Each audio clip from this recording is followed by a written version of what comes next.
And so, my fellow Americans, ask not what your country can do for you, ask what you can do for your country. And we shall overcome. Impromptu celebrations erupted outside the White House. The very word secrecy is repugnant in a free and open society. And we are, as a people, inherently and historically opposed to secret societies, to secret oaths, and to secret proceedings. For we are opposed around the world by a monolithic and ruthless conspiracy that relies primarily on covert means for expanding its sphere of influence.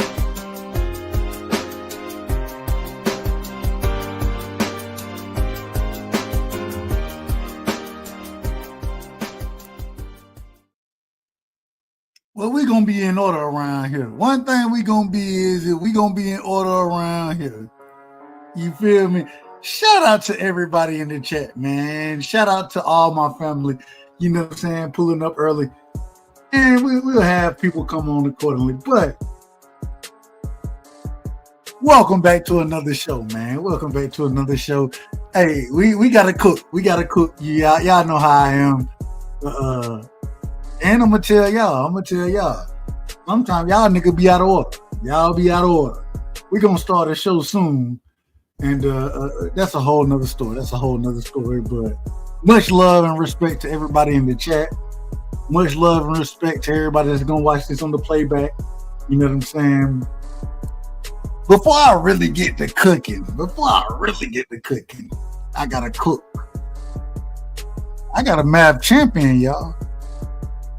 I got a 4th grade math champion. I said that I had that conversation the other night. I told y'all. I said, damn it, I expect him to go out and do what he gonna do. And that's what he did today.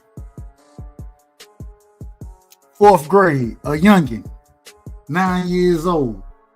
He went out there and he put hands on everybody else. To come home with first place in the math championship. I'm proud of it. Y'all damn right I'm proud. You damn right I'm proud than a motherfucker right now. If you can do math, you can damn near do anything. If you can understand numbers is the universal language. And damn it, he understands them damn numbers. And I'm proud of him. Came home with a ribbon, with a certificate, right?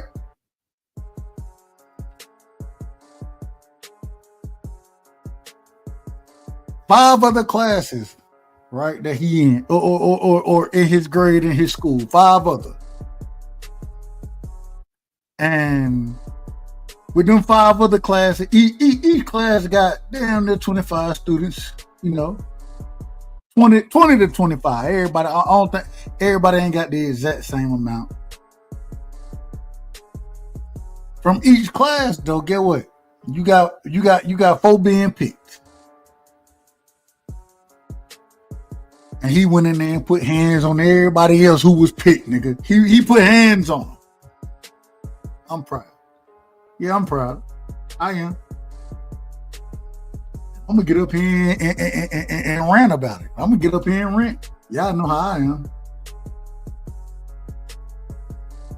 I don't care who hit me. Damn it. I got a champion.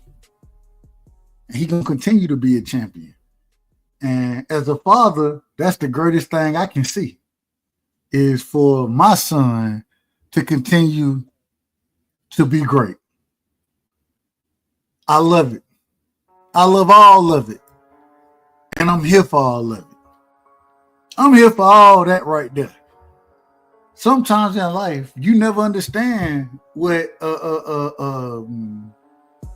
especially being a father, you don't always understand if everything gets through to your children. But when he can go do what he did today, that's what I'm here for. I'm here for it. And I'm going to talk about you. One day, I don't know if it's gonna happen. I don't know if it'll ever happen. One day, I hope you're able to come back and listen to the episode and say, my daddy was talking about me while I was asleep. You damn right I was talking about you. This is an individual that has saved my life. That's a fact. That's a fact. This young man saved my life. If it wasn't for him, don't get me started on where I may be. Don't get me started on where I may be. I say all that to say, man, I'm so proud of him. And I hope one day he can come back and listen and be like, shit, while I was laying down in the bed, my daddy was talking good about me. He was talking about my accomplishments. He was able to brag on my accomplishments and the things that I made happen. And so it bring a tear to my eye, y'all. It bring a tear to my eye. I ain't crying. But damn it, it bring a tear to my eye. And I love it. And man, I'm so happy. I'm excited. As a father, anybody who has children, know you put a lot of hard work into your children. You put a lot of hard work into them. And when things work out and things come out the way that they're coming out for me right now and for him right now, yeah, he happy that he won. I don't think he nearly as happy as I am. I don't think so. I don't think he understands what he's doing. And I know he's going to go on and do bigger things. But it started at the low levels. It started from the beginning.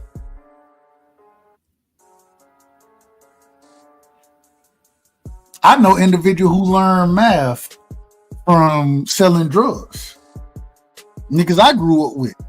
That's where they learned the real math at. And for him to be learning it in school, and then those results coming out the way they coming out. Yeah, I'm gonna talk all that shit. I'm gonna talk all of it. All right. I'm off my soapbox. Man, the link is in the chat, man. Y'all already know we get started late over here.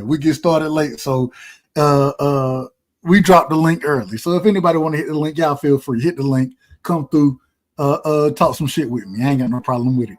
Man, we got a lot of things we finna talk about tonight. We got a lot of things to talk about. I wish I could have started earlier, but hey, y'all know how I am.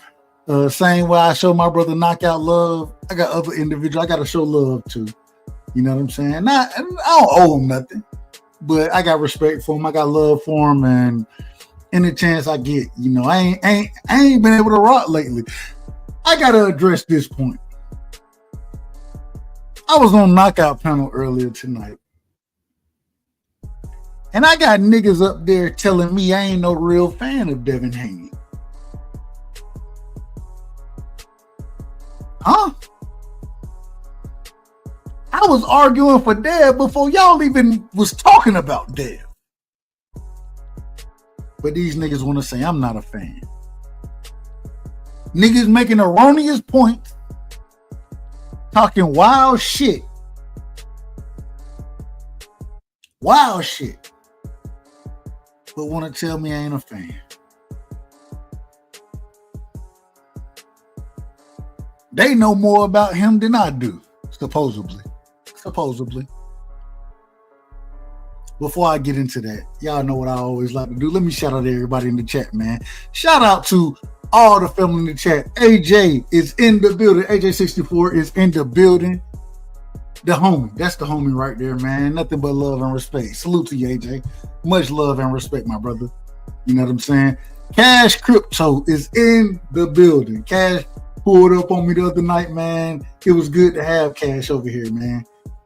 Cash, you know you always welcome. I appreciate the support. And man, you the family, man. You the family. You know what it is.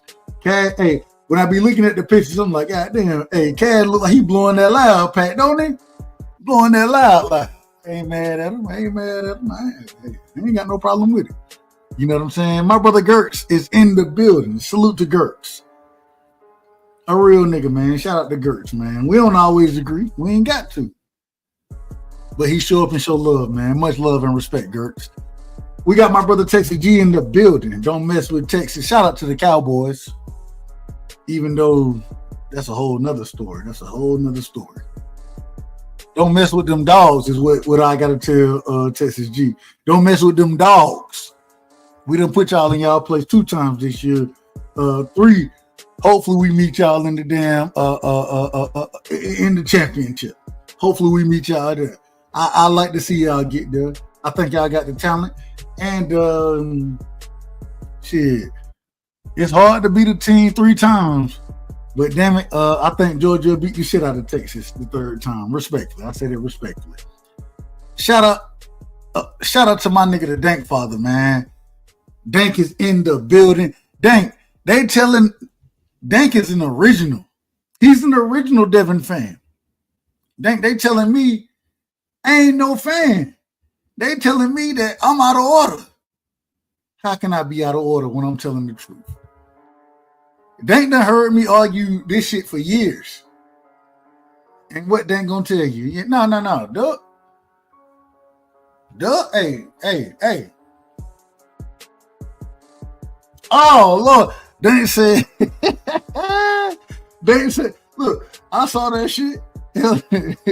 You compromise. A mole. A spy. How is that even it don't even make sense. Shout out to Roger Mayweather, man. Most folks don't know shit about boxing. And these new niggas, I say it respectfully. These niggas don't know shit about boxing.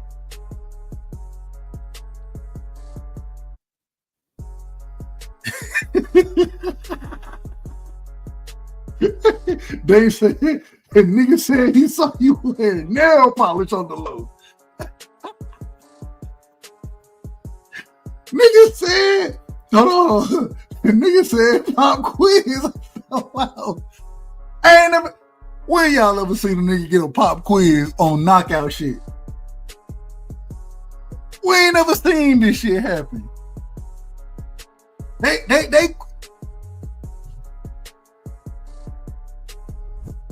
This is when I knew right here. I said, damn it, I done got old. So we got these new niggas up here talking crazy. New niggas out here who don't know shit about boxing. And instead of just keeping it a bean, they arguing some shit that, hey, if you come with a good argument, I can support a good argument. I can support a good argument any day of the week. I can support that. And then when I gotta go and say, ho, you're making us look bad, I can't get up here and argue with Knockout in good faith off of the argument that you making. When I'm telling you this, knowing that I've been arguing with this nigga for years, now all of a sudden, well, right side got to get a quiz then. We got to quiz his ass. Huh?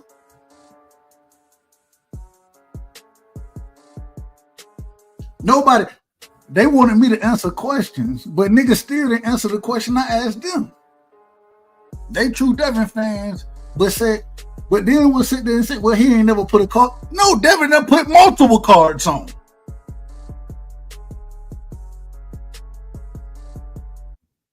Nobody ever answered that.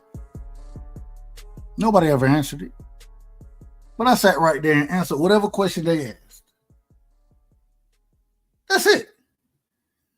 It's disgraceful, man. This shit is disgraceful at this point. You new niggas, and you know what? We're gonna have to we're gonna have to have a come to Jesus meeting. You know what I'm saying? That's what we're gonna have to do. The hacker, flyer, whoever. I'm gonna have to catch some time. I'm gonna have to say, hey, I need y'all to come over here and explain this shit. I need y'all to come with facts and explain this shit. Because you're making niggas look bad right now. That's what you're doing. You're making niggas look bad. Niggas people like myself, I don't even agree with half the shit y'all saying.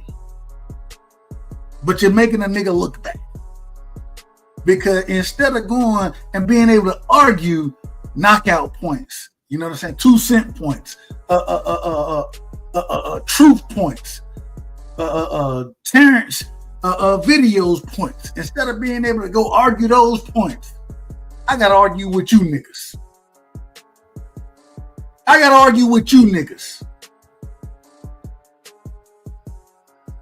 I'm not here for that.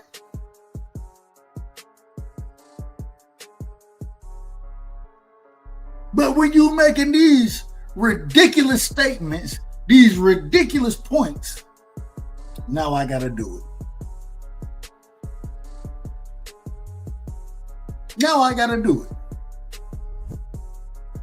And the shit become a clown show. That's what it became, a clown show.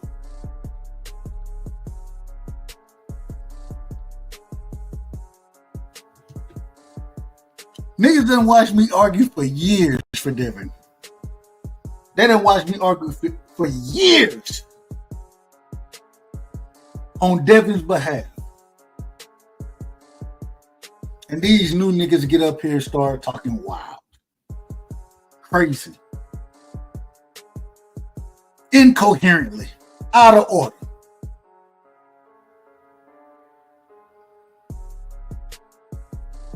This is what's going on right now. I didn't even plan to do this. I'm going to be honest with y'all. I'm going to be very honest. This channel is going to change a lot. And the reason the channel got to change because outside, I love boxing. I love basketball. I love boxing. I love sports in general. You know what I'm saying? Boxing, but still, boxing is it's a top 2 sport for me. Only reason it's number 2 is because basketball is number 1. I played ball. You know what I'm saying? So I'm always going to be a hooper at heart. I love boxing more than I love football. And I love football. I'm a Cowboy fan. I'm a Georgia fan. Go Dogs. I can't necessarily say go Cowboys at this current moment in time. But these niggas sound like delusional Cowboy fans. That's what they sound like when they with these arguments that they making. And I'm sitting here like, what the fuck is going on? What is going on? It's ridiculous. And so, you know, hey, sometimes you got to catch bodies.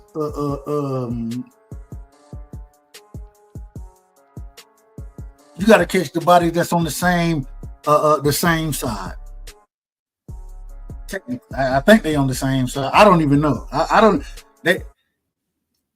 They might. For all I know, I ain't heard them argue long enough. So, for all I know, they may be Tank fans disguised as Devin fans. I don't know.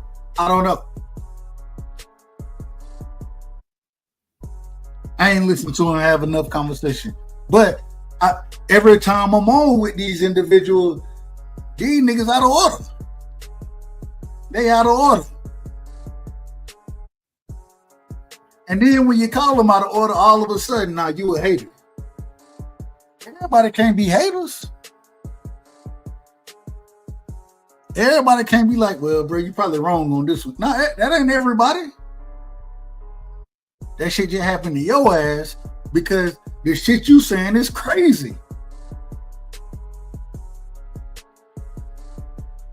Think it ain't no civil war. Oh, hold on. Oh, my bad. I'm out of order here. He said, go back and watch this episode. It was Tank Logic Civil War over boots. Maybe that's what it was then. Maybe that's what it was.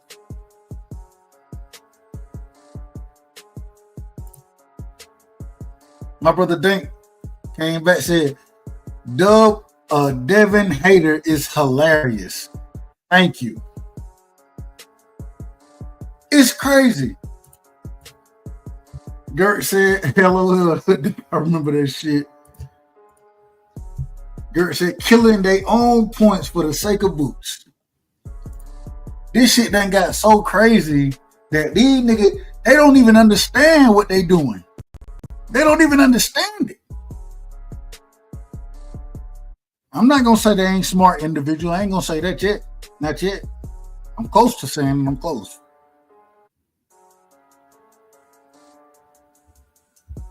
When we in a battle, if we on the same side, you don't shoot at your own, you don't shoot at the niggas on your side. You shoot at the other niggas. These niggas up here shooting at niggas on their side.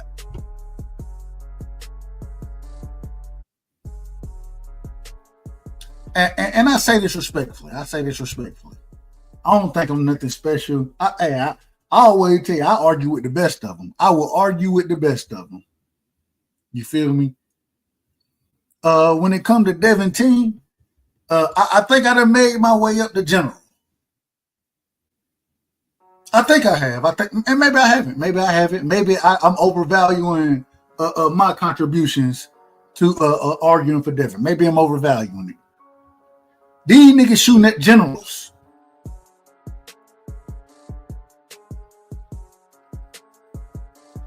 Who the hell shoot that? Who?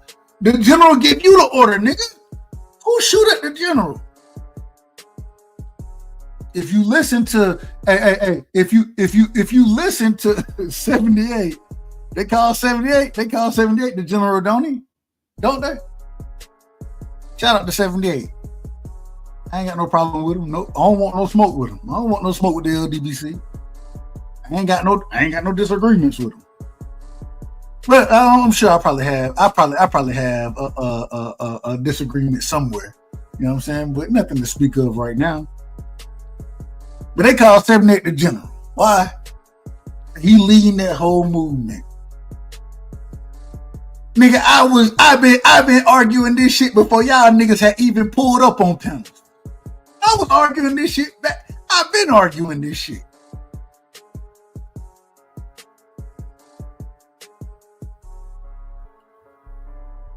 And now they want to question me on the panel. I'm gonna answer the question because y'all know how I am.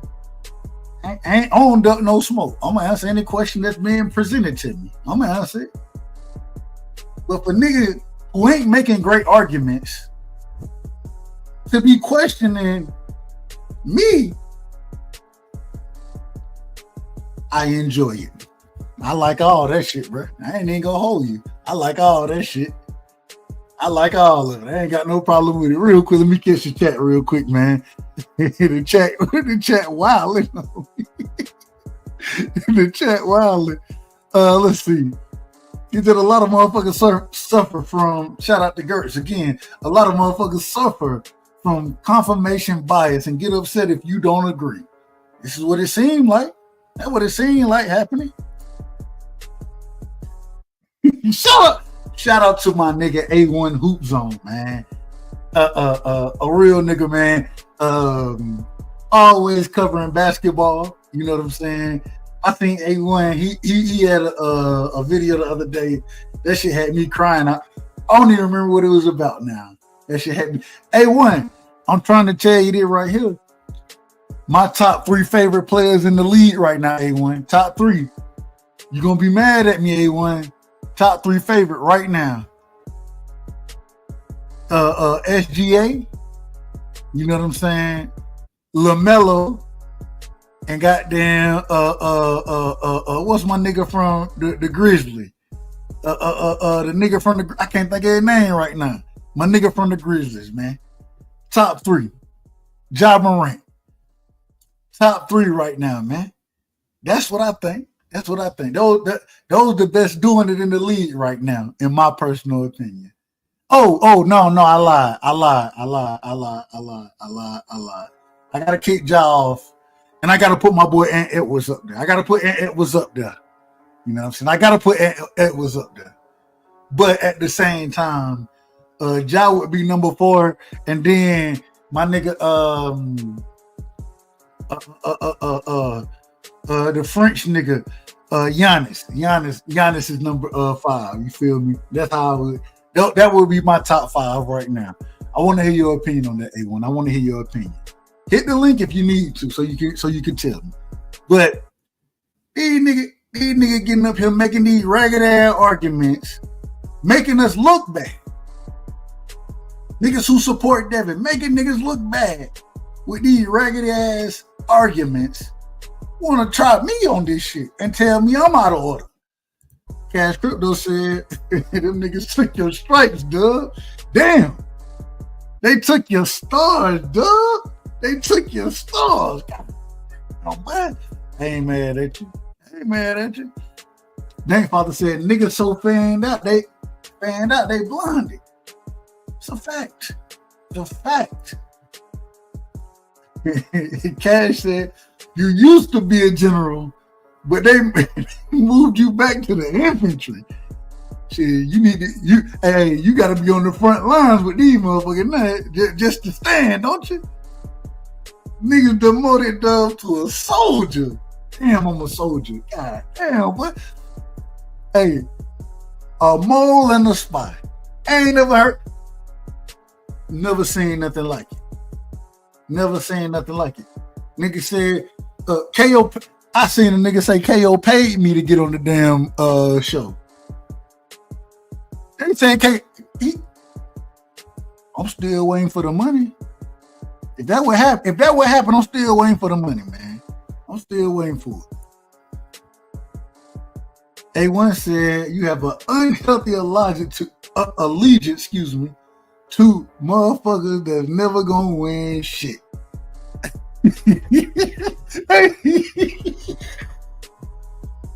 Sound like Cat Williams talking to Shannon Sharp, don't it? It sound like Cat Williams talking to Shannon Sharp. I wouldn't. It's unbecoming of your character, sir. God damn, A1 on my helmet. He on my helmet, man. It's all good. I ain't got no problem with it. A1, I want to know what you think about the damn Suns too, man. I like the Jimmy Butler trade. I like that they got rid of Bradley Beal. I like they brought Jimmy Butler. They brought the dog over that motherfucker. I like that shit. I like that a lot. He said, Doug, you gotta get your troops under control. These niggas ain't my troops. That's the problem. These niggas somebody else's troops that been, I don't even know how they got here. I don't even know. Because if they was my troops, they wouldn't have had none. They wouldn't have, man. None of that shit would have been accepted. None of it. It is what it is. A1 said Giannis only one that's gonna win some shit. Hey, Giannis done won some shit already, so I ain't got no problem with you saying it. But hey, Anthony Edwards, man, what they did over there trading, I don't know what they got going on, man. Chemistry there's a certain thing called chemistry that motherfuckers underestimate, and they done fucked all the chemistry up in Minnesota, bringing over whatever the nigga from New York that originally was drafted by the Lakers, whatever that nigga name is, man. I ain't never liked his ass. I ain't gonna lie to you. I ain't never liked his ass. Let's see. I called that shit. Bradley Beal was gonna be up out of there. Yeah, you damn right. He needed to be up out of there. Bradley Beal, respectfully, fucking up man.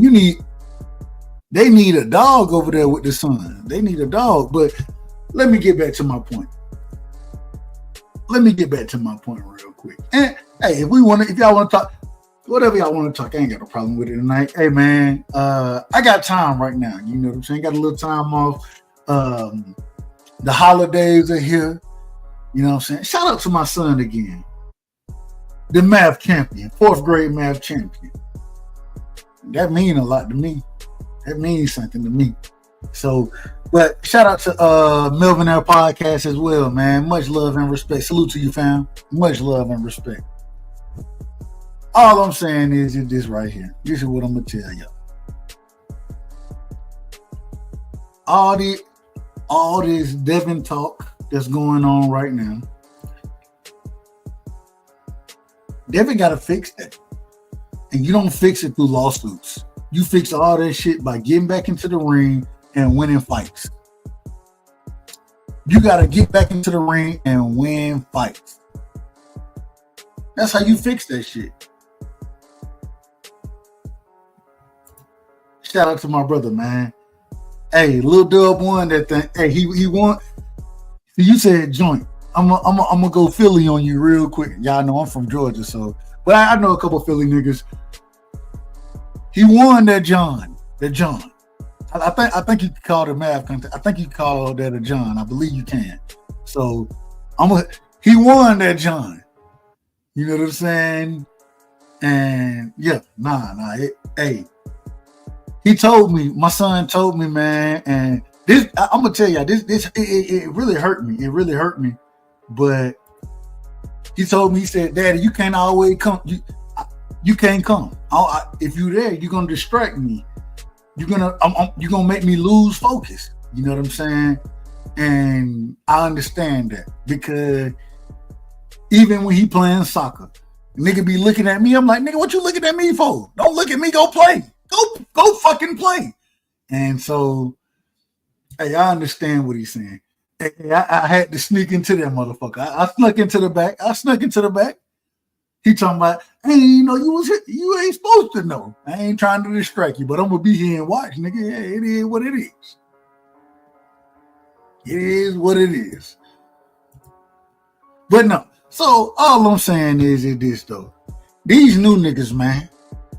You new niggas, I need to invite y'all to the platform because we got to have a conversation out here. Niggas need, oh man, we got my brother in the building, man. We got my brother in the building.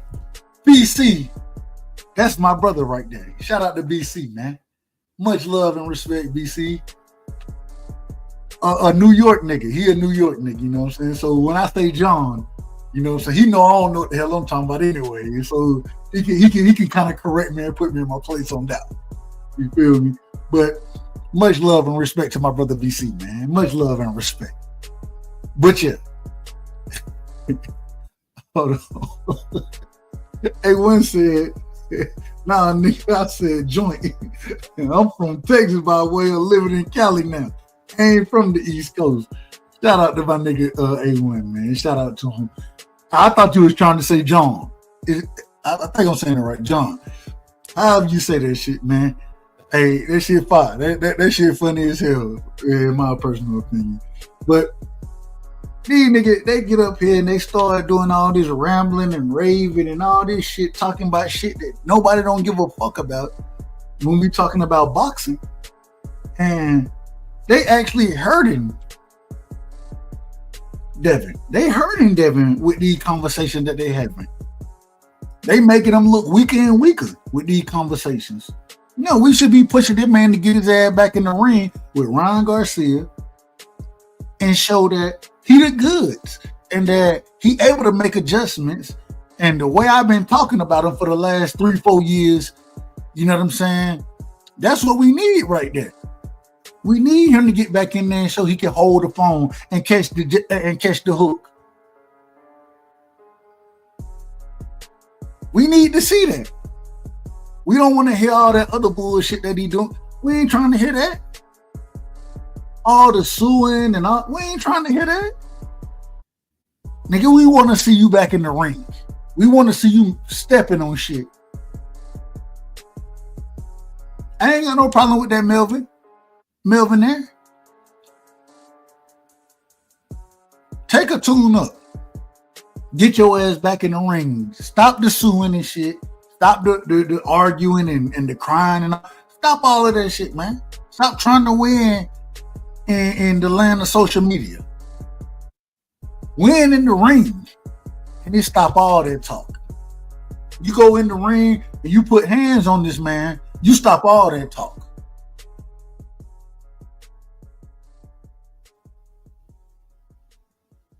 I can't be the only one up here saying, Devin the goods. But then watching him sit here and do things, in my personal opinion, that's hurting his own career.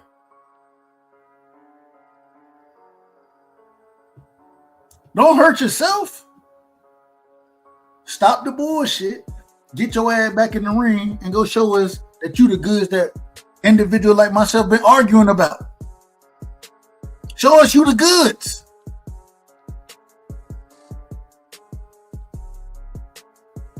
Give me a leg to stand on. Let me poke my chest out and say I was right about this shit.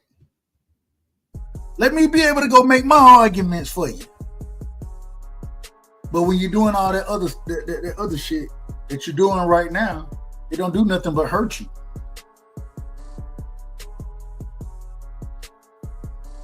I don't think they understand it. I don't think they understand none of that. And because they don't understand it, it allows them to continue to do bullshit. And as long as you're doing the bullshit, you're making it harder and harder for motherfuckers to defend you. And you're giving credence to individuals like the hacker. And I ain't got no problem. I think the hacker, he sounds like he a very intelligent individual. I ain't got no problem with him. No problem whatsoever. I just think his argument is pathetic.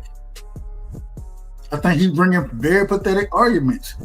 Arguments that if were made 3-4 years ago, niggas would have been like, man, who is this? Man, nigga would have been chopping them off at the ankles. Get up there with a key on. Knockout, allow you to rock, but knockout will fry you any day of the week.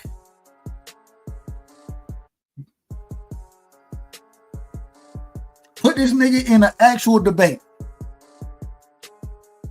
I don't think he can do shit in an actual debate. Shout out to Freaking Flyer. I done seen Freaking for a minute. I ain't casting no aspersions on him. None whatsoever. Just that his arguments that he making up there, and instead of trying to make a great argument, what he trying to do is discredit me. Oh, you ain't no real Devin. Man, when the WBA and the hold on, what, man? We was here for all that, man. We done had these conversations. Yeah, because you missed them don't mean everybody else that missed them. I'm just saying, man. I'm just saying. So, it is what it is. It is what it is. And all I would ask is that if you're gonna bring these opinions, if you're gonna have your, and I ain't got no problem with nobody's opinion, but bring facts to back it up. Bring the facts. Be accurate in the things that you're saying. Be non-biased in your assessments. Shout out to Ben Israel, man. Ben Israel always said, I know a lot of niggas don't like Ben. I fought with Ben Israel. That's my brother. Ben Israel told me one time, he said, Doug, if you're going to argue with these niggas, you got to be accurate in your assessment. You got to be accurate in your assessment, Doug. That's a fact. It is what it is. You got to be accurate in your assessment when you arguing niggas. And it just seemed like these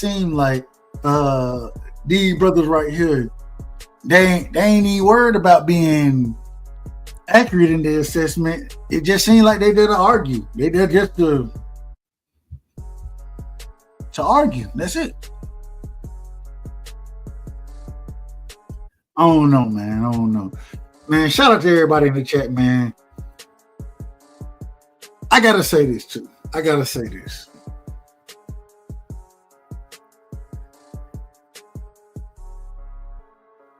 Devin, you ain't doing yourself no favor right now. You're not doing yourself a favor.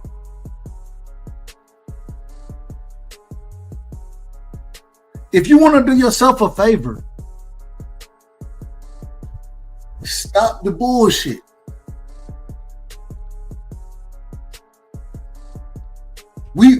There should be an announced fight already for you. You should already have your fight scheduled. Everybody should know what fight you have coming up.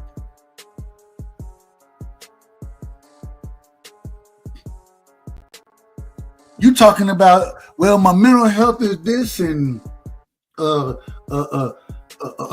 got this, and I done been, man. Y'all tell me what boxers sit there and say this stuff. The guys who are the best ain't cut it. This is the question. Devin, this is the question. Are you cut from that cloth? The way I've been arguing, I've been saying you cut from that cloth. But you're not proving it. You're not showing it right now.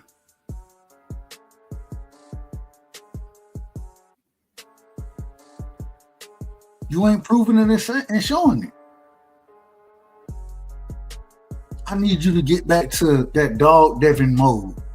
The mode when not just when you was beating shit up in sparring, when you was beating shit up in the ring, when you was outclassing motherfuckers, showing that, hey, regardless, I don't give a damn what you got. I'm a better boxer. I know the sport of boxing better than you. Devin you done been in the gym forever. I need that Devin to come back. That's a fact. I need that Devin to come back. I need Devin to show, hey, nigga cheated me, but at the same time, I ain't finna make no damn excuses. Damn an excuse. I'm finna put on a boxing clinic against his ass. This nigga putting pictures of me up and shit. Nah, okay. All right. Get your ass in the ring. When we back in that ring, that 2 through 6, that Devin, that's what we should see the whole fight. The calculated one. The one that's going to utilize boxing skills to his advantage. That's what we should be seeing. Let me catch the chat real quick, man. Y'all know how I am. I get out of order sometimes. So let me see. Devin used to Cash Crypto said Devin is used to fighting guys that are smaller and don't weigh as much as him. He needs to fight someone with his dimensions that can punch a little bit to prepare for Ryan. Cash, who in your opinion, give me a name that will fit that description that you just put out there. Give me a name. Or he getting knocked out. Goddamn. Goddamn, Cash.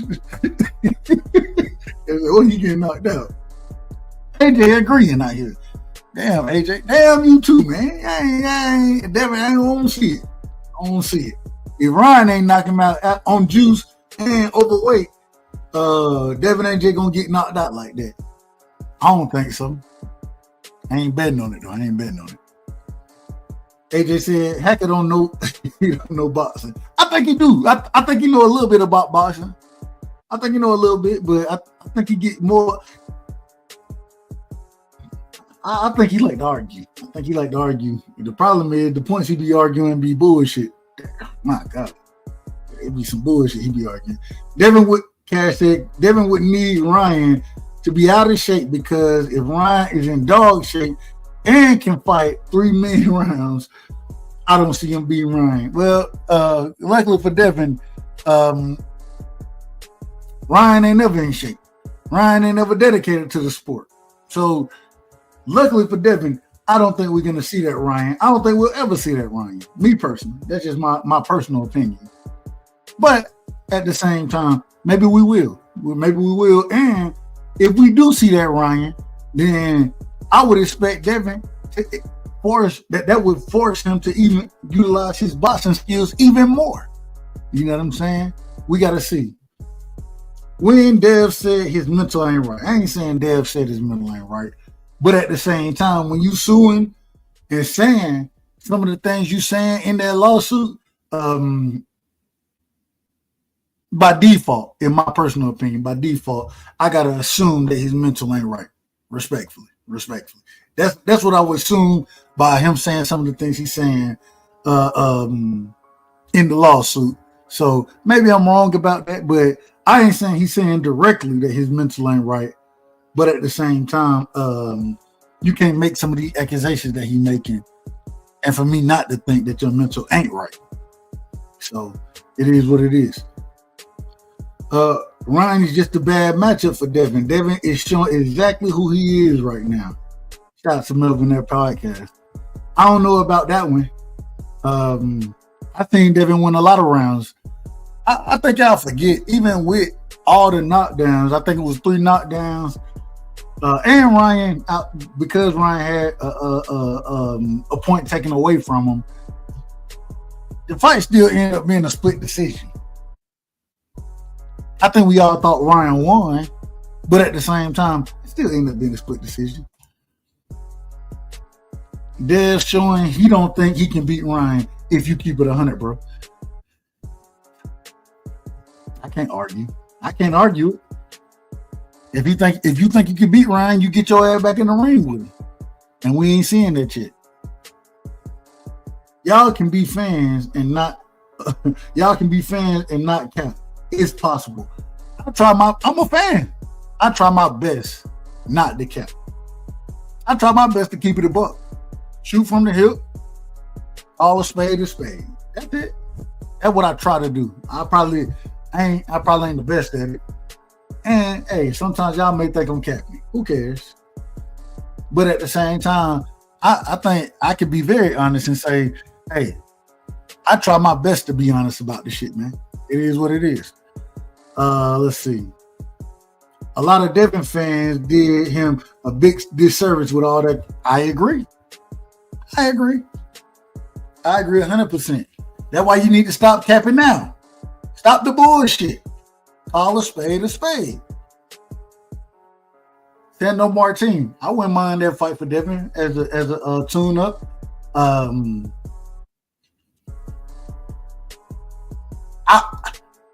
Only reason I'm not a big fan of that fight is because in that fight, Devin, I think he'll be able to walk forward, and I think that's a downfall in his game, is him thinking he can walk everybody down and be the aggressor in fights. One of the reasons I was critical about him in the Linares fight, you don't need to be walking toward Linares. You should be outboxing him. I can see you trying to put Lomachenko on the back foot, especially with the way you were going to the body. You know what I'm saying? I can see that. I still thought that you should have utilized your jab better. Devin, his skill set is the jab. His skill set is boxing. I was listening. Shout out to Roger Mayweather. Roger Mayweather in the corner is one of the best cornermen I've ever seen because he knows his fighter. Get what he used to go tell Floyd. And you can see the difference between Roger and Floyd Sr. Roger go in there and be like, shit, man, damn, just box him. You beat him easily if you box him. When he was, I believe that was the Sugar Shane fight. You beat him easy if you box him. Motherfucker ain't got no, you use your boxing skills. He ain't got to tell him exactly what to do, because when I tell you box him, it's understood, right? Knowing your fighter is critical. Knowing your fighter is very critical. And I think that somebody like Roger Mayweather, he knew his fighter in Floyd. He knew that, think about it, even when, what did he say?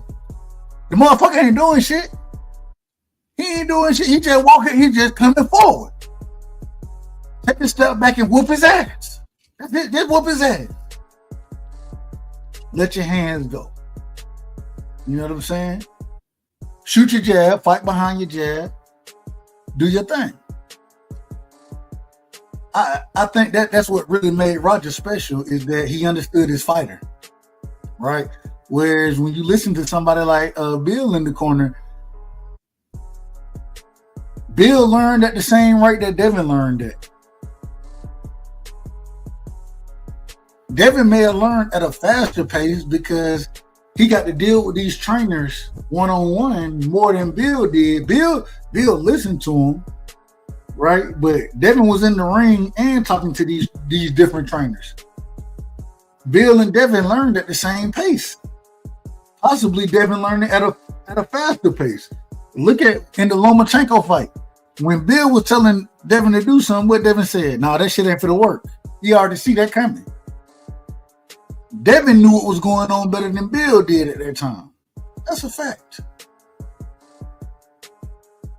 That's all I'm saying. So let me get back to the comments real quick. A1 said, "Dub, you got that sombrero cap on tonight." Hey, I need a sombrero. I do need a sombrero. I do need one. But I ain't got it on. He said, "Devin should have never dropped this damn bells." I agree. When he did it, I was upset. I was upset when he dropped that damn belt. Champion and reset ain't shit. The belt was your leverage. Melvin Nett said, boxing hacker should get should get a SSI for lacking or for lack of boxing knowledge. I plead the fifth. I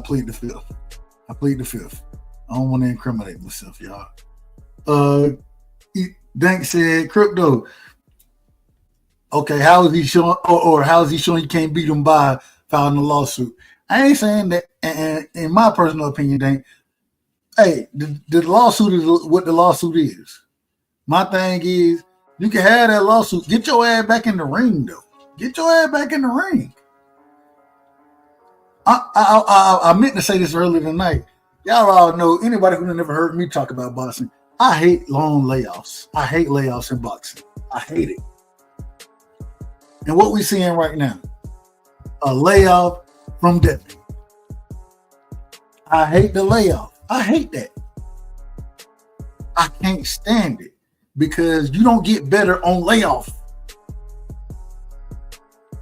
Sparring is sparring. The gym is the gym. You get better in the ring, though. That's what you really get better at when you continuously fight.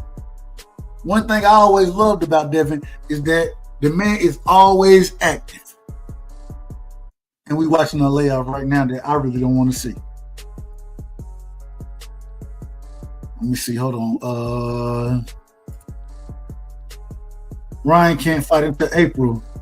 How you know ain't no rematch? We got to see what happened with Ryan. We got to see what happened with him. We got to see. Think they're saying everybody, or they're saying everything about Ryan except rematch. Come on, bro. We need Dank and Crypto up here, man. We need to have a mini debate with Dank and Crypto the way they going at it in the damn chat. Respectfully. I say that respectfully. Let's see. Melvin there. Tank is Dev Hero, Dub. Of course he want to walk forward. We all know, we all want to dunk and fade away like MJ. I ain't trying to dunk it. Hey, look, let me tell you something. One of my favorite, well, when you say that, I'm about to make your point right here. Melo is my favorite all-time basketball player. And you know what? My favorite shot in basketball is the mid-range jump shot. I love the mid-range more than any three that I ever shoot, any dunk I ever have. I can eat in the mid-range, regardless of how you challenge my shot or anything like that. I'm gonna eat in the mid-range. And that's how Melo was. So I can see where you're coming from there. Dub, what's your honest opinion? Why Dev won't rematch? I don't know if Dev gonna rematch him or not. I will say though, in my personal opinion, I think that after the beating Devin took in that fight, I do think it messed up his mind to some degree. I do think it has something to do with that. But at the same time, I'm not gonna say until I know for a fact that rematch ain't gonna happen. I'm not gonna say. I hope I'll put it this way. I hope Devin do go out there and rematch him. I hope that he does that because I think he needs that to get back to the level of boxing that he's capable of, in my personal opinion. So I would hope that he go back and rematch him, but you never know. You never know. Let's see. Melvin, I said that boy got to go holler at the Wizards for love, bro. Cat. They're worried if he get cooked again and knocked out, and there's no nandrolone or nanogram, excuse me, I said nandrolone, nanogram excuse, he will get mean and drugged forever. It's already happening. It's already happening. I don't think anything worse can happen if he loses a fight against Ryan Garcia again. I don't think anything worse can happen. I think that you suck it up. You know what I'm saying? You go in, you bite down, and you fight. That's what I want to see. You go in there and prove these niggas wrong, man. Prove them wrong. Crypto. The nigga Ryan can't fight till April. Okay, we said that earlier. Let's see. They said, plus, I've heard Dev and Bill say they want the rematch. I ain't got no problem with it. Get the smoke. Get the smoke. Show niggas you ain't ducking the smoke. Show them you ain't ducking the smoke, man. I ain't got no problem with it. This is boxing and business, not the streets. If it were the streets, then the nigga gonna pull up shooting. So if a nigga, I ain't, yeah, well, I'm gonna leave it at that. I agree with you to some degree, but if it's the streets, niggas gonna be shooting instead of trying to box and all rematch and all that kind of shit. So I think it could be boxing and a business, but you can still prove that you want the smoke and get back in the ring. Let's see.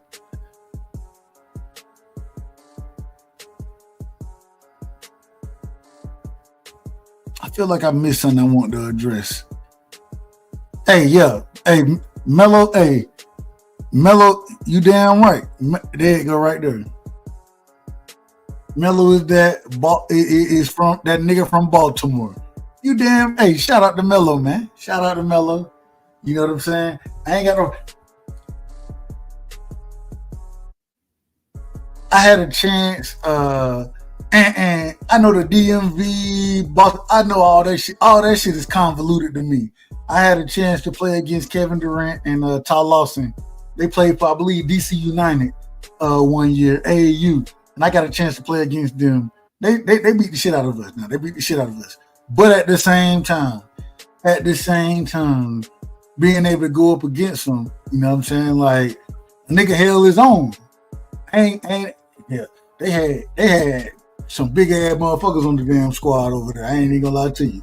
They had some big motherfuckers. Like, I'm like, God damn, nigga 6'3", 220, 245 with a 53-inch vertical, dunking that bitch like it ain't shit. I'm like, hold on, what the hell is this, man? Back up, man, back up. But nah, hey man, shout out to B-More, man. Shout out to B-More. All right, man. So I gotta get into this next point. I do gotta get into this next point.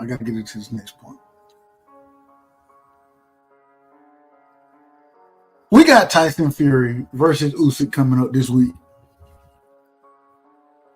I've been listening to niggas tell me that Tyson Fury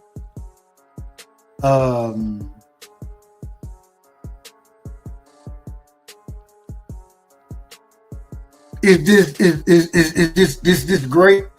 I don't know what he's supposed to be. I have no clue what he's supposed to be.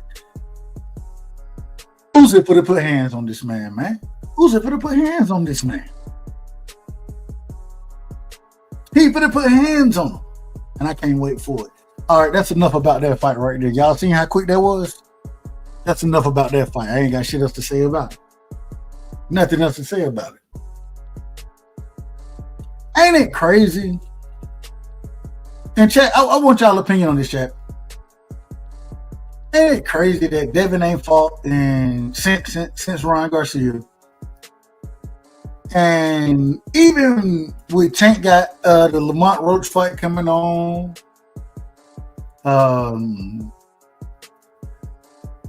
Bivol Beterbiev rematch coming up, Morrell Benavidez, Usyk Fury, all these fights that's happening.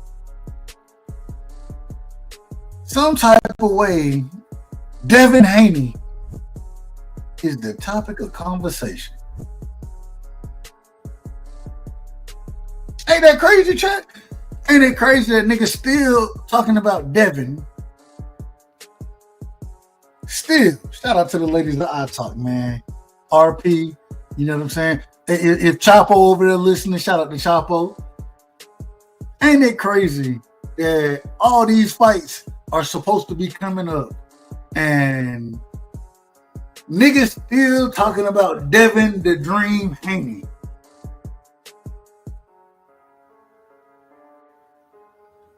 How is Devin still the topic of conversation? If, and whether it's good, bad, regardless, shit. Somebody told me at one point in time, all publicity is good publicity. Whether it's good, bad, indifferent. How is this man still? I was at Knockout Boxing 86 TV, my brother. One of the biggest Tank fans that I know.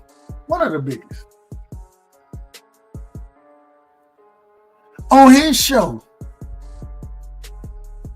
I don't know if anybody said anything about the Lamont Roach Tank Davis fight. I don't know if anybody said anything about it. Because everybody wanted to talk about who.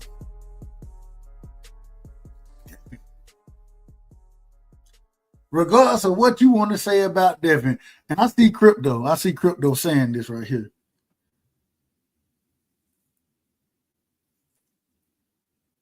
Whatever you want to say about Devin, I'm going to put that up there. Let me put that up there right there. If Devin never fights Ryan again and Ryan's down for a fight, Devin a whole hoe. This is what Crypto said. I didn't say it. Crypto said it. Get what, Crypto? Regardless, niggas still talking about Devin at this current moment in time. Y'all hit the like button. Has everybody hit the like button? I don't even know how many likes I got. I really don't care. Respectfully. I need to start caring about stuff like likes. I guess they tell me something about the algorithm and I don't know. All I'm saying is it did right here. At this current moment in time, this man is the topic of conversation. Even though y'all want to say he want to be like Tank, y'all want to say, I agree. Tank sell more fights, absolutely. In the conversation of fighters being talked about at this current moment in time, Devin Haney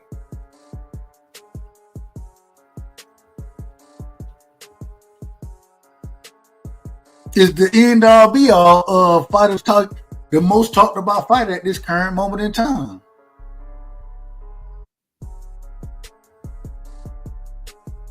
Shout out to my brother Marky Dan, man. The historian in the building, man. The historian. You know what I'm saying? Shout out to Marky. So when all the argument that being made, Devin still is being talked about more than any other fighter in these YouTube streets. If you want to go somewhere else, and I ain't everywhere that boxing lives. So if y'all want to tell me where on Twitch they talk more about Tank, you might be right. If you want to tell me on Twitter, on wherever you want to tell me, wherever, you might be right. But damn it, right now on YouTube, the most talked about fighter is Devin the Dream Haney. Ain't that a shame? Or is that a good thing? More people pulling up to talk about that than they pulling up for anything else. More people.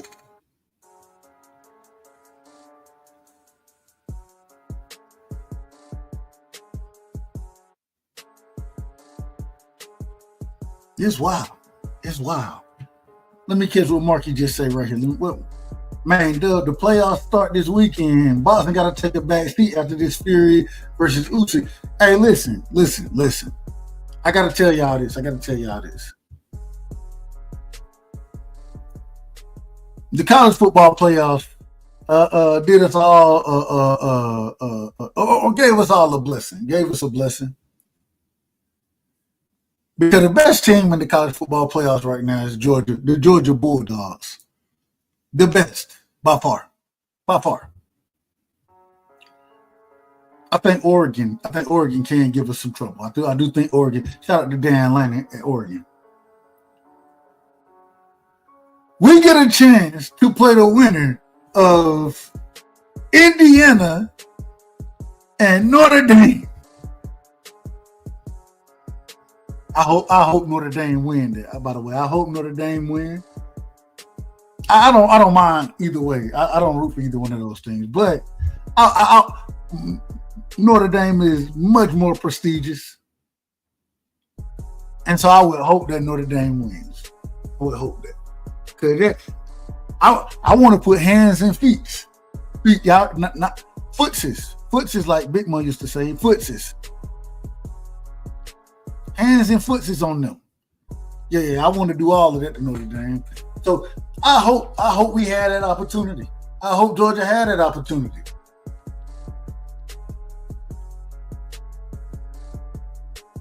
Oregon got a raw deal. Oregon's supposedly the best team in the nation. In the nation.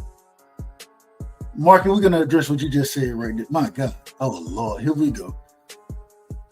Oregon is the best team in the nation according to the rankings and the polls and all that kind of shit.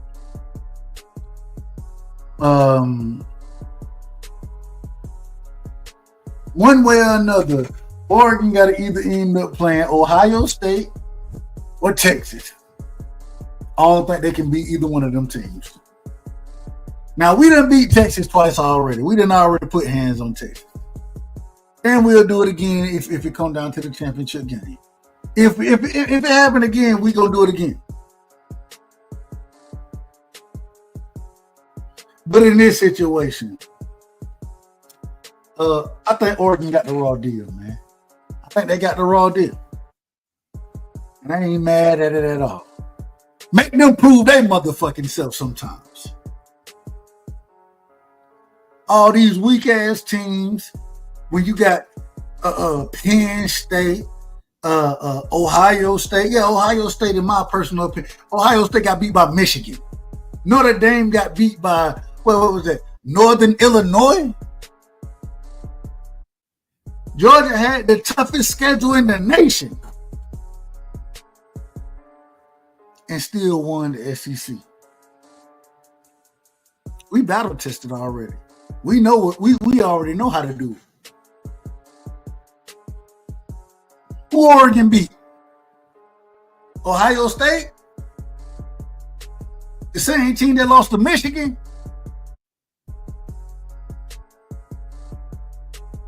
They cheated us last year and then put us in the college football playoffs. Gave Alabama a chance because of one game.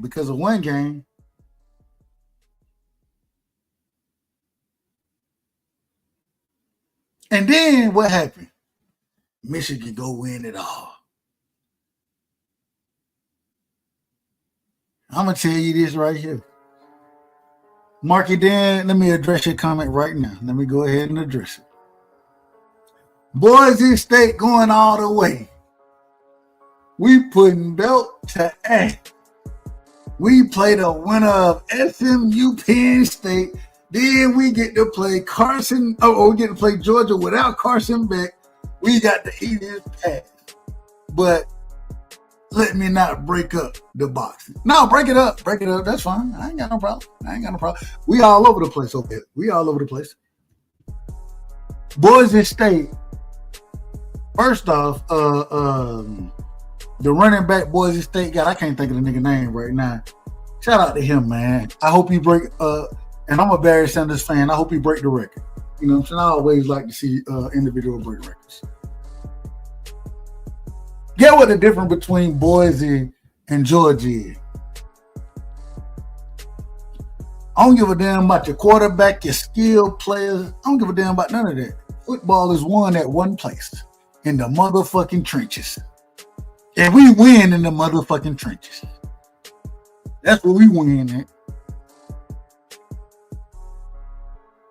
That's what we win at.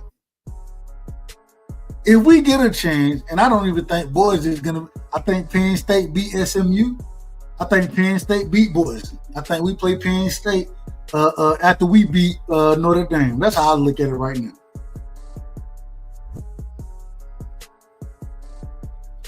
I don't think Boise can carry niggas from Georgia water.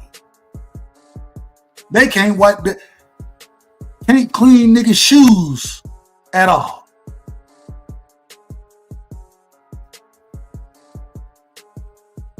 Better be happy that they moved it to this playoff format that they moved it to, because some of these niggas don't even deserve to be there. Don't even deserve to be there. Marky Dan, I don't give a damn what you want to say. If you can't, if that line of scrimmage don't open shit up, then damn all of what he got going on. When he getting hit 3-4 yards in the backfield every time he touch the ball, and we end up being up by damn 20 points, and now they gotta throw the motherfucking ball, it changed the whole game.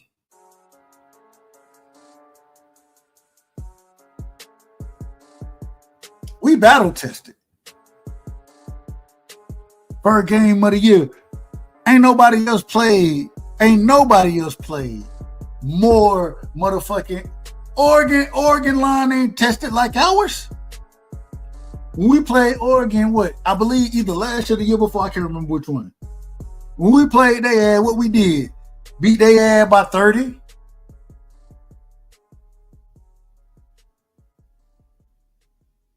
Beat their ass by 30. It's a difference. It's a difference. Clemson, right? Clemson in the college football playoffs. We beat Clemson. Texas in the college football playoffs. We beat their ass twice. Tennessee is in the college football playoffs. We beat their ass. Yeah. SEC football is different. Totally different. So all that shit you talking, Marky. All that shit you talking.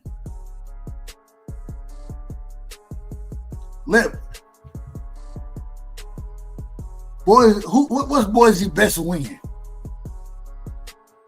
These niggas ain't beat nobody.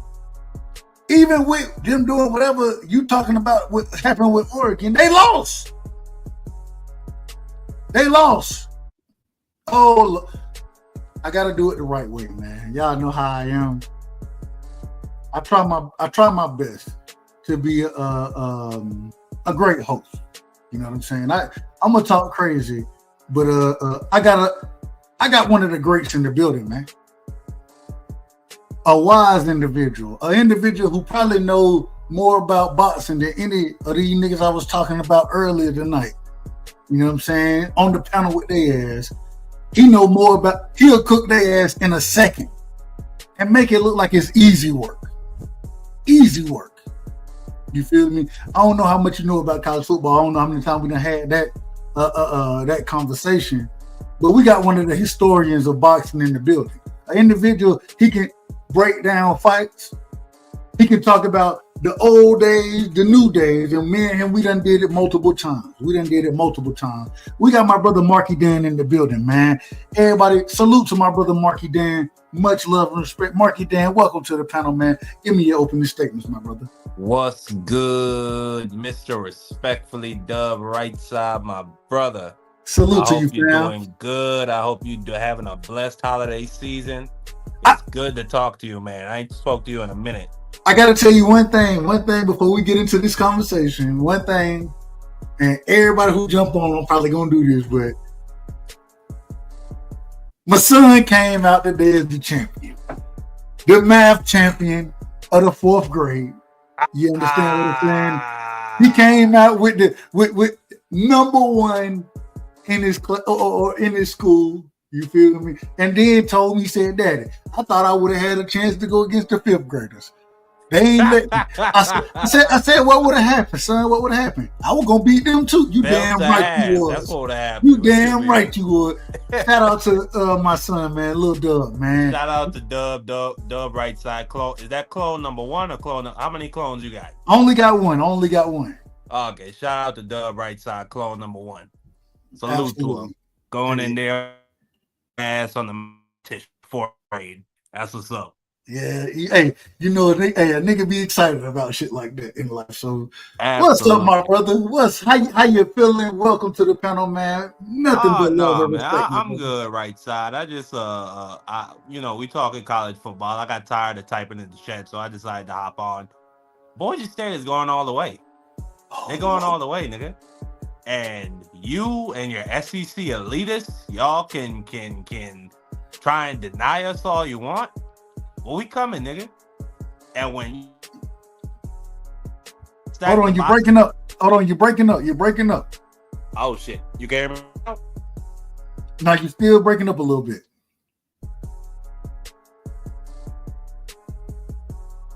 What about now?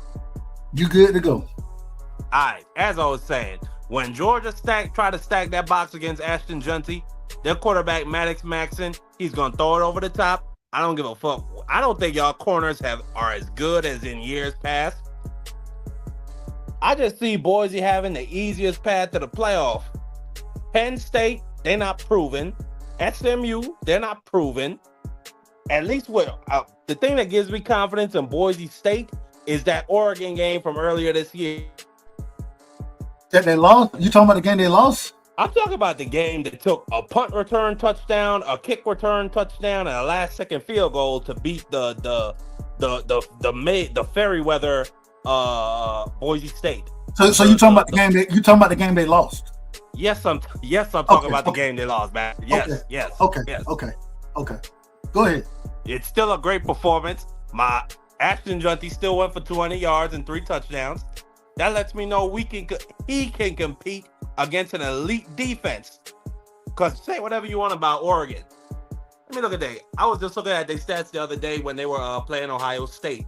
They got one of the top 5 rated defenses in the country. Against who? Who have they played? They played Ohio State. They played Illinois. They played Penn State. Illinois is trash. No, they not. They got come on now. You're not watching Illinois. They not okay. I will give you this. They're not no fucking top 10 team. They're not a top 5 team or nothing like that.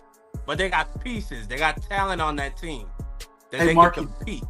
They Will Mashaki right here. And I understand what you're saying. And we're gonna get back to Boise real quick. I got Tennessee beating Ohio State. No. I'm telling you what I got. I got Tennessee beating Ohio State.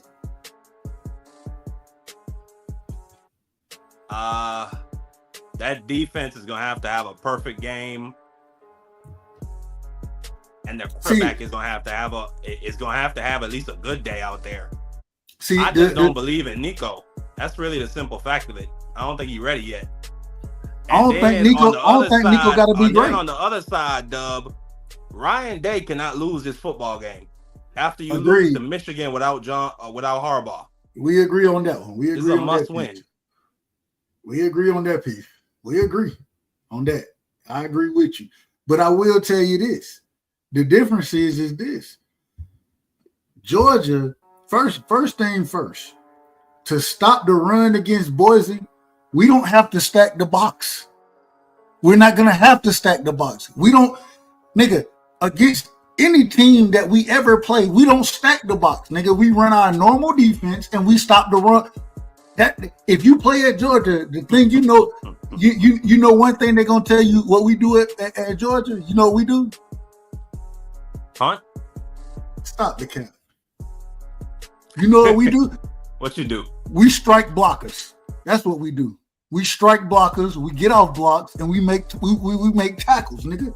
We run sideline to sideline. You're not gonna run the ball. If you want to bet me that Boise State is gonna go out there and throw for 300 yards against Georgia, you may have an argument there. I disagree with you, but one thing you're not gonna do, you're not gonna run the ball on Georgia. You tell me who run the ball on Georgia like that. Ashton Junty is going to. Nigga, Dub, when I tell you that little motherfucker is special, he is special. That little dude is him. And you're going to say, oh, but he been running against the teams in the Mountain West Conference. I mean, yes. That nigga, no, that's a fact. That's a fact. Even though I would argue that UNLV, they got one of the best linebacker cores in the country. They got one of the top, just off statistics. And yes, they also play Mountain West teams. They also played a couple ACC teams this year. They got one of the top 10 rush defenses in the country, and Junty ran all over them. So I'm just making the point. I don't think Georgia could stop him. I don't think it's a defense in the country that could stop that little nigga. Yeah, I see him running for 150 and 2 tuds against Georgia, and I see them. I ain't gonna say they're gonna shut out Georgia, but I just think it's gonna be one of them type of low-scoring games where Boise is gonna control the time of possession, and Georgia's just not gonna have a lot of opportunities, and their quarterback is gonna struggle. But matter of fact, what can you tell me about that boy Stockton? Gunner Stockton. Right? Hold, real quick, and I'm gonna come right back to your point. But you know, I gotta do things the right way. We got one of the old schools in the building, man. One of the OGs, man. A big homie, an individual I got a lot of respect for. You know what I'm saying?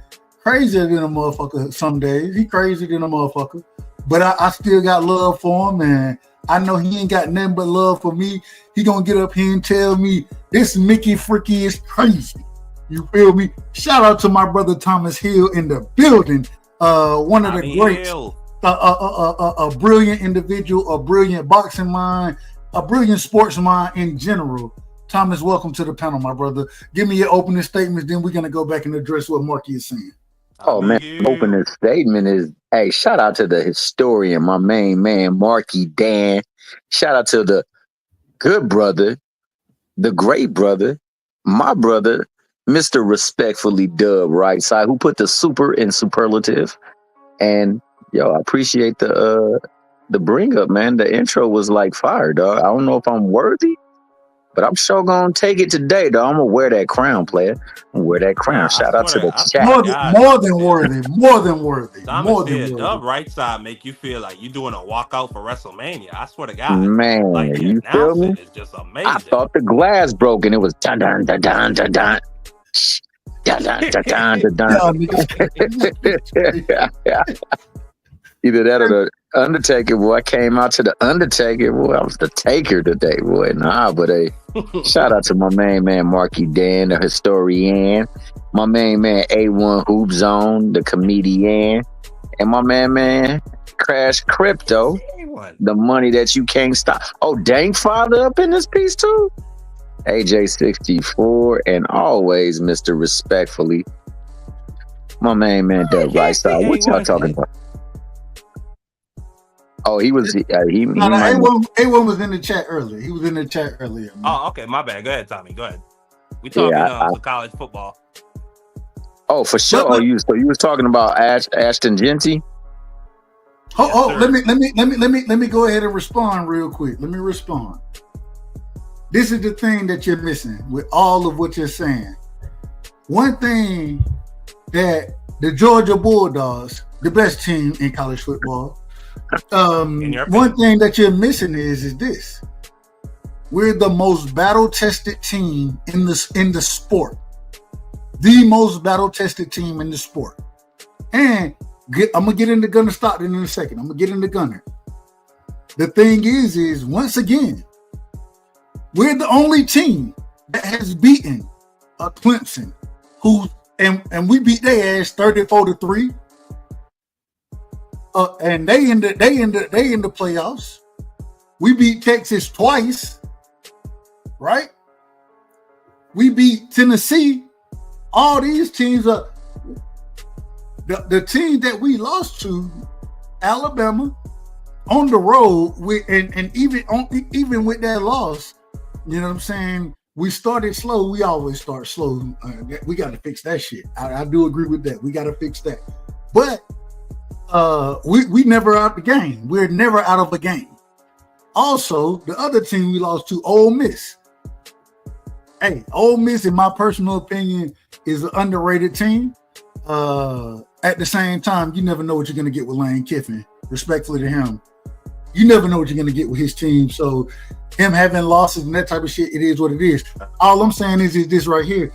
When you done went and had to go through the schedule that we've had to go through, especially the road games we've already had to play, nigga, it ain't nothing that's gonna. And the other thing, we got the best coach in if I don't know what Bill Belichick gonna do. I'm gonna be honest. So I ain't putting Bill Belichick in there yet. I ain't put him in there. But at this current moment in time, the best coach in college football is Kirby Smart. If you look at niggas, the programs who winning, if you look at the programs who winning, Oregon, the number one team, where did Dan Lennon come from? He came from Georgia, nigga. He came from Georgia. And when we played them, I like that. I have a face for that right now, Dub. Say that again? You was breaking up, Mark. Yeah, you broke up.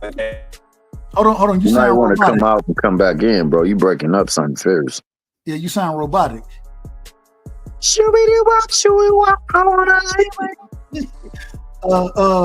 Thomas, what you got? Anything you got to add to this? On college football? What we talking about? Because you know I love me some football, bro. What we talking about? I want to let the people know once again, real quick, Thomas. I got to tell you this too. I'm taking victory laps today. You know why I'm taking victory lap. You know why I'm taking a victory lap?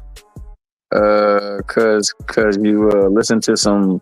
Nope. You listen to some. No, you out of order. You already out of order. You out of order. I thought you had listened to my main man, dog. Nah, from Compton. I'm taking victory laps because my son. Oh, what's up? And you know how I feel about him. Mm-hmm. Marky, I'm gonna drop one and bring the other up. Okay, he dropped it himself. So my son, he a champion today. He a champion. Oh yeah, for the high school. Yeah. Fourth grade, math champion of his school. Oh, shout out to your son, bro. And I couldn't be any more proud than I am today to have him being the fourth grade math champion that That's he is. What's up? And for him to do his thing the way he did it. Better get that boy a trampoline for Christmas. He already got a trampoline, so he don't need that shit. So he mean the kind you jump on, like that, he better. Hey, smart as he is. But I want to tell you, Thomas. The thing I asked him, I said, well, not necessarily asked him, but we had the conversation about him competing against fifth graders. He said, Dad, I would have beat them too. I said, you damn right you would. And I'm more proud of him being the fourth grade math champion than I am of anything that goes on with sports or, man, that as a father, man, that shit it means a lot to me. So well, you know the. Oh, go ahead, man. I didn't mean to cut you off. Go ahead. Like I told Marky, anybody who jump on here, y'all gonna have to hear this story over and over and over. No, keep on. Finish off. I know what I'm gonna say. That's what I'm here for. And I got a lot of love for my son. And when better big up the right side clone, you better big him up. When hard work and dedication pay off, you feel me? Like I got to talk about it. And man, I'm just so proud of him. And like I told him, one day I hope he listened to this episode and be like, shit, my dad was talking while I was knocked out. My dad was talking greasy about me. So shout out to my son, man. Lil Dub, he keep doing his thing. And I'm just so proud of him. And man, it really mean a lot to me of what he did today, being the math champion that he is. That's awesome. It means a lot to me. Go ahead. That's awesome. Damn, dog. So first and foremost, shout out to little Dub, man. I see he on the right side. So shout out to the young math champion, the soon to be 5th grade math champion extraordinaire. Hey, and also, man, shout out to my man for doing his victory lap, dog. He over there putting it down like my main man from Compton. You know what I'm saying? A rapper extraordinaire, no longer with us, but left us some presence in there. So, he also did the victory lap. Let me say this, man. The greatest sport you could ever play is the sport of life. And it always feels good when you got champions in the sport of life. And young man is on his way to be a champion, man. So salute that young man, for winning in the best sport there ever was, the single sport that matters the most, and that's life, man. Mathematics is something that definitely can take you a long place, and it also shows you that you got an analytical mind, man. So I appreciate my man Doug Rightside for sharing us that information with his loved one, man. And hopefully the beginning of more to come for him. And I segue over to more to come because we were talking about football. I don't know where you guys were at in the conversation of football, especially college football. I'm an avid college football fan. My team happened to be they're a non-factor this year. And, who's your team? Who's your team? Oh man, we self-imploded, bro. I'm a USC fan. Oh Lord have mercy. Man. You a Southern Cal fan because the real USC is the University of South Carolina. Respectfully. How's that respectfully, bro? How many championships they got in the course of throughout the annals of time? I ain't got to talk. We had more taken from us than they ever earned on the field, baby boy. They'll beat the shit out y'all ass right now. I know that. You know what? They'll get us in the second half for sure, because that's what happened the whole damn year long. No disrespect. No. That was this year. This year was very disrespectful. One of my best friends, Kyle Moore. I don't know if you ever heard of Kyle Moore. I know Kyle Moore. Kyle Moore, man. Me and him from Warner Robins, Georgia, man. We played basketball together. He a year older than me, but that's my big homie. Yeah, that's my big homie. I remember when back in the day, you know what I'm saying, Pete Carroll and what was the Oklahoma coach? Man, they all Bob Stoops. Bob Stoops. We all looking. We like, what's going on? Hold on. Yeah. Mind you, you know what I'm saying? It's basketball practice time when these niggas showing up. They showing up watching us play basketball and shit. And man, Kyle, that's my guy, man. Like that's my big brother. You feel me? I'm gonna be honest with you, bro. If somebody is dominating on the football field, but is hella dominating on the court, you definitely want them on your team. Bro, they an uber athlete, dog. I swear to God, I love when honestly, Kyle could hoop. You know what I'm saying? But because he played football and usually the season would start, you know what I'm saying, basketball season would start before football season would end. He never he never just come out and start or nothing like that. But man, when Kyle was on the court with me,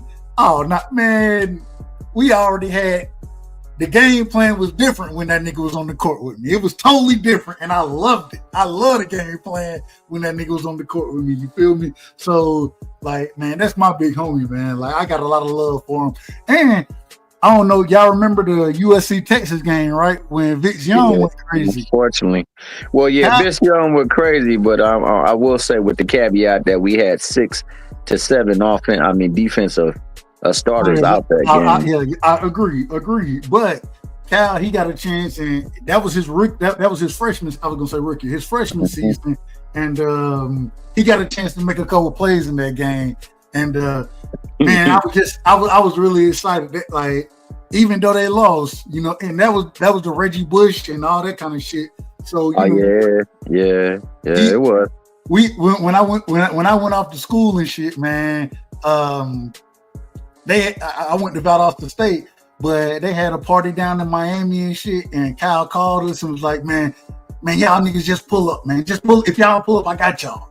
And so we came through, man. Got to go to an all white party and shit. Yeah, look at you. It was crazy, bro. Like it was wild as fuck, bro. Because it's like I'm pretty sure it was. We coming from nothing. We coming from the country, nigga. We country coming nigga. from Warner Robins, dog. Yeah, but we get there, man. Kyle and his agent, Rosenhaus. Rosenhaus was his agent at the time. Pete Rosenhaus came in. Yeah, Drew. Yo, your boy Marky Dan know his stuff. Drew Rosenhaus, yeah. Yeah, Drew Rosenhaus. Rosenhaus, you know what I'm saying? Sent the little car for us and shit. We pulled up, picked us up. We got to come through. Man, I'm talking about we had an all white party in Miami.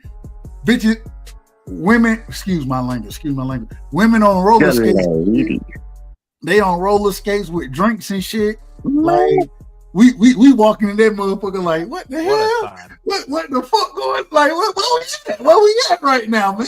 Got a whole section and everything, man. Like it was crazy, bro. Like met Eddie George there. Like we met all type of motherfuckers there, man. Like it was a good time. It was a really good time, bro. For sure. Hey man, let me tell you one thing, bro. I'm a shout out the heck out of Vince Carter because he had a hell of a game that game, man. And that Texas defense was pretty damn tough. Vince Young. I didn't say Vince Young. You said Vince Carter. I did say Vince Carter. Respectfully, my bad, dog. I'm tripping, dog. I done combined two sports like a Mickey Fricky. Hey, but Vince Young, yeah, number 10. And Mickey Fricky played a hell of a game, but I'll say this because I'm not to make excuses, man. You go out there with the team you had, and they still had a chance to win that game, man. We had a couple of calls though that I thought was suspect. The fumble definitely was suspect. The tight end fumbled the damn thing, and then we stopped them short on the fourth down, and they gave them the. They gave them the first, yeah. Yeah, that was crazy, man. Y'all were up with about 14 with like 4 minutes left, with like 3 minutes left, I think. Yeah, really but Vince Young went crazy in that game, bro. Well, Vince Young went crazy. But this was. I like to rewatch the final game winning drive all the time. That's one of my favorite games to watch. Yeah, you saw all those damn. They got away with a lot of stuff on that final drive too. But the thing that had me heated the most. Football sometimes. That's yeah, life. no doubt. No, that ain't the reason why we lost. The reason why we lost is because Matt Leinart missed the fullback that would have been a touchdown on a swing pass coming out the backfield, and then on fourth down we didn't have Reggie Bush on the field. Even if you don't give the Mickey Fricky the ball, huh? You said what? One, and with Reggie Bush and Leinart. Hold on. We couldn't hear what you were saying. Yeah, I didn't hear a word you said, man, but I heard you say. Can you hear me now? Yeah, we can hear you. Did y'all win 2 championships with Reggie Bush? Well, they won one, and one of them was taken away. Would you give up that one that still counts for that Texas game? Hell yeah. I couldn't stand the fact that we lost, even though, like I said, they went out there with a 6. Man, we had the Teen Twins starting at the safeties, bro. We had both our linebackers out, and we had we had 4 actually All-American linebackers, but 2 of them was first team, and one of them was second team. The other one was third team. We had 2 of our linemen out, man. But that being the case, bro, like, I could never take away what that man Vince Young did, because that Mickey Fricky was special in that game. And I would for one, because I thought we were gonna blow, man, I ain't gonna lie, I thought we were gonna blow them out, because it was like no way. I saw them stopping SC, but I didn't see people throwing the ball back when they got all like 40-something yards on the play. Didn't see a lot of people like missing people. I didn't see them dropping balls, and I definitely didn't see, them not having Reggie Bush in the game at the last play, bro. That it didn't make sense to me, but It was a great game. It was just so happened to be that it was one of the toughest games I ever had to watch, man. Because like you said, they were up 14 with 3-something left, and they lost the game, dog. And that was something that was unheard of from them. Yeah, no, and mind you, with Matt Leinart at that time, you had Reggie Bush. You also had don't forget you had Thunder and Lightning right there. What's my brother's name? Oh, that was Lindell White. Hey, look, Lindell White had a game. He just did an interview the other day that I was looking at, and the nigga was like, "Man, if I didn't get in the box, man, that shit used to piss me off because I knew if I scored, man, I had the bitch and follow. I'm going to the parties and this, that. Man, it's gonna be a good time. You feel me?" And well, yeah. Shout out to Lindell White, man. Hey, go ahead. No, go ahead. I finished. My bad. I was just gonna say, man, I thought Lindell White was special. I thought Reggie. I will tell you. So back then, even I don't do it as much now, but I used to love high school highlights. You know what I'm saying? Especially when you in high school. You know what I'm saying? Yeah.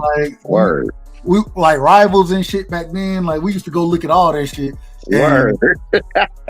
one of the best highlight tapes you could ever see is Reggie Bush highlight tape. Oh, his freaking highlight, man! That was the stuff legends was crazy, bro.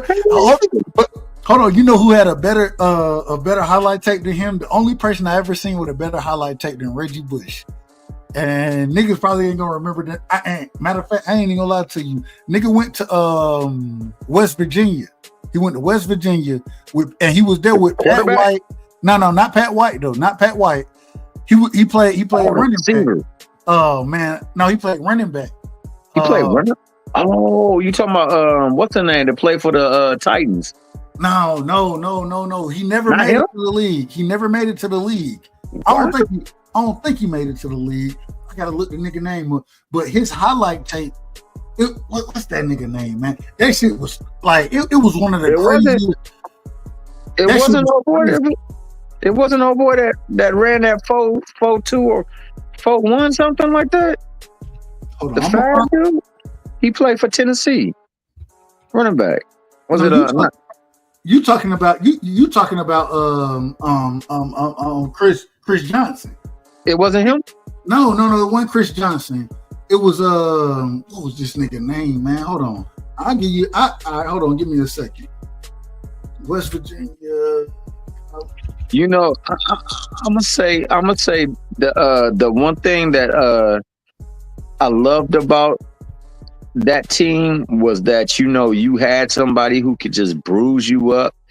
You had somebody who could just take it to the house, and then you had like a couple other backs that never really got the full respect. I liked Reed. I thought that Reed got done dirty in Notre Dame, man. They let that damn grass grow like 9 inches long. Here we go. Oh, you in Notre Dame? Not a grass too long. Oh, bro. Marky Dan, you remember the game, bro? Which game? The game against SC, the game right before Texas, where the Bush push game, man, where they had grew the damn thing up. Nah, you got to tell me about that. Oh man, they had the grass so damn high, dog. The grass looked like it was freaking. It was like Bermuda. They was playing on Bermuda. No, this was at Notre Dame, dog. We went to Notre Dame, the #1 team. I'm gonna tell you something now. I'm gonna tell you something, Thomas. Ain't nobody ever heard about no damn grass being too high. We ain't never heard of nothing like that. Hey, maybe the grass don't grow that way. They don't. Up, I mean, and somebody. Everybody playing on the same damn grass. But they practicing on it though, dog. It's a difference when you used to it. Yeah, come on, man. But hey, we still won the game, dog. They just took my man Eric Reed out the team, dog. He was a valuable player, and on top of that, yeah, man. We not Eric Reed. What am I saying? Did I say Eric Reed? Eric. Yeah, my bad. I did say Eric Reed. I'm tripping, bro. It's one of them days. But anyway, bro. Grass. Let's look this shit up. Let me see how high this grass was. Man, watch the film, dog. The grass, nigga. It looked like we over there about to cut that Mickey Fricky is so long. Like, you know how you woof before you cut it down on the waves, dog. My man was over there woofing the stadium, dog.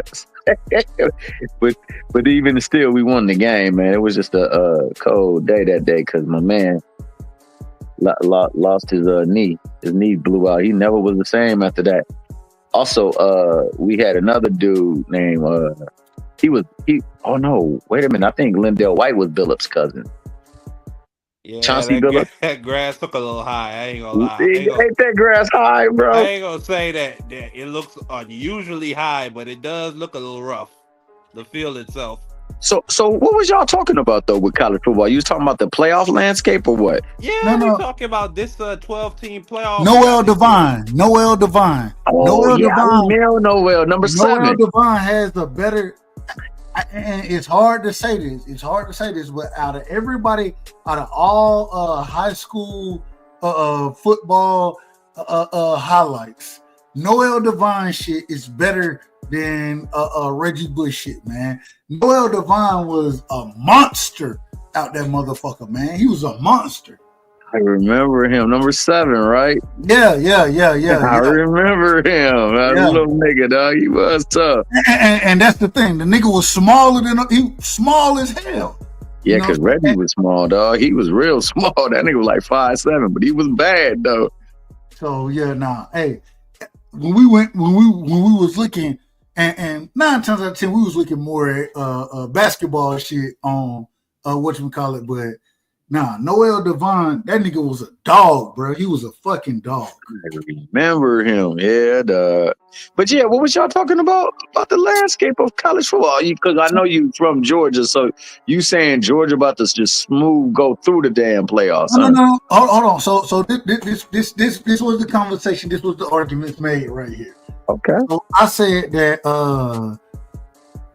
first off, my brother Marky, he said that he think Boise State got the easiest route. He think that Boise State gonna walk through my dogs. I said that my dogs got the easiest route because we don't have to play Ohio State, Texas, Oregon until the championship, and we get to play either Notre Dame, which I think Notre Dame beats Indiana. So I think we play Notre Dame. Then we get the winner of, I think Penn State beats SMU. So we get the winner of Penn State, in my personal opinion, Penn State and Boise State, which Marky is saying is going to be Boise. I think Penn State still has a chance to beat. I think I'm picking Penn State to beat Boise, but I don't care who wins it because I don't think neither one of them can beat Georgia. I don't think neither one of them teams. Marky is telling me that Ashton. I hope I said it. I hope I said the other name. I hope I said. I just called it first name, but I hope I said his first name right. According to Marky, Ashton gonna run all over the Bulldogs. I think he said. Correct me if I'm wrong, Marky. I think the man said that he think Ashton gonna have 150 yards and 2 touchdowns against the Dogs. 2 tuds. 150. You don't think so? Hell no. Yo, this dude been running over everybody, bro. You don't know, Tom. He don't know. He been running over everybody who ain't shit. See, this know. is the problem. This is the problem with it. This is the problem. We cut for this. And I'm gonna ask you, Thomas. Hey, shout out to wait before you ask me, man. Shout your chat out, dog. You had some people coming in here, dog. Who I mean? Shout out to Big Supreme. And man, my brother Supreme is in the building, man. Big Supreme is in the building. Salute to him, man. Much love and respect. Shout out to my brother Robert Brown. Yeah, shout out Robert Brown. Man. Much love and respect, Big man. Supreme. Salute my brother. I see A1. Salute my brother A1 Hoop Zone. My white A1. brother from another mother, taking care of his kids. Hey, A1, that boy love his kids, man, for sure. You got to shout A1. A real one, man. He a real one. You know what I'm saying? We real niggas know real niggas. You feel me? A1 real talk. A1 is one of them people, man. A1 is a real one. Hey, I gotta do this too, though. I gotta do this. Shout out to and I hope you don't take it no type of way. Carl, I hope you don't take this no type of way, Carl. Shout out to my nigga Carl from Australia. A real Sparky nigga, Dan. man. A real nigga. A nigga I fuck with. I'd have been fucking with Carl for a minute. Carl, hey, on everything I love, Carl he'll pull up, you feel me? Paul's a good man. Man, Carl, Yeah, I see you good, man. He gave you a hell of a name, dog. Called you Sparky Dan, dog. but Carl, when Carl pull up, Carl might be on the goddamn job right now. If y'all don't know, he might be on the Carl job might right be now. drunk and sad as hell by himself, crying about his football team. It could be any Carl. Man, shout out to my brother, man, the boxing kangaroo, man. Shout out to the boxing kangaroo. That's a hell of a name, dog. Man. I love you, bro. A real nigga, man. A real nigga, a nigga that I say, even though if you jump on here, he'll be like, man, I ain't quite a nigga, but at the same time, I rock with y'all niggas, man. I rock. Hey, man. Hey, man, for sure. I remember one time, man, I went from Compton, man, and came out to Fontana to go to school because I was getting into trouble, bro. so my uncle, he came and he started coaching us too because he lived in Rialto, and you know, he a hood Negro, so like everybody a ninja. So like we was at practice one day and this one white dude was cutting out a line. Dog. He said, "Look, Ninja, I'm not gonna tell you no more. You were right. Damn, Ninja, how many times I gotta tell you?" My man looked at me. He said, "Did he know I'm white?" We don't give a damn about none of that. We don't give a damn about none of that. I said, yeah, man, he ain't talking about Negro, dog. He talking about ninja. I said, anybody could be a ninja. You act out of line. Anytime we call you a nigga, man, you know what it is? A term of endearment. It ain't nothing disrespectful. When I say that's my nigga right there, I ain't calling you a nigga, really. I'm just saying that's my brother. Feel me? So hey, one said you gotta be Jared Anderson, dog. What happened?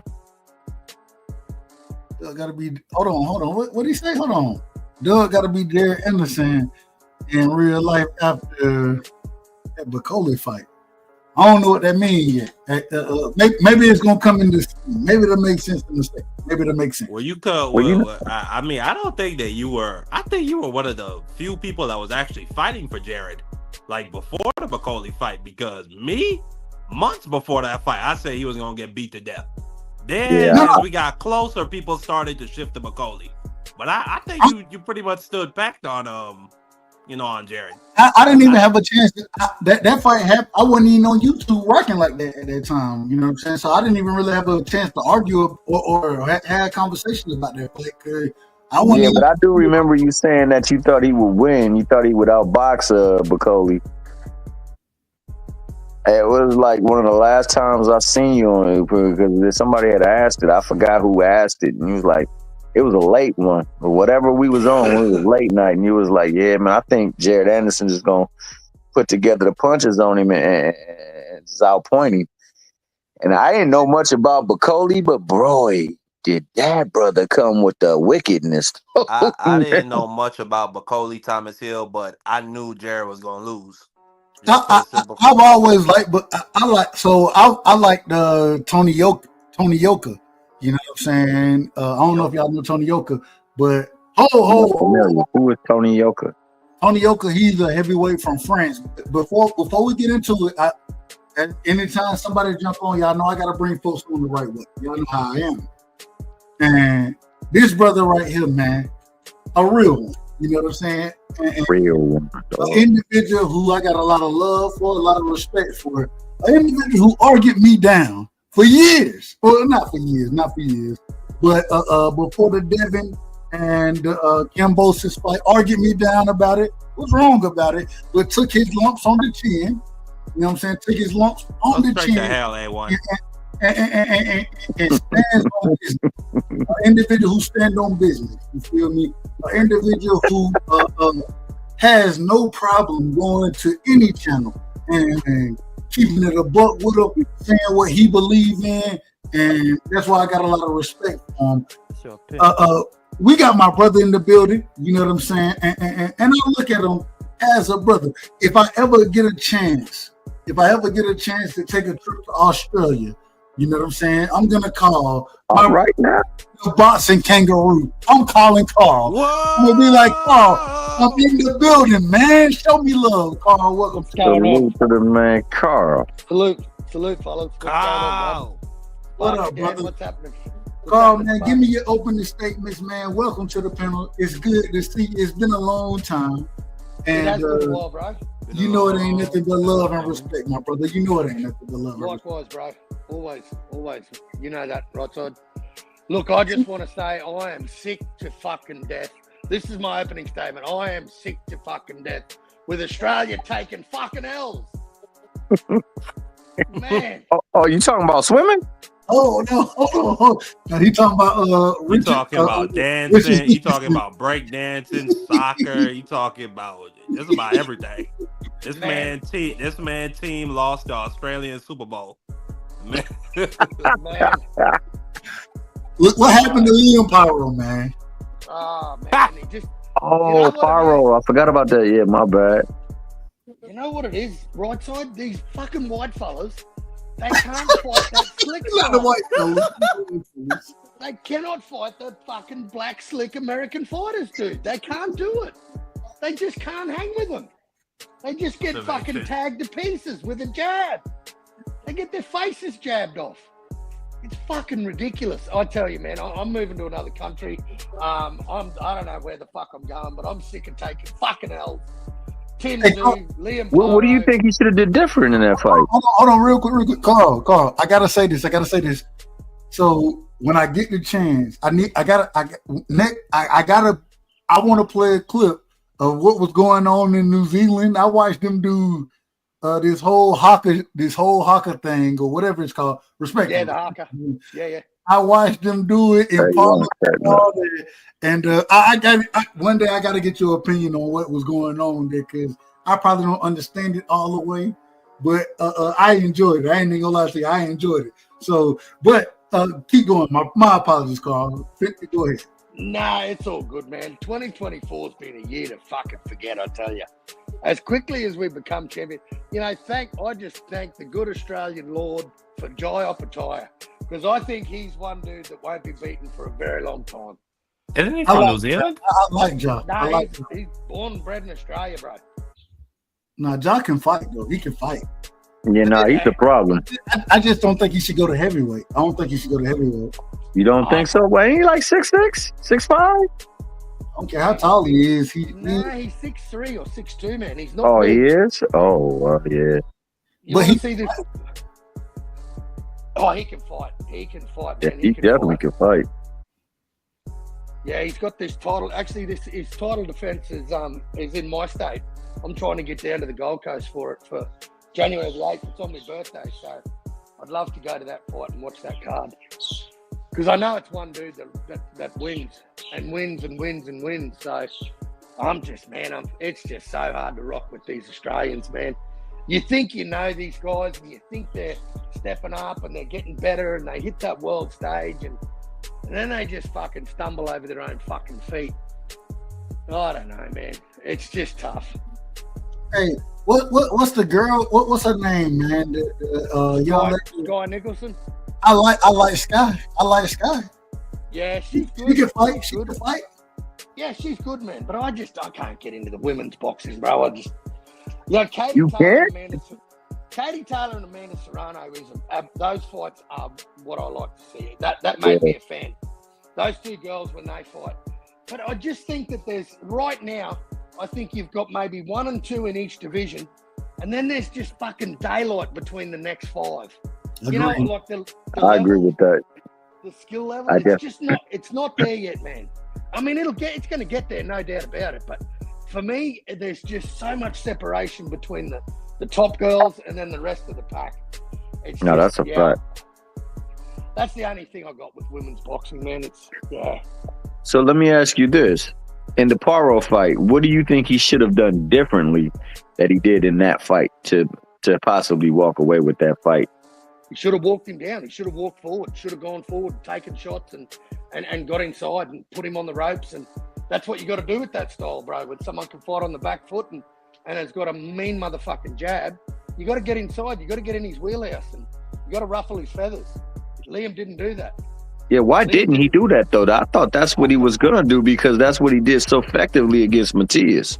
When you get in the face with that damn jab, it's hard to do that. Well, he broke his nose in the 3rd round, bro. And I think he was having trouble breathing. I think he was having trouble breathing because from round 3 onwards, I just had shades of Devin Haney and fucking George Kambosos revisited. And I'm just like, no, get inside. Why isn't he walking him down? I don't know, man. And for him to face a guy like Matias, a known fucking puncher, and I know when we talk fighting, we talk, you know, there's levels and we talk about skill set and, you know, the old classic cliche of styles make fights. I get that. I get all of that.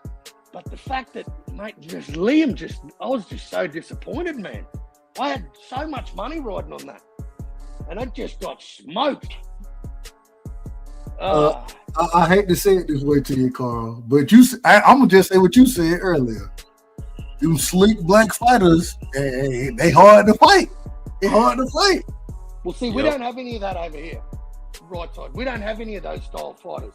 But none of them progressed to the world stage. So, you know, Sorry, my bad. I didn't mean to cut you off. Continue. I'm gonna say something after you done. I was just saying that style, man, it's just so hard to emulate in Australia. Like, I could probably think of 2 fighters across all weight divisions in Australia that have got that type of style that can fight on the back foot.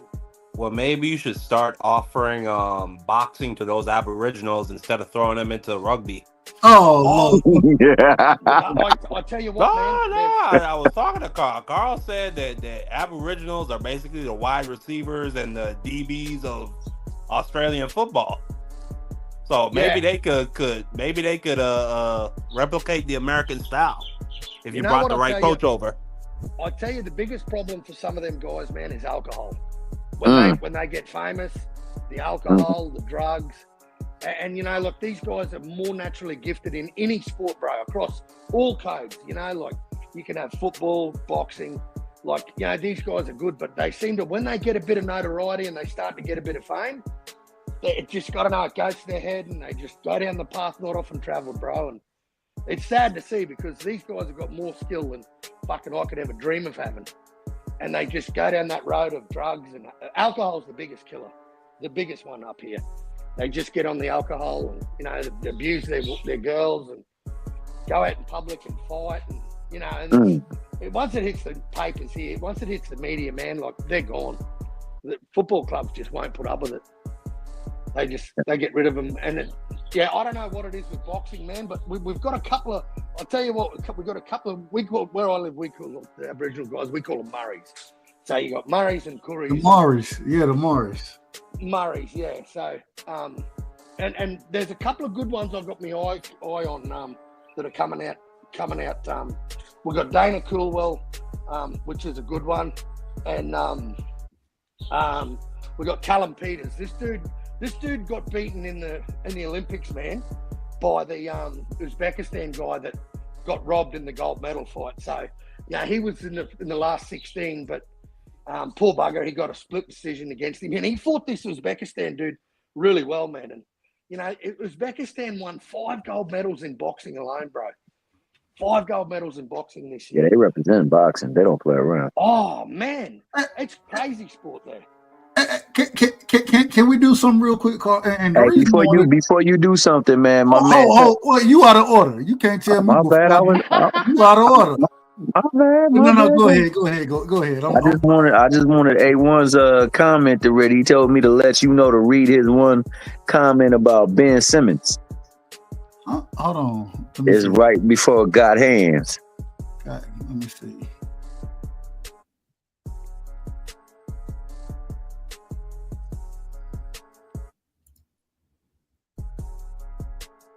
He said he should be pissed that Ben Simmons represents them, and they don't even want. Hold on, who Ben Simmons represent?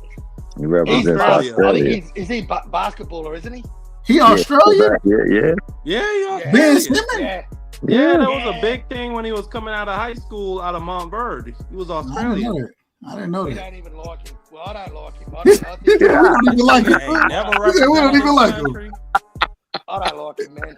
I think he's a fucking clown. Now, I think now, he's now, fucked up with the 76ers, bro. I think they gave him, everything he wanted, that sport little cunt. Nah, And he carried on like a fucking bitch. I don't like him. nah, no, it's a fact, Tommy Hill. Ben Simmons to me represents the modern day, the spoiled modern day athlete that got everything in high school. Like, bruh, he took these people money and ran with it. This man has never, from day one he came in, he's never tried to improve. He's never tried to get better. And then during that Hawk series, his confidence was shattered. He ain't been back since. Nah, That man is an embarrassment. damn, I didn't know that. I didn't know that. No, it's bad. It's bad, Dub Right Side. It's bad for Ben Simmons. Yeah, This man might not be in the league after this contract. He is a sport little brat. He is a typical rich boy sport little brat. That's his upbringing. I don't like him.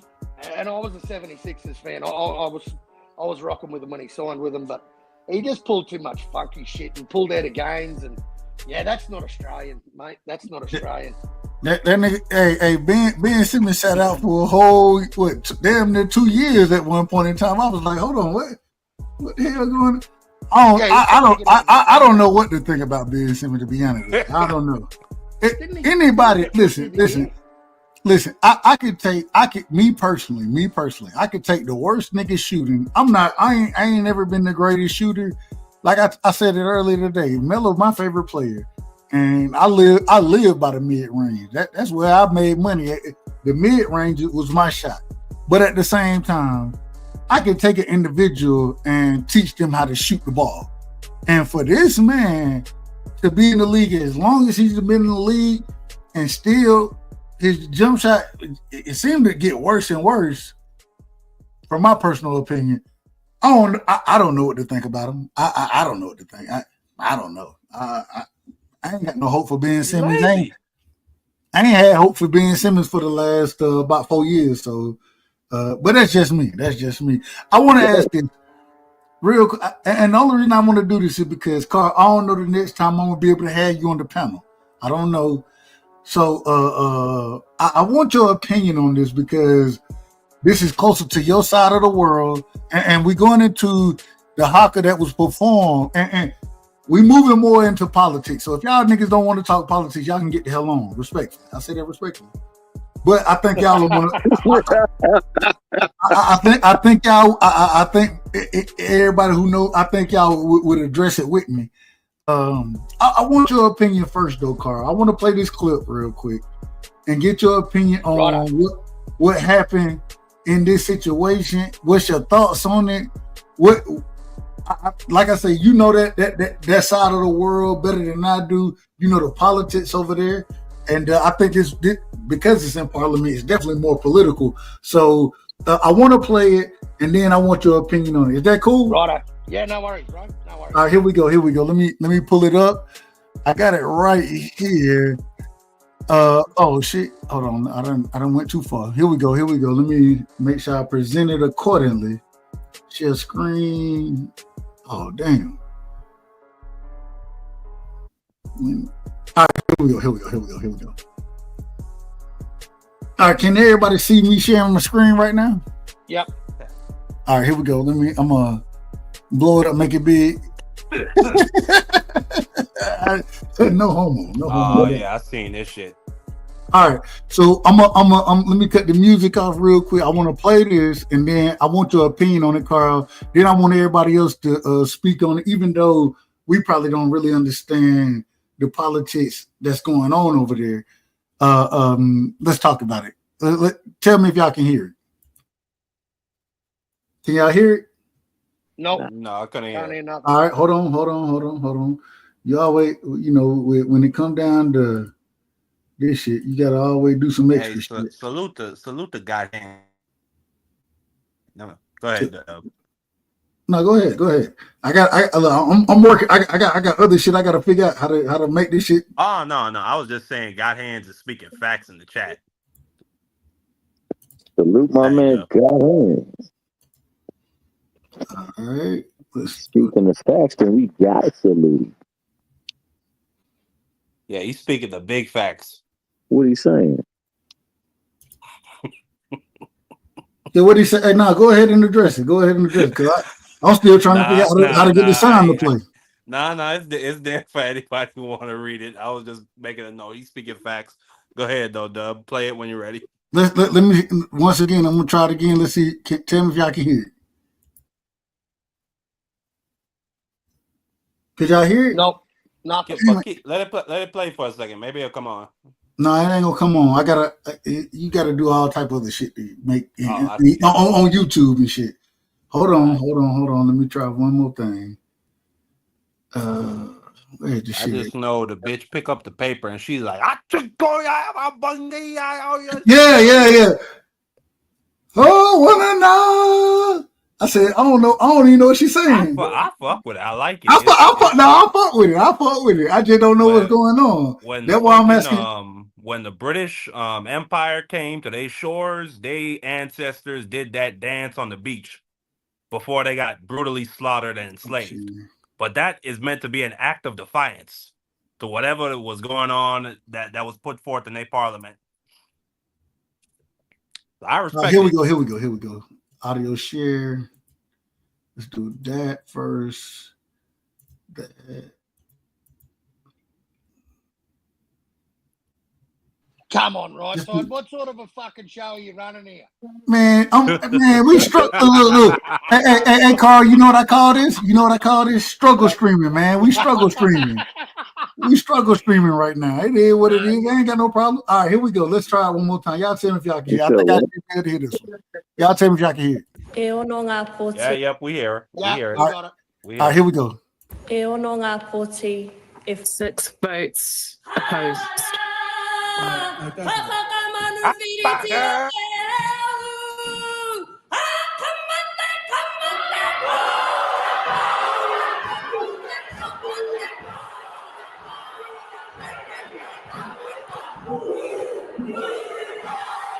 What an OG two-stepping.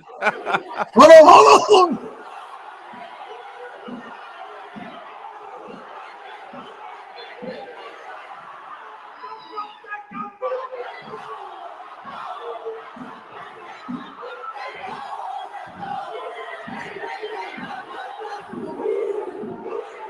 Yeah, I would have got the fuck out of there.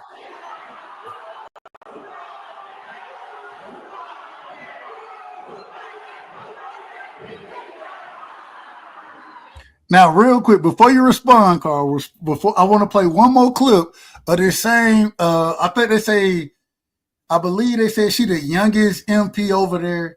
You know what I'm saying?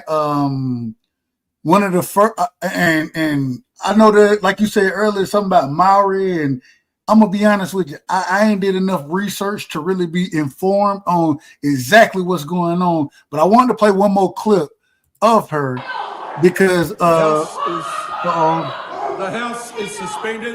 Because the reason I want to play this other clip is because this happened before the clip that I'm about to play happened before this situation went on.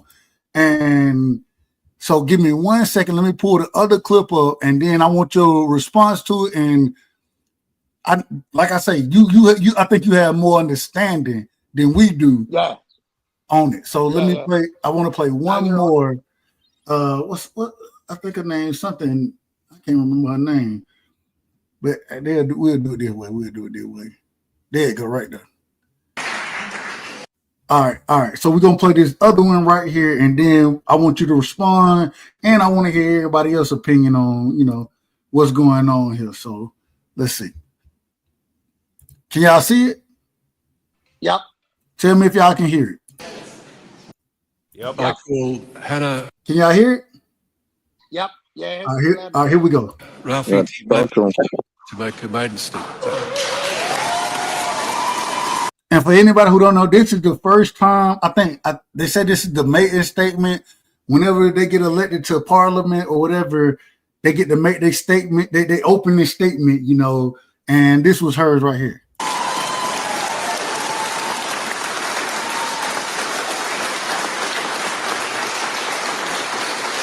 Tēnā rā koe e te pika. Tēnā rā tātou e te whare. Kangauki mo kau, kangauki tamaki, karu te whenua kamate te marama kata kangawhetū I te rangi ka ara wai kato I te rua au e ha,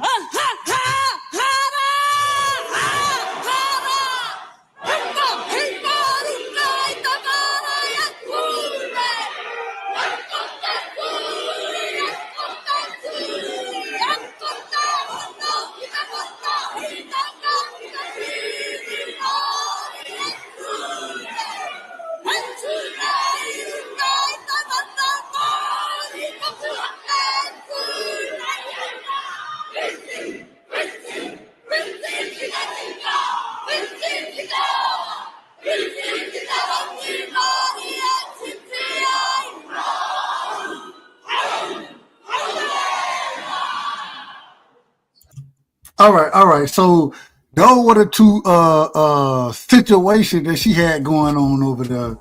And me personally, I seen it from afar. I really didn't know.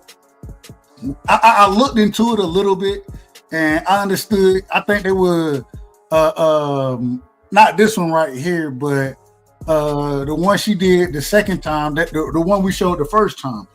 I think there was some type of protest that was going on. What's your thoughts on it, being that you're from over there or from that area of the world? And hell, I'm from a small town, Georgia. Break it down for me if you don't mind. So what it is, bro, is it's called the haka. Now, the haka is a traditional war dance that they did in back in BC days. It's a traditional war dance they used to do. It's the Maori culture, and that language she was speaking was actual Maori language. It's basically she's basically doing her dance of what her culture is, and that's I think as more and more Maori people get elected into Parliament, you'll probably start to see a bit more of that. It does seem crazy, but for someone that's played against New Zealand and I've seen a lot of the haka performed at a lot of sporting events. It's just a traditional dance they do, and the idea is that they're trying to look as mean and scary as they possibly can. That's why they shout. That's why they pull the faces. They pull the tongues. They're trying to put fear into someone when they do that dance. So she's basically announcing that she's in Parliament. And she's there for the Maori people. In your personal opinion, was that offensive to you, or no? Or should that be taken as because I didn't see and I done went and looked at different channels as far as New Zealand go, as far as Australia go, and some of them, they was like, man, this shit is they out of control. They out of control with this. Did you see it that way? Nah, not at all. Not at all. Not at all. Nah, mate, that's just the Maori culture.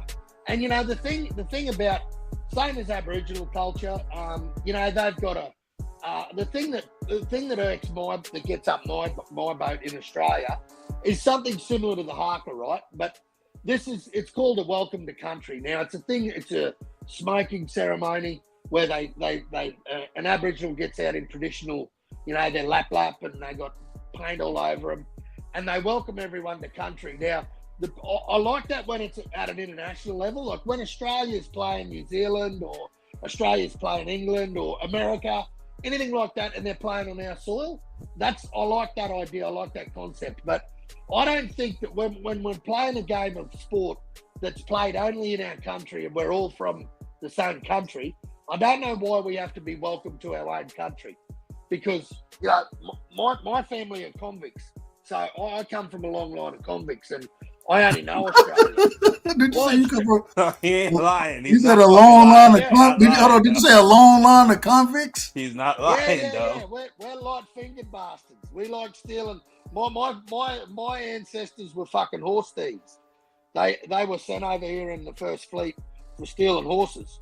So we were criminals when we came to Australia, but I only know Australia, bro. I don't know. Both my parents were born in Australia. I'm born in Australia. So it's all. I don't need to be welcome to my own country. That's the problem I got with that. But that's a different argument. But I don't see a problem with doing the haka in Parliament. I don't think they need to do it every time. But it's a traditional dance they do, bro. I don't have a problem with it, to be honest.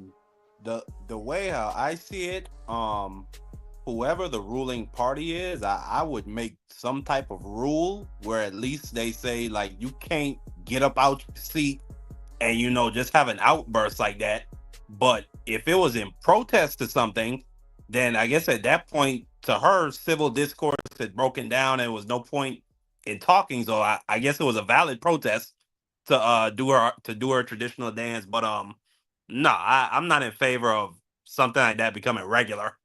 Like, if y'all are trying to handle business and then people just get up out of their seats and start chanting and dancing, I'm not in favor of that.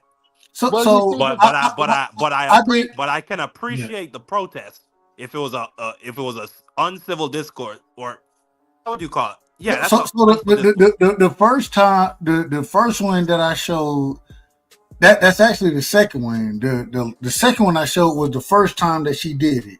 I believe. I think that was her coming in. The second one was. Oh, go ahead. Yeah, I think that was like you said. You played them back to front, but the first one when she got all the cheers and that was obviously when she'd just been elected, and that was her inaugural speech. Right. Oh, I see.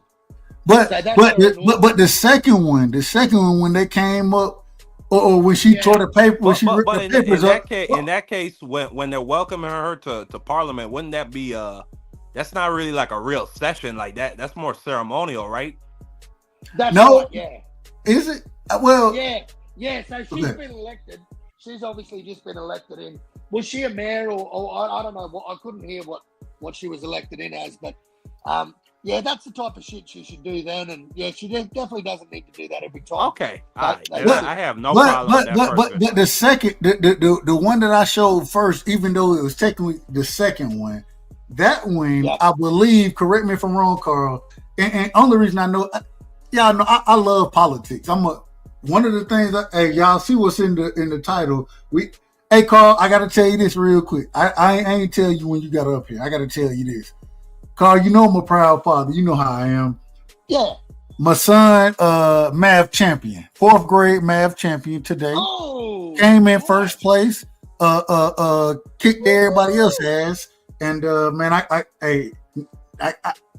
I told Thomas and I told Marky when they jumped on, I told them the same thing. And I said, every time somebody jump on, y'all gonna have to hear me talk about this because, damn it, I'm proud of them. And a math champion today came home, man, and man, I got a lot of love for him and very proud. I'm a very proud father today. That's natural. That's a natural feeling, Dub, because you're a father. But let me tell you one thing, man. You tell that young champion to just stick with his books, keep his head in those books, bro, and study his ass off, man, and just become something fucking great. Yeah. Because that's one thing I tell you, one thing you need in life, bro, is you got to be able to fucking count ones and twos, bro. So good shit, man. I'm proud for you. As a father myself, man, yeah, that's awesome. And well done to the young lad, mate. And real quick before we move forward, I gotta ask this as well, Carl. You know, me and you, we done had conversations outside of just boxing. How the young ones doing, man? How are the young ones doing?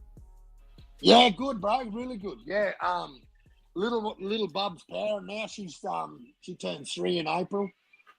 Yeah, she's all good. She turning 3 in April, and I didn't know Carl damn near. I done known Carl damn near 3 years. I almost remember when she was born. Yeah. Respectfully. Yeah. And we had a lot of problems with her, bro. Because I remember. I'm not no spring chicken. I'm 46 fucking years old. I old. just met her the other day.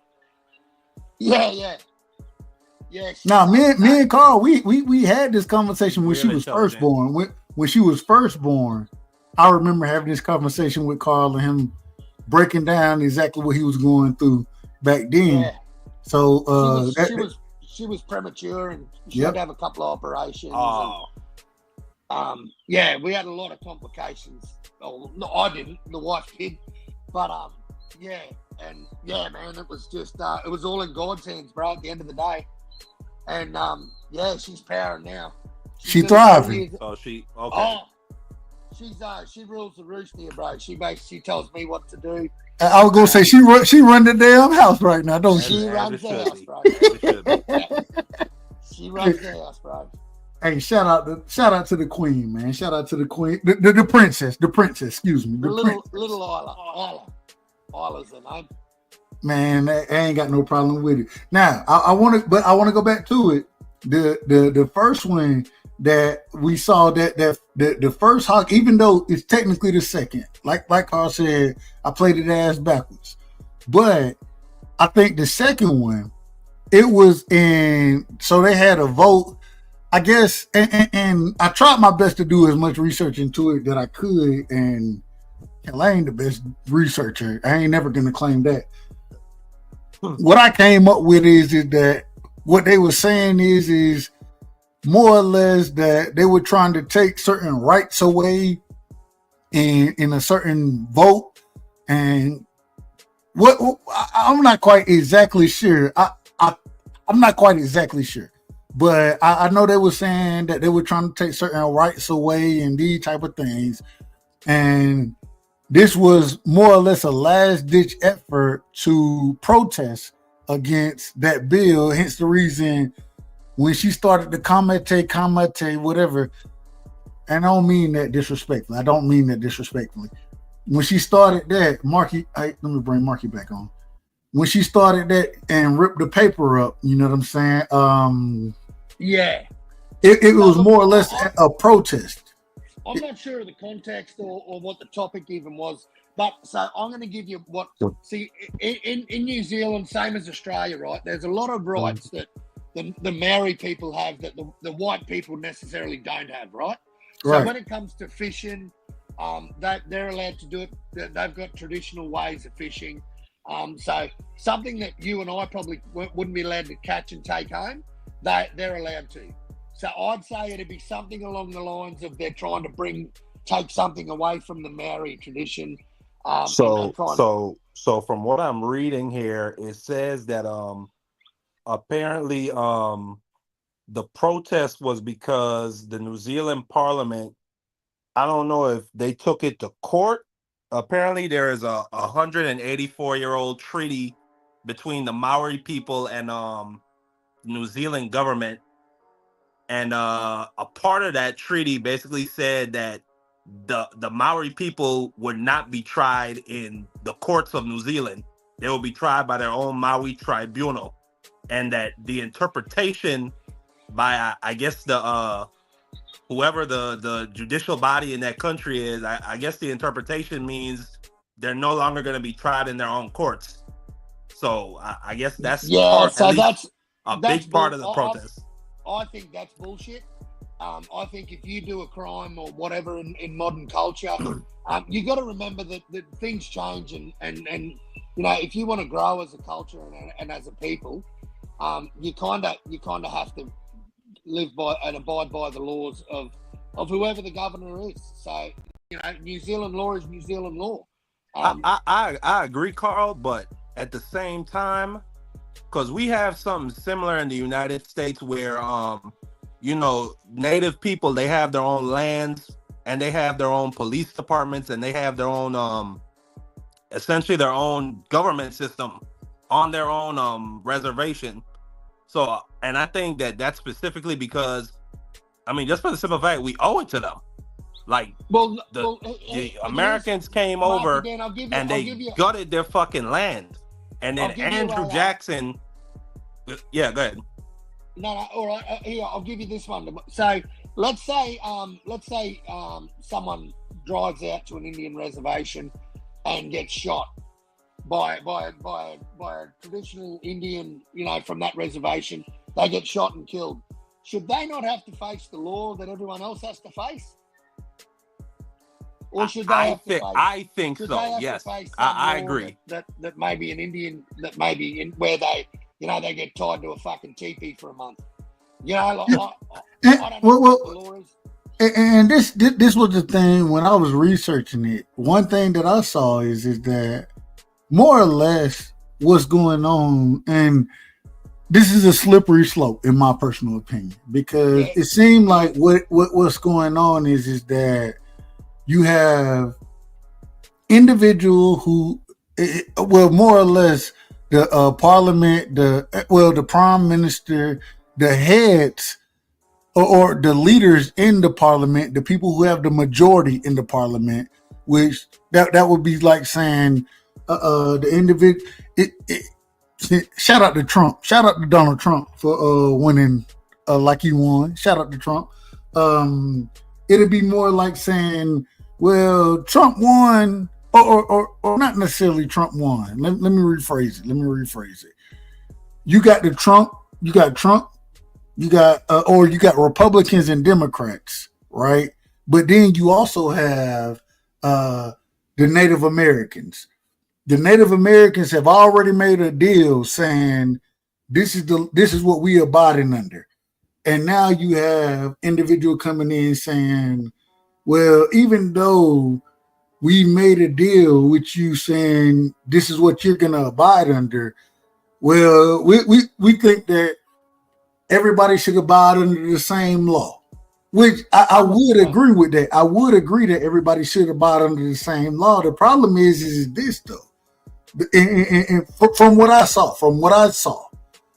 when it came down to the Maori people, respectfully, and I'm probably saying that shit wrong, but when it came down to them and the government, you know what I'm saying? It was an agreement between the 500. Hold on. Let me finish. There was an agreement made between the Maori people. And at that current moment in time, it was the Crown of England, because the Crown was the one who had these other individuals coming in to these folks' land. So there was an agreement made, which ends up being a treaty. My bad right side. Quick point. I just now you're gonna say my bad and then cut me off. I'm sorry. Quick point. I just wanted to. You out of order. You out of order, man. You out of order. You out of order. You out of order. I just wanted to. I told somebody. I told somebody. Hold on, real quick. I told somebody. I'm gonna let you cook. But I told somebody this the other day. The reason I started this channel for me to be long-winded. Because if I'm long-winded on somebody else's channel, they're gonna cut me off. Right. So I started this channel so I can be long-winded, but I'm gonna be gracious and go ahead. No, I just wanted to make a quick point. You see how the British Crown making deals, how it carries on to modern day, and it's still fucking with modern day countries right now. It's the same shit with Israel and Palestine. That was a deal Now you out of order because we yeah, just wanted and we can get to that. We can get to that because hey, I love talking global politics regardless. I love talking. I talk. Yeah, you know how I am. But before we get there, so what happened here is that the Crown made a treaty with at that current moment in time the Native people. Right. And now, because that treaty was made, you have individuals that's coming in and saying, well, even though that treaty was made, it ain't fair to everybody. My only problem with it, and I would agree with that. Because I think everybody should abide under the same law. The only problem I have is that y'all wouldn't be able to, and when I say y'all, I'm talking about the individuals, the parliament, in New Zealand, and this is me from the outside looking in. Here's the reason I need somebody like Carl that has more knowledge than I do to speak on it. But that's why I really love and respect his opinion, is because he know more about it than I do. I can read about it, but I think he has a better understanding than I could ever have. So, from my understanding, they made this. These two parties made an agreement. It's the treaty for New Zealand. That treaty allowed for the parliament to even be created. And now the parliament is saying that, well, And mind you, what's so crazy about it, the Maori people, respectfully to them, I'm probably saying their name wrong. However you say it, I think they have the smallest majority in the parliament right now in New Zealand. And so now they've been outvoted in the parliament as far as things in a normal, when I say normal, in America, the way I would look at it is I think everybody should be under the same rule, right? I have no problem with anybody saying everybody should be under the same rule of law. The difference in this situation is these people have made an agreement, right, which allowed the parliament to be even established. And now the parliament is saying, well, now that we established and that we outrank you, we have more individuals in in this quote unquote democratic society, and we're able to outvote you. Then what we're saying is forget the treaty. Everybody should be under the same law. Damn the treaty that started. And if that treaty wasn't there, I probably would think of things a little differently. But because that treaty was set up and that treaty allowed something like this parliament to be set up, and now they're using the parliament to get rid of that treaty, I understand why the people, I'm not saying whether it's right or wrong, because I believe even then, outside of her coming out doing the haka in that situation for that bill, I believe they had like a marker, or they more or less mobilized and took a march to the parliament. You know what I'm saying? What is it, Wellington or something like that? Wellington, something like that, respectfully, in New Zealand. Wellington.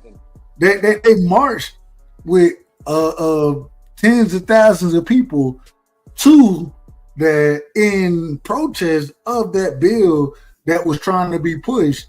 And so all I'm saying is that you wouldn't even have the opportunity to be here or to try to make the rules that you're trying to make if this treaty was never signed. And because this treaty was signed, it's almost like saying that treaty is the land of the law, in my personal opinion.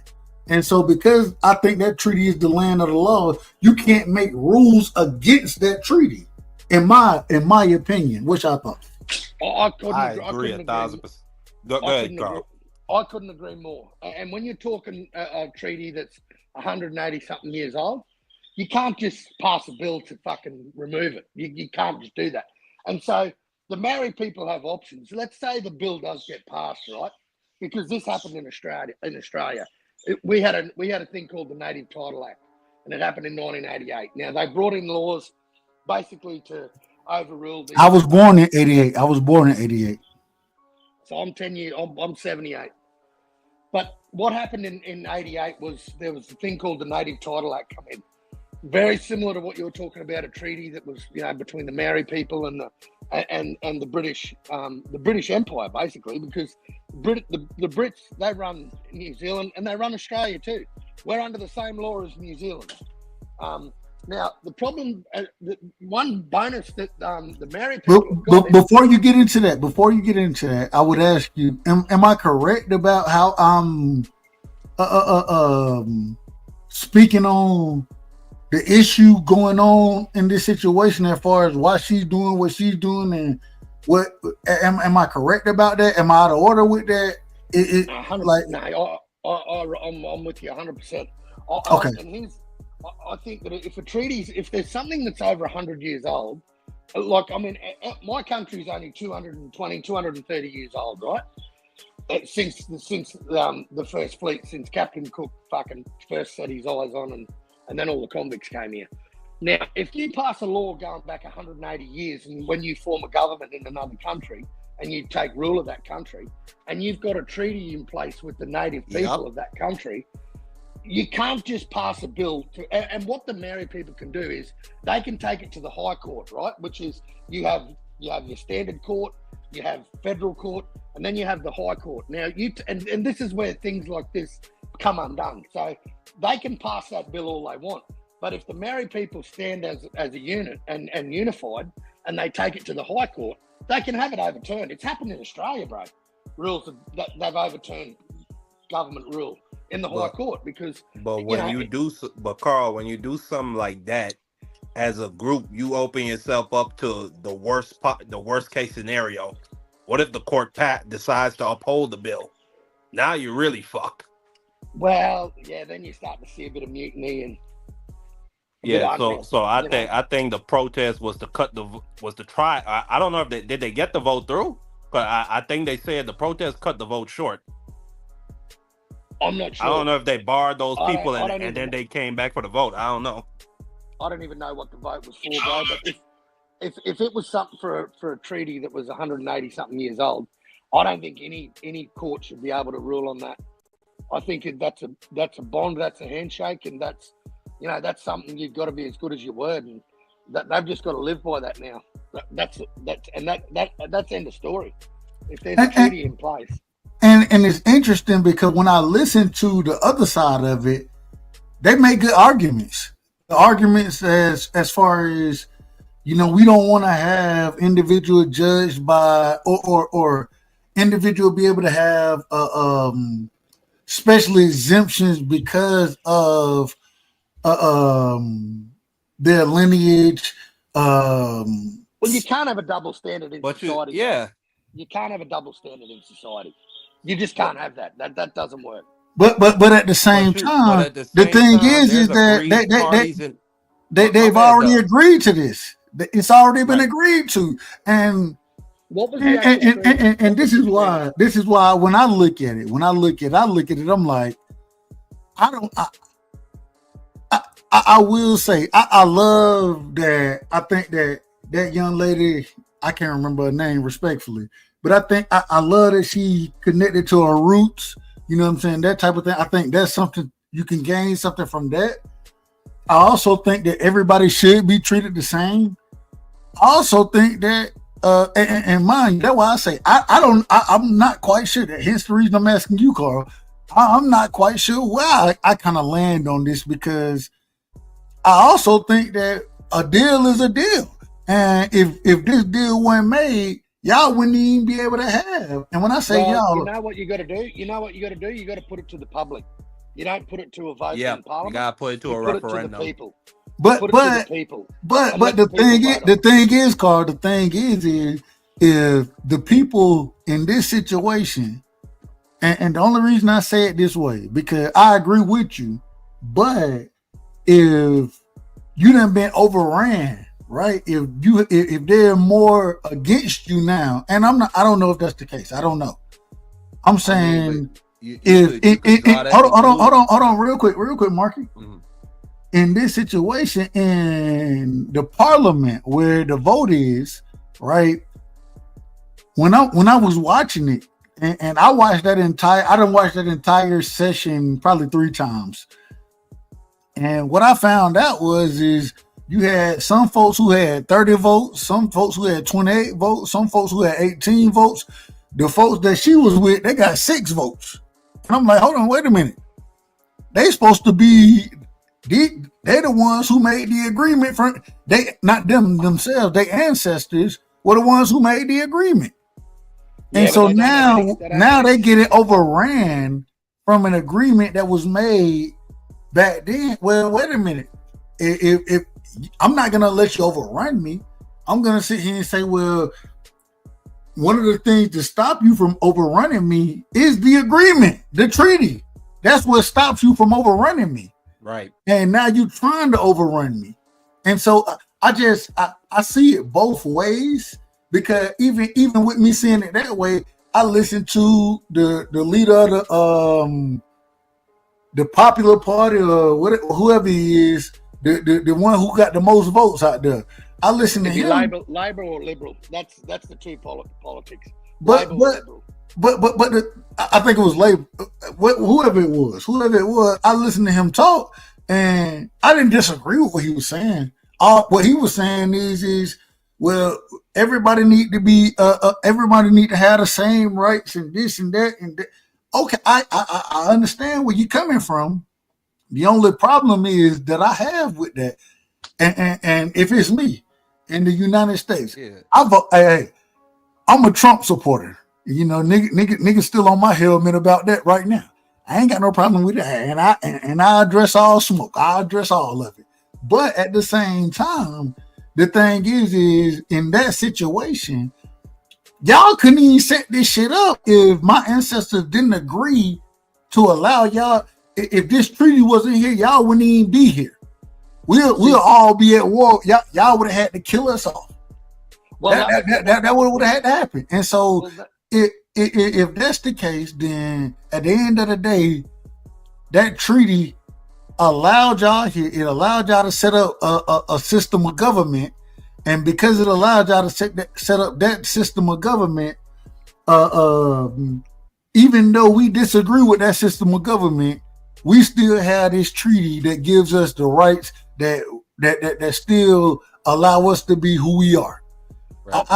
When it comes to traditional law, let me just tell you. So with traditional law, I couldn't agree more.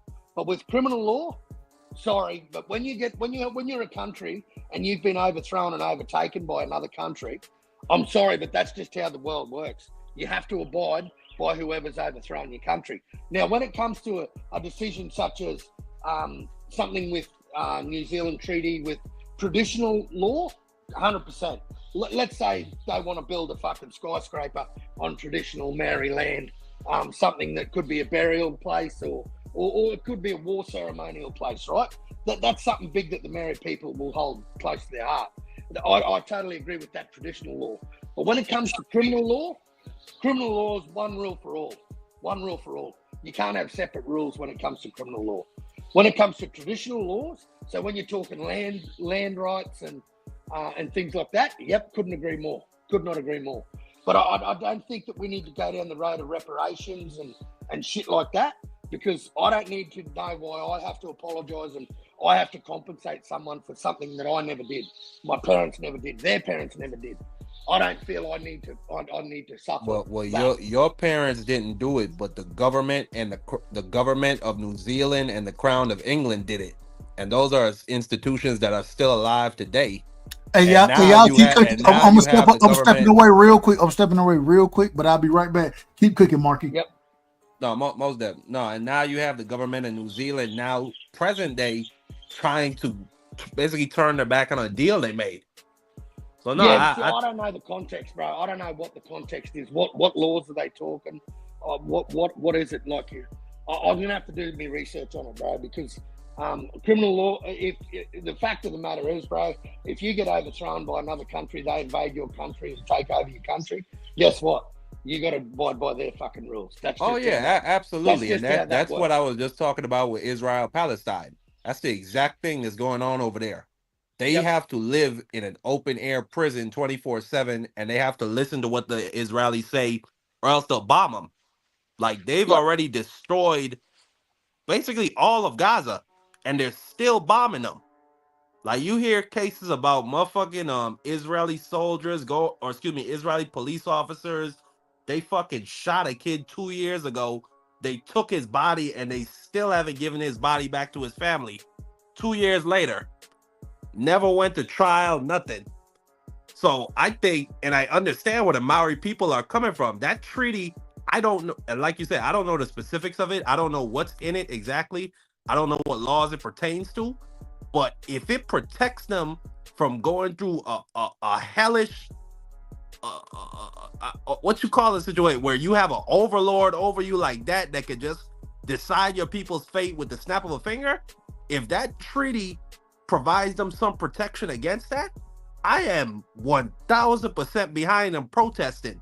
Them trying to pass a bill to interpret it differently. But that's how I see it, because that shit in Israel, that's a real nightmare. I don't want that for anybody. You're right there, bro. But see, I don't know what the Maori people, I don't know what they're petitioning about. I don't know what the argument is, man. I'll have to do some research on it. But you know, if it's traditional law, bro, like coming down to land, it's more or less with traditional law, it's about what you can and can't do on that land. when it comes to fishing, building, clearing land, whatever it may be. The fact of the matter is that traditional law, that treaty, that stuff should still stand. But if it comes down to criminal law, bro, I think everyone, needs to be under the same rule. I don't disagree with that. I think if you murder somebody, I think if you rape somebody, I think if you steal from somebody, you should be held under the same standard as everybody in that country. 100%. But if you made a deal which says that the descendants of these people shall not be held to that standard, you gotta stand on that. Yeah, which I don't know what it is. It's fucked up, but that's a fucked up world. But when you make a deal, sometimes you gotta give concessions, though. You know what I'm saying? Like, you're not gonna get everything you want out of a deal. Like, you got to take these people fucking country. Well, you know what I'm saying? And my thing is this. I agree with both of y'all, more or less. I think there should be a standard, especially when we talk about criminal activity. I think there should be a standard there. The thing is, though, even if that the treaty addressed that piece Salute of it, DS. if shout out to my DS3 man, salute to DS3 man, salute to no evidence. I don't know how no evidence ain't got no damn wrench over here. I apologize, but we'll get you straight eventually. Respectfully. Matter of fact, I think I'm gonna take everybody wrench. I think I'm taking all wrenches. I don't know why we even need wrenches over here, respectfully. But that's a whole nother story. My thing is, if it come down to criminal activity, I do think there should be a standard. I also think, though, and I look at the Declaration of Independence. I look at, and y'all know how much I love you. I'm unapologetic. I'm unapologetic about loving this country. I love the United States. I love it. I'm a fan. As a black American, niggas tell me I'm crazy as hell for supporting Donald Trump. I fuck with Trump all day and every day. You damn right I do. And I'll argue your ass down about it. And if you want to hit the panel, come on. I ain't got no problem with it. I ain't running from it. I ain't never ducking smoke. My thing is this. I love the Constitution. I think the Constitution is one of the best things that happened in this country. If you go back and listen to some individual like Martin Luther King loved the Constitution. He didn't speak negative of the Constitution. He spoke negative about individuals doing shit against the Constitution, right? And in this situation, when I was listening and reading up on this treaty, you had individual who was saying, well, this is one of the treaties that more or less is the founding document of this country. That's what they were saying. I don't know how true it is. I'm just saying what was being said. I don't know. I mean, you would have to think that was the founding document, because how else would you get those 500 Maori chiefs to live in a society ruled by a foreign government without constant haka dances and people getting murdered? But because of that piece of it, that's almost like saying that we're gonna sit here and yes, you can make amendments to the Constitution with the right amount of votes. The difference is that the Maori don't have representation in that. Exactly, and that's where I have when I watch how the votes were going down. When you listen to them say the Maori Party 6 votes, well, everybody else got more votes than they got. Ah, man, everybody else got more votes. And then now what we doing it, if it wasn't for that treaty, you couldn't even set this damn parliament up. And I understand to some degree the trying to be fair, which I'm all in my personal opinion. I don't think we should be seeing. I think everything should be on merit. It ain't about the color of your skin. It ain't about where you're from. It ain't about none of that. Are you qualified? Are you doing the right thing? What are your actions? These are the things that you should be judged on. But at the same time, if this is a founding document for the country, And now all of a sudden, it's being set up where people are voting to destroy the founding document of the country because they don't agree with what regardless of what it is. Because they don't agree with it, they're trying to set something up to go against it. I'm like, wait a minute.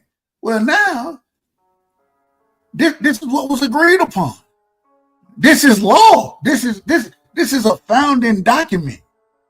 It's almost like saying, folks are saying, you know what, we're gonna go ahead and we're gonna get rid of the Constitution. Although that's what we don't believe. Saying. We don't believe that everybody was created equal. We don't believe that everybody is innocent. Wait a minute, you out of order. No, wait a minute.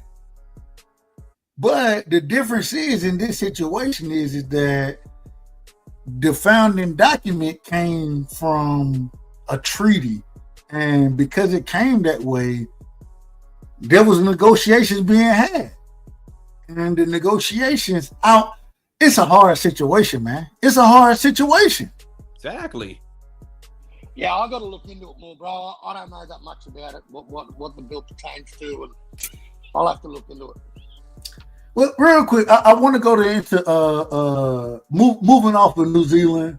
I want to go into Marky point a little bit and get y'all opinion on this.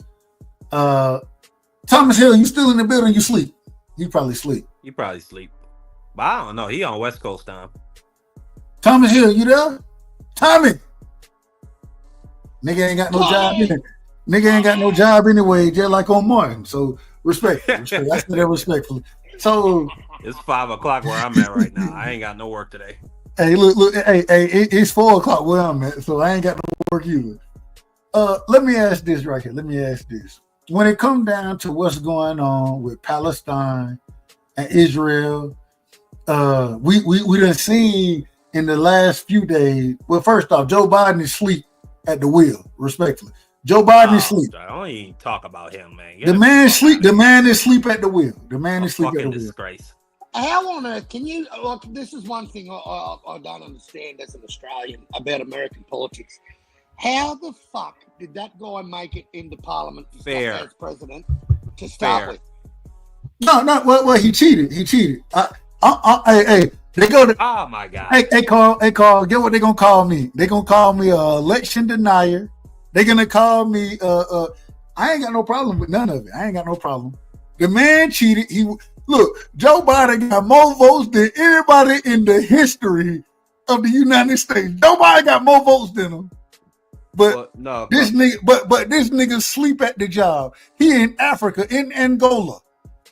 In the country of Angola. First off, he said he thought it was a city, first thing. And this nigga is asleep. And y'all want me to support that. I ain't supporting that shit. Get this man out. This man should have been out of office. He should have been out of office. Well, Carl, in 2020, what was happening was Trump, a lot of people did not like how he handled COVID. The economy was fucked up. Not only that, we had a bunch of Black Lives Matter protests all around the country. There was a lot of fear that if Trump won again, there would be even more riots. Because after George Floyd got lynched on a fucking street corner, there were riots in every major city in the U.S. Like where I'm at, I'm in the Caribbean. I was looking at that shit at the time. I was like, bruh, this is how countries break apart. So I think it was just a lot of fear from a lot of people, and they just didn't want Trump anymore because Trump is just always. It's not even him. It's a lot of it is the media that was pumping a lot of the fear. It's all the media. It's all the media. It ain't Trump. But that mobilized a lot of people to get out there because they really thought that this was the end for the country at the time with COVID, and then you got all these riots. So yeah, I think that's what was happening. Whereas now, did they cheat? Did they cheat? And now, Did they cheat? I don't believe they cheated. No, man, them niggas. You look at Giuliani. Hold on. Giuliani has been sued by multiple electorates for defamation, and his argument in court was, "Well, it's my First Amendment right to lie." Like, no, it is. Oh man, whatever, Dub. But this year, the police, the 2020 police can get you in Bro. the interrogation room and lie to you. Okay, you cannot say you as what was Giuliani's position, and he was the chief of staff. What was he? No, he wasn't chief of staff. What was he? He never had no position in Trump cabinet. Okay, so he was just like. I think he was Trump's lawyer. Okay, so yeah.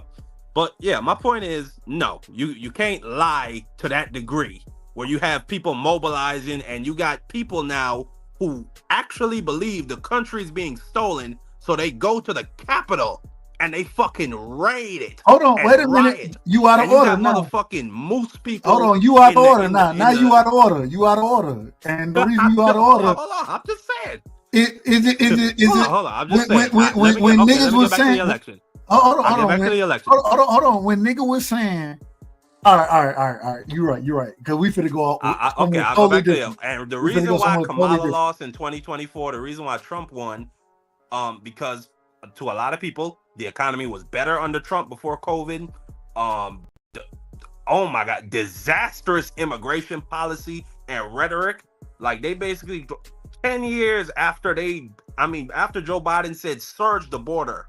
Now they want to do a flip around and act like they're the country, they're the party of tough immigration laws. No. Oh my God, they were always gonna lose on that.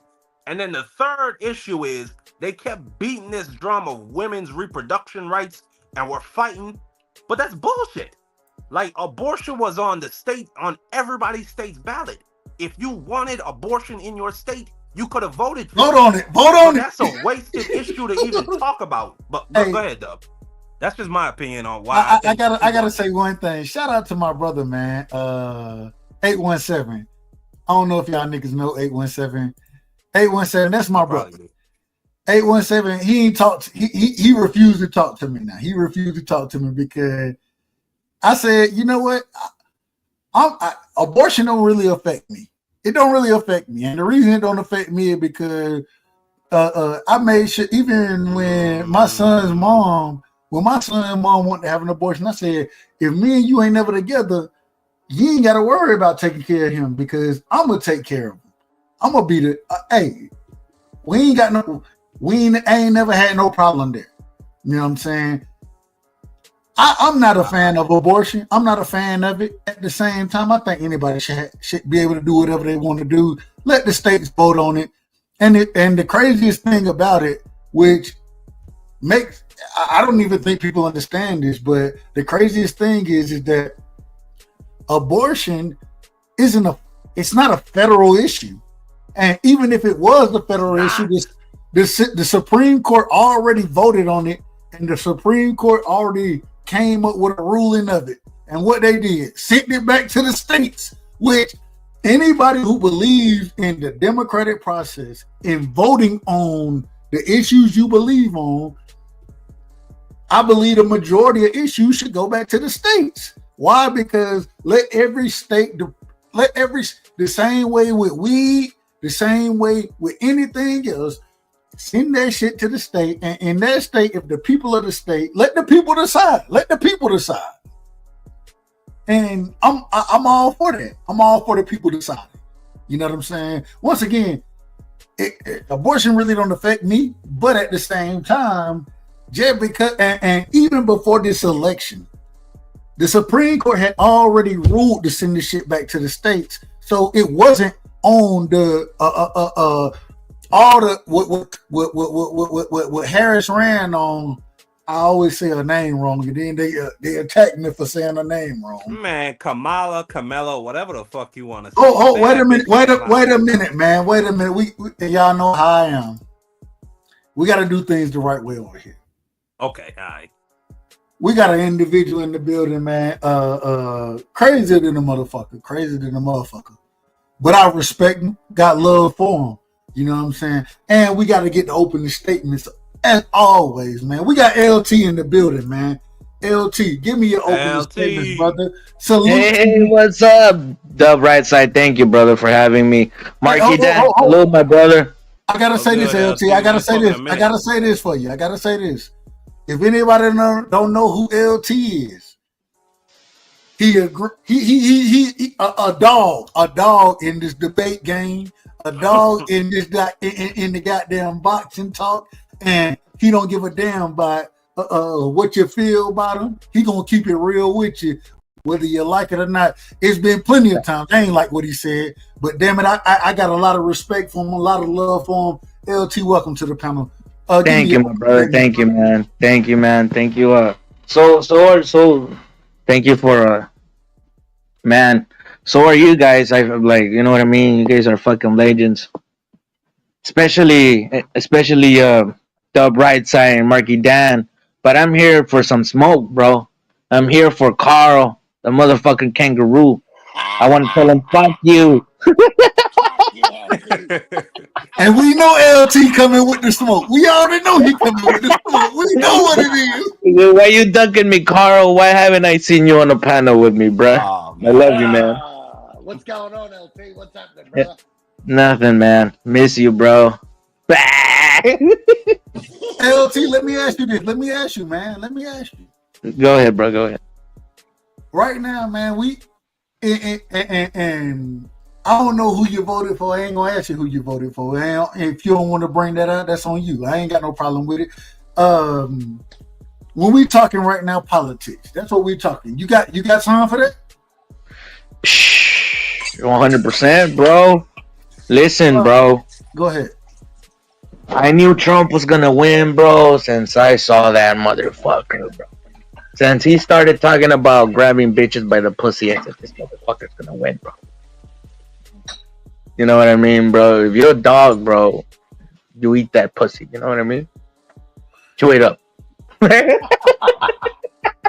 No, man. Shout out to that man. Shit, bro. I think the government's a fucking mess, bro. Listen, I think Trump is... Shit's gonna... man, listen. I've been hearing through Twitter words, right, that Mark Zuckerberg went to the fucking island. I don't know what island with not the Pedo Island. Just not the Pedo Island. Mark Zuckerberg flew over there without him being invited. Where Trump was Mar-a-Lago, yes. To cry. Florida, my bad. To cry and beg for him not to get, you know what I mean? Because when Trump enters in power, bro, I think he's gonna put in a lot of motherfuckers in jail, man. Do you think? So he should. Do you think it's right for, or do you think the people that they're talking about? And first off, I will say, bro, listen, bro. Listen, bro. And you would too. Listen, if you have some party or something that they're trying to like put you in jail, bro, and then you go to court, in and out, you end up owing I don't know how many millions. Trust me, bro. And by God chance, bro, you get the chance to get reelected.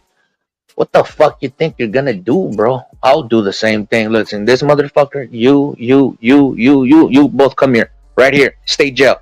You know what I mean? Federal jail. 20 years. You know what I mean, bro? I'll be fucking you trying to put me. But that's the thing, bro. That's the thing. Let's not talk about it, but that's kind of crazy. Yeah, and the reason I don't know if I'm in favor of that because hold on though. But the thing is the first thing is this, and I've seen the same way we watched Joe Biden go ahead and pardon Hunter, and if it's my son, I'm gonna be honest with you. I'm pardoning him too. If my son if I got the ability to stop my son from being in any type of trouble, I'm gonna do it. Yeah, man, definitely. Regardless of what you motherfuckers tell me, what y'all say about me, I'm gonna stop my son. And real quick, I gotta tell you this, LT. I gotta tell you this. Mm-hmm. I got a math champion over here, man. Hey, man, congratulations, brother. Much love to that. 4th grade math champion. You know what I'm saying? Individual who said that I thought they was gonna let me battle the 5th graders and I was gonna beat them too. You damn right you was, son. Man. So, hell yeah, man. I'm proud of that, man. Congratulations. I got a lot of pride in my son. I got a lot of pride in him. Bro, I hope your kid becomes a scientist, a chemist, man, or not a chemist. What is it called? Physicist and stuff like Mathematician. that, man. Yeah. That's because you know what, bro? It's because mathematicians don't make money. They don't. Mathematicians don't really make that much money, bro. It's No, Hey, but I think it ain't even about the money. As long as he do it, he enjoy it, and he understands that Right. he Yo. has that ability to do it, and bro, him it's showing that ability what he has now at such a it's young because age. he can become I got a proud of him. rocket scientist and shit. Hey, if he become a rocket scientist or if the nigga become a mechanic, I'm gonna be proud of him as long as he doing what he love. And Hell yeah, bro. and he does something that's respectful, and he ain't no really, as long as the nigga ain't no damn criminal. That's my whole game plan. Don't be a fucking criminal. And if you ain't no criminal, you doing something you love and something that's respectful. Hey, I'm all for it. I don't give a damn what you do. Fuck being a mechanic. Reach for the fucking stars. Fuck But being a mechanic. hey, Most if you want to definitely do on it, that side, I it's up respect to it. him. It's up You to put that him. little man on his own course. It's up to him. But at the end of the day, man, just for him to get to this point in the fourth grade, you know what I'm saying? It means a lot to me. You know what I'm saying? So I told everybody, LT, anybody who jump up here, y'all gonna have to hear my story about my son. Y'all see what the name of the show is tonight. Dad of a Math Champ. That's what that's the beginning of it. And Hell yeah, bro. Congrats, man. Hell yeah, bro. And I definitely got to shout him out, and I'm gonna continue to shout him out. I got a lot of love for him, and hell, I put a lot of work in him. I ain't gonna lie to you. So go ahead. My apologies. You're his father. He lives with his father. You're doing everything right, Dub. You're doing what a father should do, bro. Hey, Carl, you done heard me talk about this for years. So Yeah, hey, when shit start to pay off, sometimes you take victory laps. You take victory laps out here. This is a victory lap for me. Mate. Shout out to you, bro, because without that fucking steady influence of a father that he's got with you, man, who knows? You know what I mean? It's all the more power to you that you got that young man fucking on the right path, bro. Man, y'all know one of the things I always think about. I'll be like, man, I fuck up a lot. I fuck up a lot. I fuck up a lot, bro. One of the things I always hope is that even though I fuck up a lot, I know what I put time and energy into, and my son is one of those things. And when you can see growth from him, the way that I'm saying, man, it make me smile, man. It really make me smile, and I'm proud. I'm a very proud father, so it is what it is. Beautiful, mate. Good shit. Go ahead. My apologies. Go ahead, LT. Nah, bro, you good, brother. You good, man. Go keep cooking, man. Can I give my take on Trump? So absolutely. I just want to, like, my father cannot stand Donald Trump. He hates Donald Trump. I've always liked Donald Trump. And I mean, my old man has been saying for the last 4 years that as soon as Donald Trump gets voted out, he's going to jail. That's all I've been hearing. Trump's going to jail, Trump's going to jail. Now, the first time around when Donald Trump became president, I think he had the wrong people behind him, bro. I think he had people in positions that they didn't know what the fuck they were doing. They had no. They knew exactly what the fuck they was doing. Yeah, no, you can't say that. That's why he got reelected, because they knew exactly what they was doing. Under Trump with those people.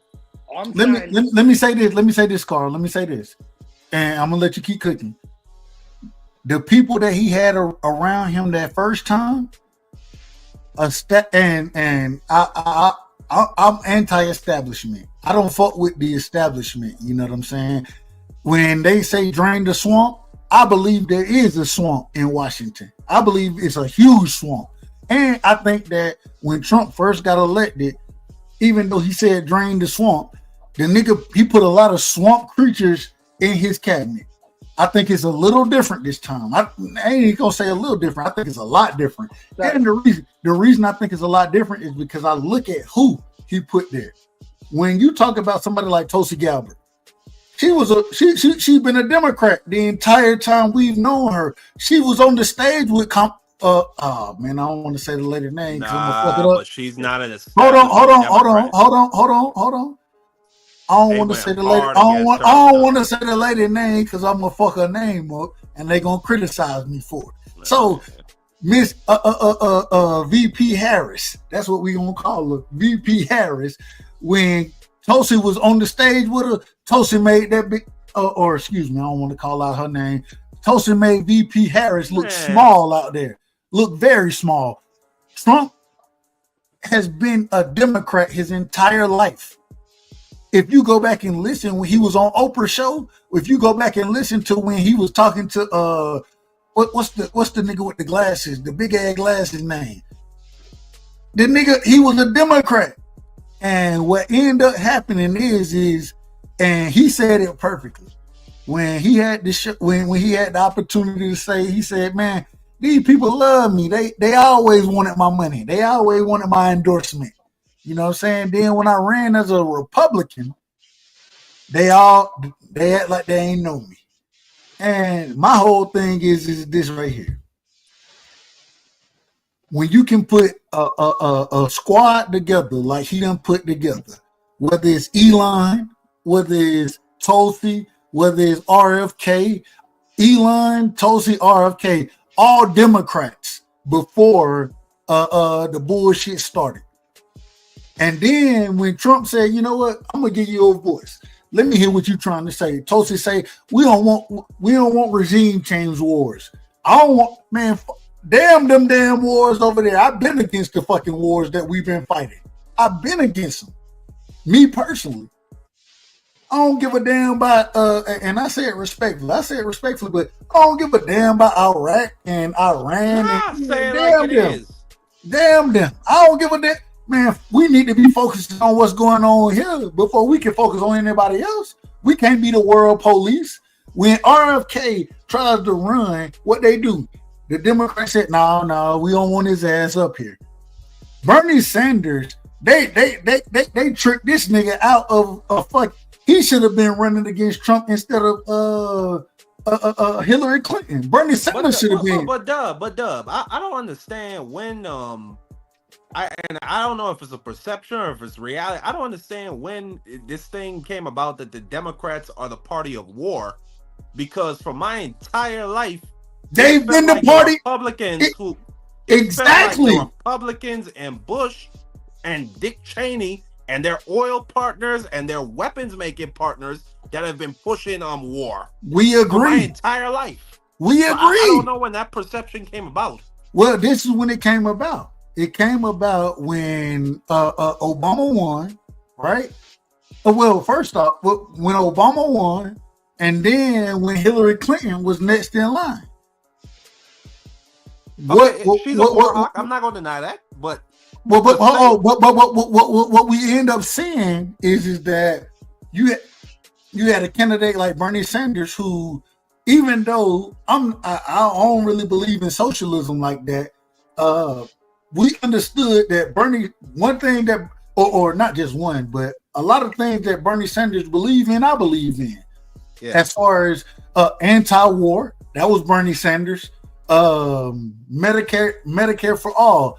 I'm not a Medicare for all person. That's not me. But at the same time, I understand where you're going. I see where you're going there. What did the Democratic Party literally cheated this man out and said, we don't want you. We want Hillary. We want Hillary. They cheated this man in the Democratic primary and put Hillary Clinton, installed Hillary Clinton. Right? Yep. This is what happened.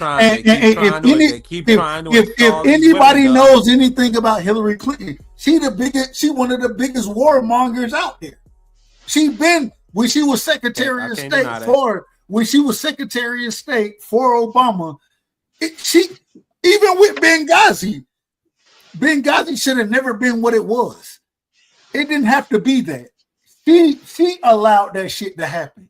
She allowed it to happen. She left those boys out there.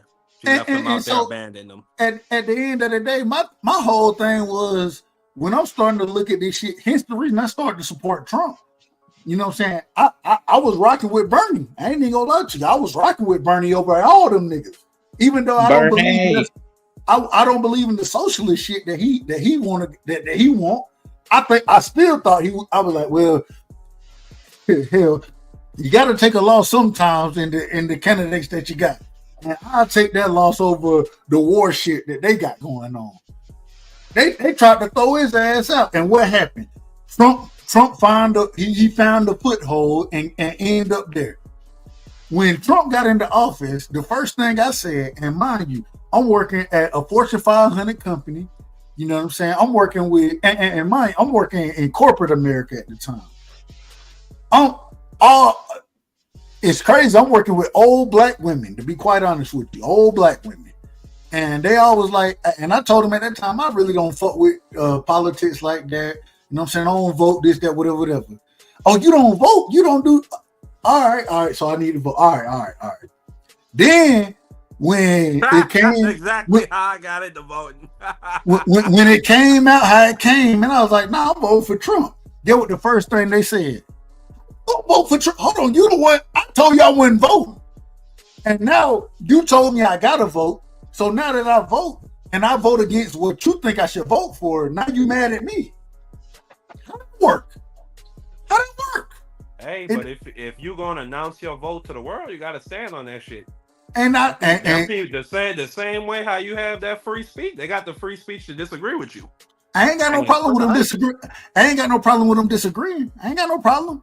My thing is this: if you're gonna tell me to vote, how you gonna criticize me on who I vote for? How you gonna criticize me? Especially when I'm telling you I don't even really look into politics like that. But then I start looking into it, and then I'm like, well, I'm gonna vote for this person right here. And you tell me, well, what you telling me is that if you're gonna vote, you need to vote for who I want you to vote for. That's what you're saying. And you know the craziest thing. That's that old black Democrat. That's that old age black Democrat. And if you're not a part of the collective, you're against us. And get what? Dying. And get before the term became popular. I think it's popular now. They call them YNs now, young niggas. Get what? I was a young nigga back then, and when I heard that, I said, "Hold, wait a minute." And you know what's even crazier? The first time Trump ran, I didn't vote for Trump. I didn't vote for Trump. I voted for, I technically didn't vote for Obama either time. My mama cast my vote for me because I had absentee ballots, you know what I'm saying, coming to the crib. She cast those votes for me. When I didn't even give a damn about the shit. What really got me was the Russia collusion shit.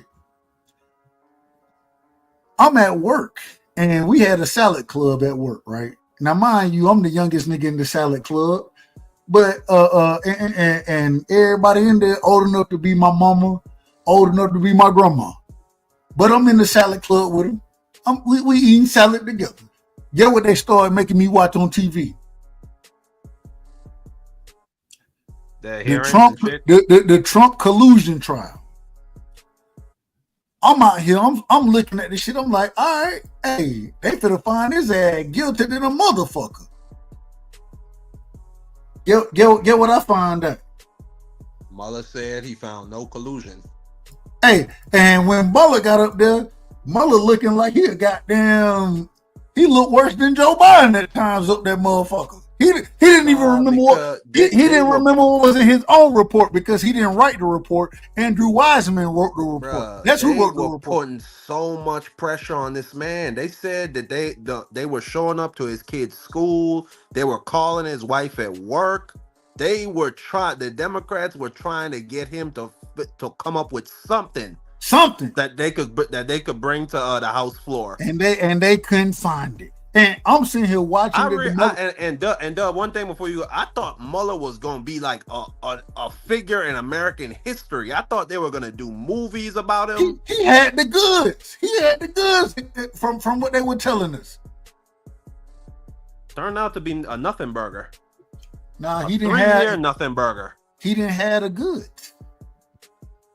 The nigga was just up there acting the motherfucking.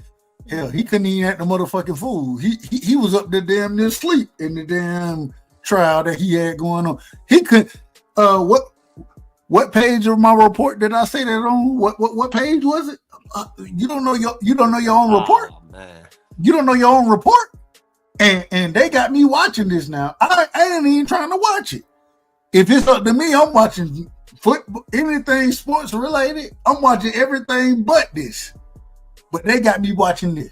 All right, now I'm watching it, and I'm sitting here telling it. I'm like, oh, y'all told me this man was guilty of all this shit. That ain't what Mueller saying.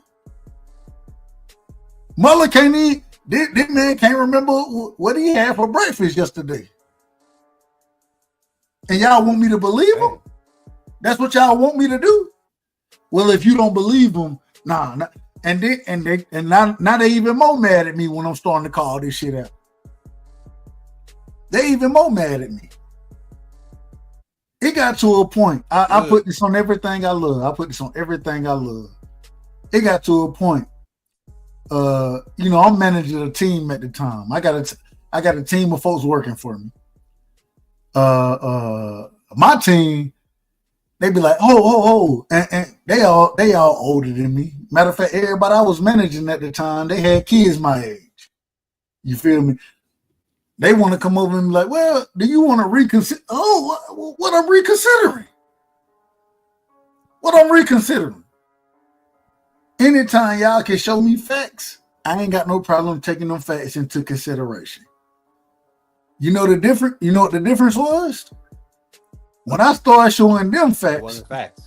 Hold on. When I started showing them facts, get what they started to tell me. Well, you shouldn't even be looking at that. What? You the one who was telling me I need to be. You were the one telling me I need to be out here. You know how I look at those old age black Democrats, and I love them because that's our people. But I can't remember if it was Plato or if it was Aristotle that had the allegory of the cave.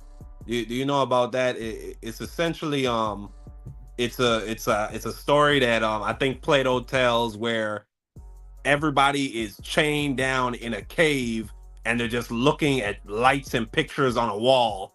And one dude decides to break his chains and get up and go outside, and the light from the sun is so bright he's blinded.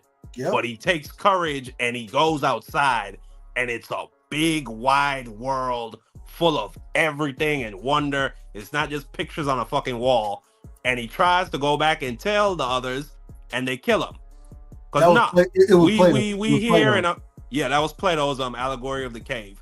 No, we cool. We right here watching our pictures on the wall. What the fuck are we going out there for? What's out there? That's how I look at a lot of our folks. But the thing is, once I get out there, now I got more to take into consideration than the pictures on the wall. And that's true. when you start to take more into consideration, those folks that done been looking at them pictures on the wall, get what they're gonna tell you. Well, wait a minute. Even though we're saying, yeah, you should be looking at everything, these pictures on the wall is what we need to be believing. Huh? Yeah. You better off just running away from the cave. See? Just run away. And this was the problem with all the shit that I had with it, man. This was my problem. And I ain't even gonna lie to you. I ain't never been a Democrat or a Republican. I always looked at myself as an independent. The reason being because I really never dealt in politics like that. I'm gonna be quite honest, forced to deal in politics. What ended up happening is the people who forced me to deal in politics disagreed with my conclusion. Disagreed with what I came, with the direction I wanted to move in. Well, wait a minute. How can you tell me I need to do this? And mind you, you telling me I need to do this. So when I start to do it and disagree with you, all of a sudden I done became the enemy. But you also gotta understand that comes from the 60s. That's an angry time to be alive where blacks are getting hosed down and chased with motherfucking dogs. So I can't worry about what happened in the past. I understand, but I think that mindset that they have, or that they had to be tribalistic, and they had to say we are one, and we have to, and our representatives are going to be in the Democratic Party. So, and I think the problem is we're not in the 60s anymore, and they keep on with this ideology. And now the same thing with the Democratic Party. They're not in the 60s anymore. And now you just have new day grifters that don't really give a fuck about black people, but they'll beat that drum every 4 years or every 2 years to get a vote. And these fucking old age Democrats will just bend over and take it up the ass and never think about it once. They put, like, bro, I don't know if you know about Tiffany Henyard. I love Tiffany Henyard. I love Tiffany. You're out of your. Okay, I have serious questions about your morals and your. When I say I love Tiffany Henyard, when I say that, I'm saying that as far as she probably need to end up in jail. She done destroyed a community. She has no management skills. But I love that she's as vocal and outspoken as she is, because it brings more attention to the nonsense. Oh, absolutely. If she had a brain, she probably would have shut up and listened to her lawyers by now. Shut the hell up. And paid her rent. Did you hear that? She can't even pay her rent.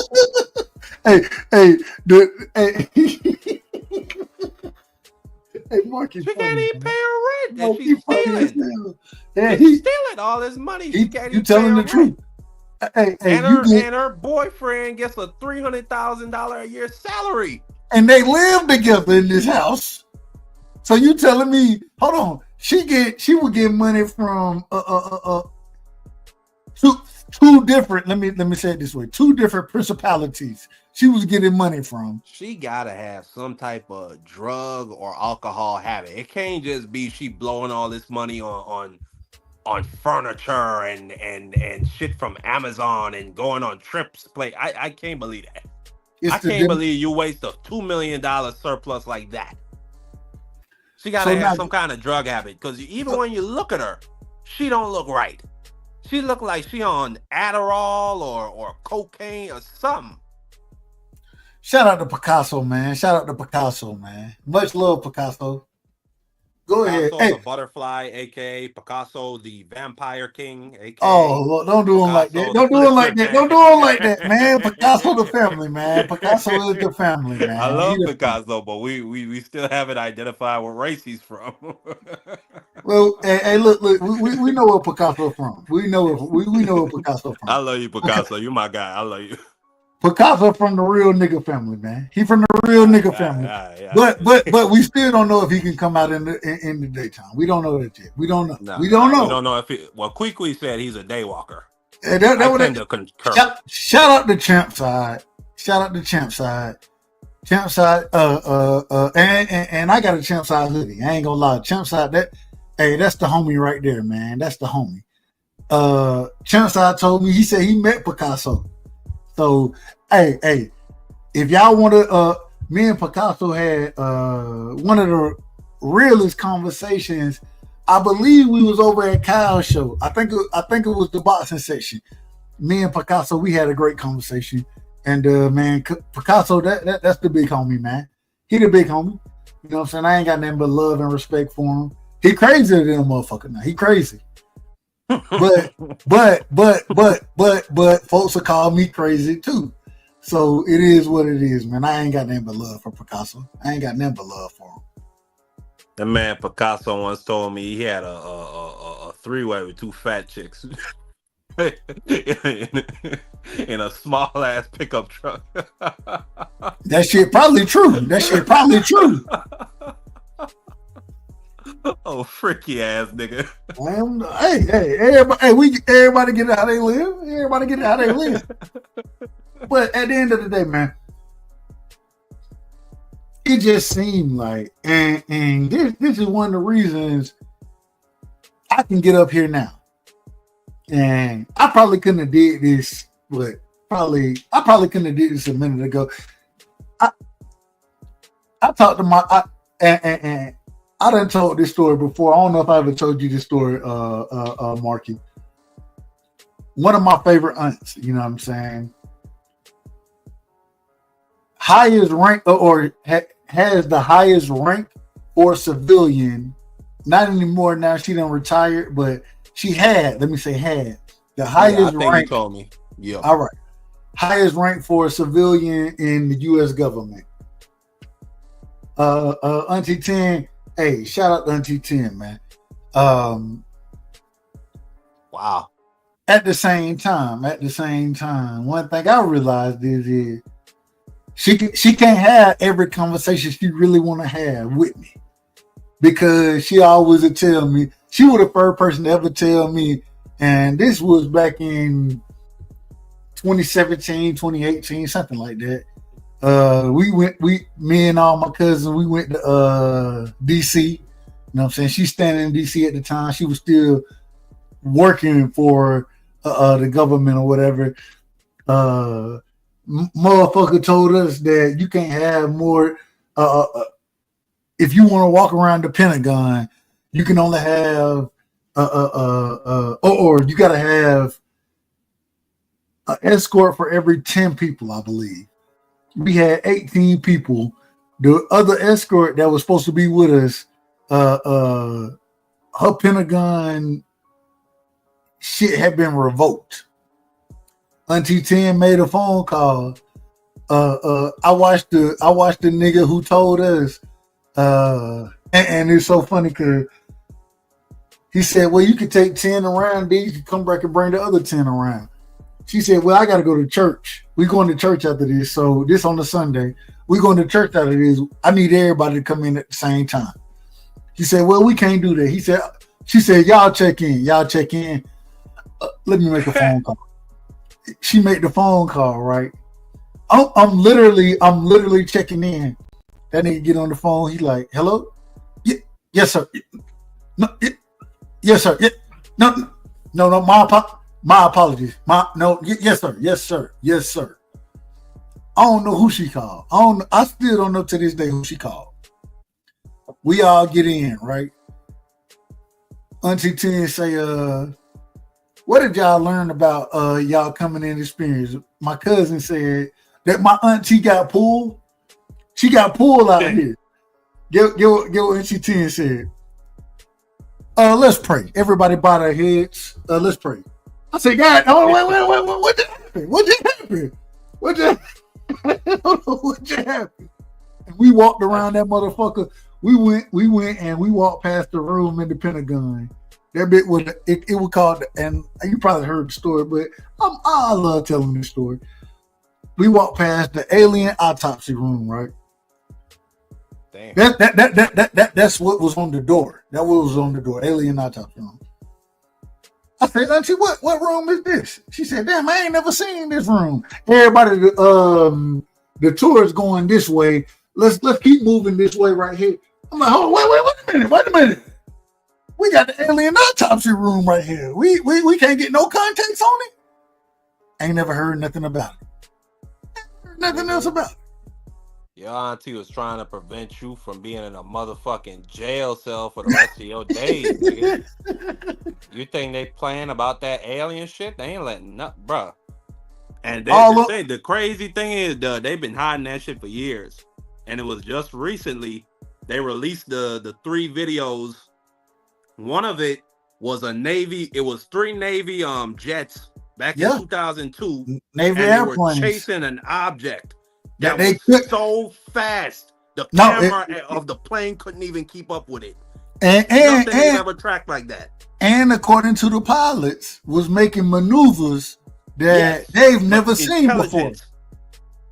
They've never seen these maneuvers being made in an aircraft before, according to the pilots. Yep. And they said the even more interesting thing is, and it's real interesting when you think about the fact we've only explored about 10% of the ocean's floor. Oh, They said they came from the. Yes, they said it was interacting with something in the water, and it came out of the water, then it flew around, came back, and was interacting with something in the water. And said they it went a clear vision of it.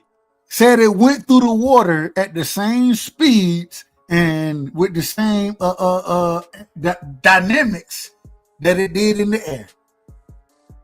And explain that shit. Explain it in logical sense. I ain't here to do. I ain't here to do none of that.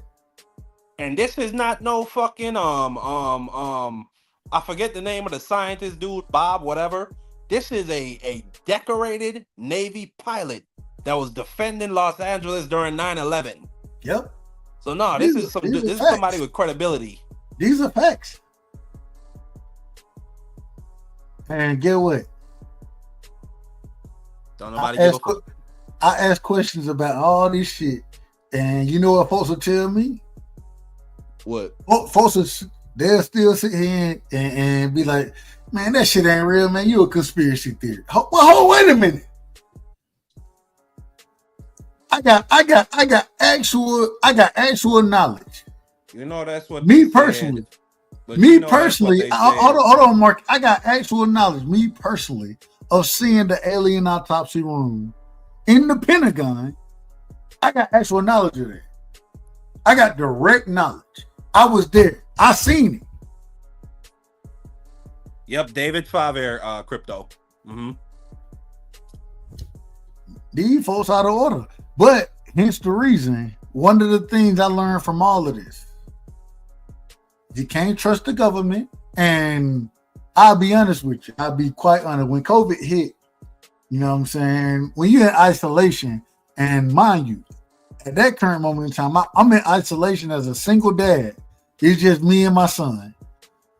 At that time, that nigga was 3 years old. You know what it is? What maybe a little older, maybe 5. But you know what it's like being in isolation with a 5-year-old? It's probably terrible. Not much conversation. The nigga's annoying. I love him to death. I love him. But I love my son too, but I can't. I'll wrestle with him.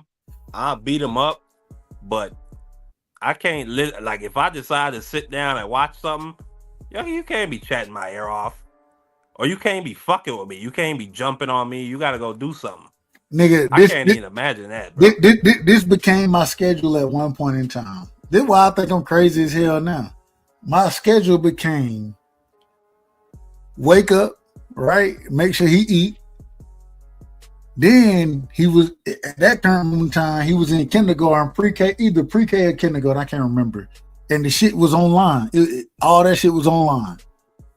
And so when I'm doing that shit online, I gotta spend my time making sure he doing what he's supposed to be doing. Hence the reason you hear me as excited and proud that I am today, because I know the work I put in during COVID. And after that, I had to go to work. I had to work from 12 to 8 because shout out to my boss at the time. They allowed me. They said, well, we know you got a son, so you ain't got to work your regular hours. You can work 12 to 8. Nigga, 12 to 8 ain't no... At 8 o'clock, what? Look, at the nigga got to eat at 5 and 6, at the latest 7. So I got to cook then, and man, that shit was so stressful, and it was so much on me. You feel me? I feel like I went crazy back then. I feel like I went crazy. I ain't gonna lie to you. How your mom felt. Now you know how your grandmom felt. That's what their life was all fucking day long, nigga. They didn't have to. It was different from them because whether it was my mom, my grand, they was able to tag team the shit. You feel me? My mom take me to school in the morning. I walk home to my grandmother's house. When I get to my grandmother's house, you know what I'm saying? I eat and then I go outside and play. I'm outside until my mama get back home, and then I'm headed back to the crib. Then we doing it all over again. In this situation, in this situation, none of that was available. Hence the reason I'm so proud of my son for being the 4th grade math champion. Hence the reason, because I know what we went through. You know what I'm saying? But I say all that to say, nigga, damn any of that, when you had an opportunity to take a step back and then look at the shit that's going on, you like, this shit don't even, the math ain't mathing. It's not. The math ain't mathing. Aliens, nigga. Mark, you believe in aliens? Absolutely. This. I do too. No, like, and Neil deGrasse Tyson, I was listening to one of his lectures the other day. He explained it perfectly when somebody asked him, do you think why haven't we found aliens yet? He said, if you take a cup of water and you fill it with ocean water and you look in the cup and say, oh, I guess there's no whales. That's essentially the same thing as saying there's no aliens out there. We have not even scratched the surface. No, we haven't even, bro. We have not even explored. No, we haven't even scratched the surface. We haven't even scratched the surface's surface. So when you have infinitesimal planets out there, you got fucking hundreds of millions of solar systems out there in this galaxy, and all of them have a sun like our sun, and there's planets out there that orbit around it 12 months out the year like our planet. No, it's impossible to say that there's not aliens out there. Now, is there an intelligent civilization that's currently living on Earth and that's just studying us? I don't know.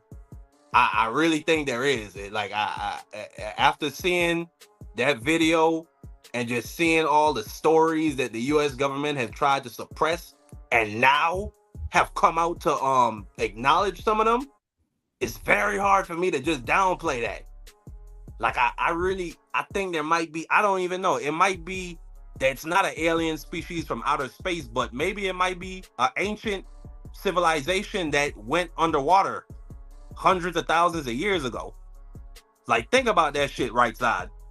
In the past 2,000 years, we've had the Roman Empire, we've had Charlemagne in Europe, then we had obviously the exploration over there we've had the Viking Age, then we had the exploration over to the Americas. We've had that. Now we have obviously the world governments, what we have now with the superpowers of the US and Russia and all these different empires. Bruh, the idea that in the 40,000 years before that they say is prehistoric times, the idea that there wasn't a civilization that could have potentially got wiped off the map or could have maybe had to move somewhere because whatever climate was going on, maybe it was a volcanic eruption or whatever. That's just how, like, I don't know. I'm just weird like that. I really like to take a look at things like that. So this is the thing right here. This is the thing. We need to keep exploring this. And what's so interesting to me is the same way Marky Dan, the historian, is looking at these things, right? I've been looking at them there. And I'm not trying to jump too far into it yet. I'm not trying to. But I think this is something we got to have a conversation about.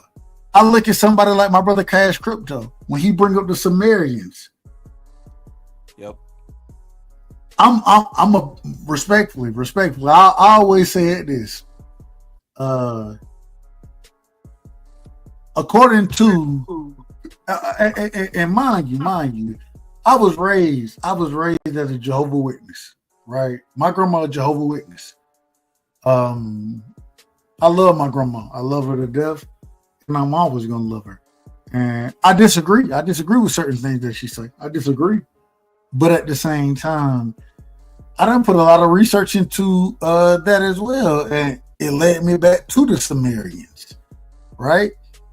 When and I made small things. I'm gonna tell you the small things real quick, and I gotta tell you, I gotta get the fuck off of this motherfucker tonight because it's damn near 5 o'clock. Yeah, it's about to be 6 o'clock. Yeah, so we gotta get the fuck off. But the thing is I sat there and watched when I asked about the Sumerians, right?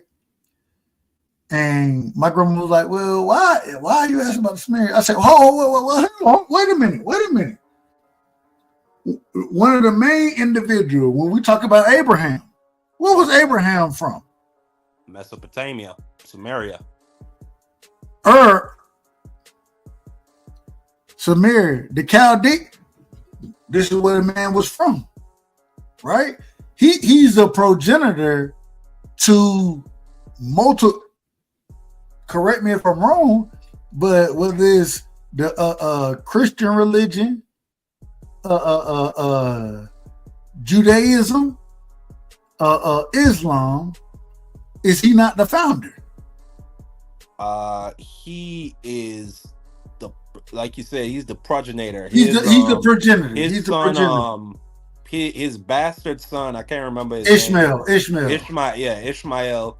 He is essentially he's the ancestor of Arabs and the people that live that basically populated the Middle East going far east. But same thing with the Christian religion. Right. But and the point I was just saying, Muhammad, he cultivated those people, or not? What's it called?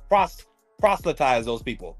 Yeah. He got them to come to Islam. So you could say in that sense, yes, Abraham is the originator of Islam. We would look from him. Abraham is looked at respectfully to anybody who, and if y'all want to disagree, I ain't got no problem, and we can have that argument, and we're gonna have this conversation. I gotta get your math. You know what I'm saying, Marky? Because we're gonna have this conversation again. But all right. I got you, Cash. I got you. And damn, he said, play this shit real quick before I play it. I think we would all agree that Abraham is more or less the progenitor of these main three religions. You know what I'm saying? If we want to get into other things, which I think we can, and I wouldn't have no problem speaking on the Far Eastern, and when we say Eastern, yeah, we're talking about modern day Iraq, Pakistan, Afghanistan, those places. No. I'm talking when I say the Far Eastern, I'm talking more of the Hindu religion. I'm speaking more on those when I say the Far Eastern. But and we can get there. We'll get there eventually. But the conversation we're having now, I would agree with you, and I would sit there and say that when you look at the majority of these religions, not even the majority. I want to keep it to a small three. I don't want to go too a big screen with it. I want to keep it to the small three: Christianity, Judaism, and Islam. They all came more or less from the same person. Yeah. Because that, right? The first thing I said is okay, if that's the case, and I'm gonna play it, Cash. I got you, Cash. Before Marky get off, Marky, you can't jump off until I play my brother Cash link. I'm here to the end. But when I first seen it, the first thing I said is okay. Before I get into an argument about these religions, I want to talk about, well, the individual, especially when they all came from the same person.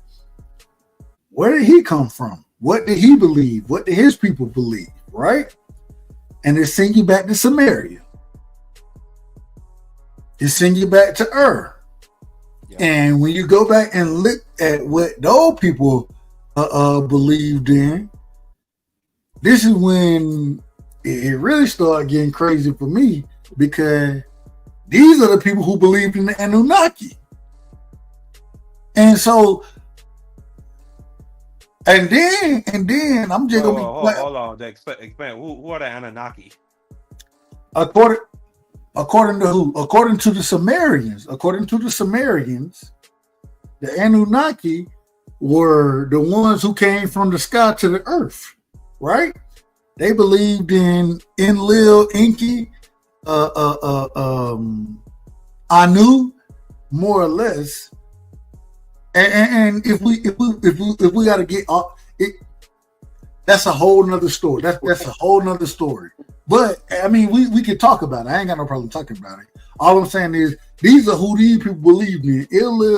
Enlil, Enki, and Anu was supposed to be at that current moment in time what we would say is the Most High.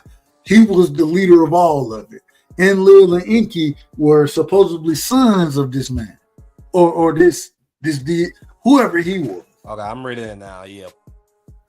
When and they all according to the legends, according to the text, and one of the things I love to do is read the ancient texts.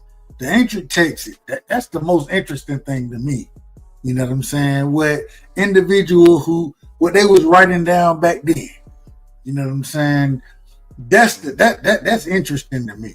But if I would put it into and there are different stories about what actually happened, and we can get into that. We ain't gonna get into it all the way tonight. And right side, but before you go, something else about that is the Spartans of Greece. They were a culture. They were a militaristic culture, and they did not believe in writing down their history. They did not believe in writing down the inner workings of their society.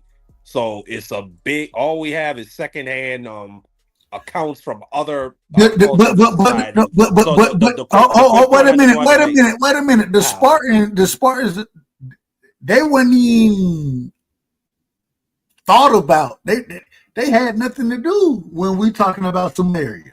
No. Yeah. Sumeria. The point I just wanted to make was. Okay, go ahead. The point I just wanted to make was that when you had that, I don't think that was the only culture like that, particularly in the Indo what you call it, the Indus Valley, whatever you call it, the Indus Valley. That's where the Mesopotamians originated from. I don't think that was the only culture like that.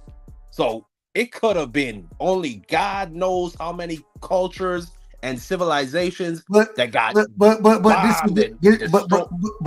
the problem. This is the problem when you take those cultures that were around at that current moment in time, when you have the Sumerians. And if I would ask, I don't know if you know, and if you don't know, it's fine. Do you know the cultures that were, or I said the cultures, the other civilization? Excuse me. The other civilizations that were around at that time, do you know? Around the Sumerians, I believe the Babylonians. No, the Sumerians predate the Babylonians. The only so I'm gonna just tell you, the people who are around at that same moment in time, you had the Dogons, right? You had Kemet, which we know as Egypt.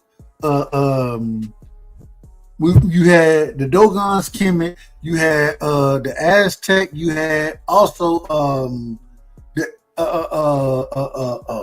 damn, the Incans. Excuse me, the Incans. And so, and I'm sure there are other civilizations around, but these were the most documented at that current moment in time. And one of the things that you see, the same way people can't explain how the pyramids were built at this current moment in time. What you end up seeing is in all these other cultures, you had very similar structures built. You know what I'm saying? We're gonna get to it. And the only reason I can't get to it tonight because it's 5:00 in the morning. But that's why I said I need your math, because I want to bring you back on to have a conversation like that. You can't have this conversation with everybody. You can't have this conversation with everybody because not everybody is so open-minded. Exactly. And everybody isn't as, I ain't gonna say I'm the most studied person or anything like that. I'm always willing to learn and listen. You know what I'm saying? But when we get in, ancient civilizations is a passion of mine. It's a passion, and the reason it's a passion of mine is because, once again, growing up as a Jehovah's Witness, the story of Abraham, Moses, these stories stand out in my mind because I was raised on this, right? But then when I look and see an individual, and this is my last point, I'm shutting it down after this. I'm gonna shut it down after this. And before I'm lying. I lied to you. Yeah, I'm not shutting it down after this. I gotta play exactly. I gotta play the clip. So I lied to you. But when I go back and look, even when we talk about individuals, biblically speaking, and one of the things I always got to say, my first roots are biblically. You know what I mean? So, and even now, one of the reasons me and my grandma, and I love my grandma, but one of the reasons we have disagreements is because I take that biblical story and then I start to look into that biblical story. One of my favorite individuals to look into is Enoch, right? Who was Enoch? What happened to Enoch? I ain't asking you specifically now. I ain't asking you specifically. I'm just saying these are things that I want to look into. And when I start to look into them, all type of shit I'm like, oh, wait a minute. You know what I'm saying? They always tell me 2 people didn't die in the Bible. There were 2 people who didn't die. You know the 2 people who didn't die? Oh, Mary? I know Mary is one of them. No, Mary's not one. Well, yeah, Mary is one. Enoch didn't die, and Elijah didn't die. Enoch was supposedly translated according to the scriptures. Enoch was translated, and who knows what that really means. And then, real quick, you come to find out there's a book of Enoch, and when you read into the book of Enoch, it goes into a lot of, when you go and look at Elijah, another individual who never was proven to die. You know what I'm saying? Elijah, remember him talking about the will. More or less, if we were to take a step back and look at and listen to what he was talking about, it seemed like it's a alien aircraft. That's what it seemed like from what he's talking about. Then he goes and speaks on what he sees in that, which is still crazy. But then you go look into the book of Enoch and the stories, and then Enoch was Noah's grandfather, right? Yeah. Noah is one of the greatest people in the Bible,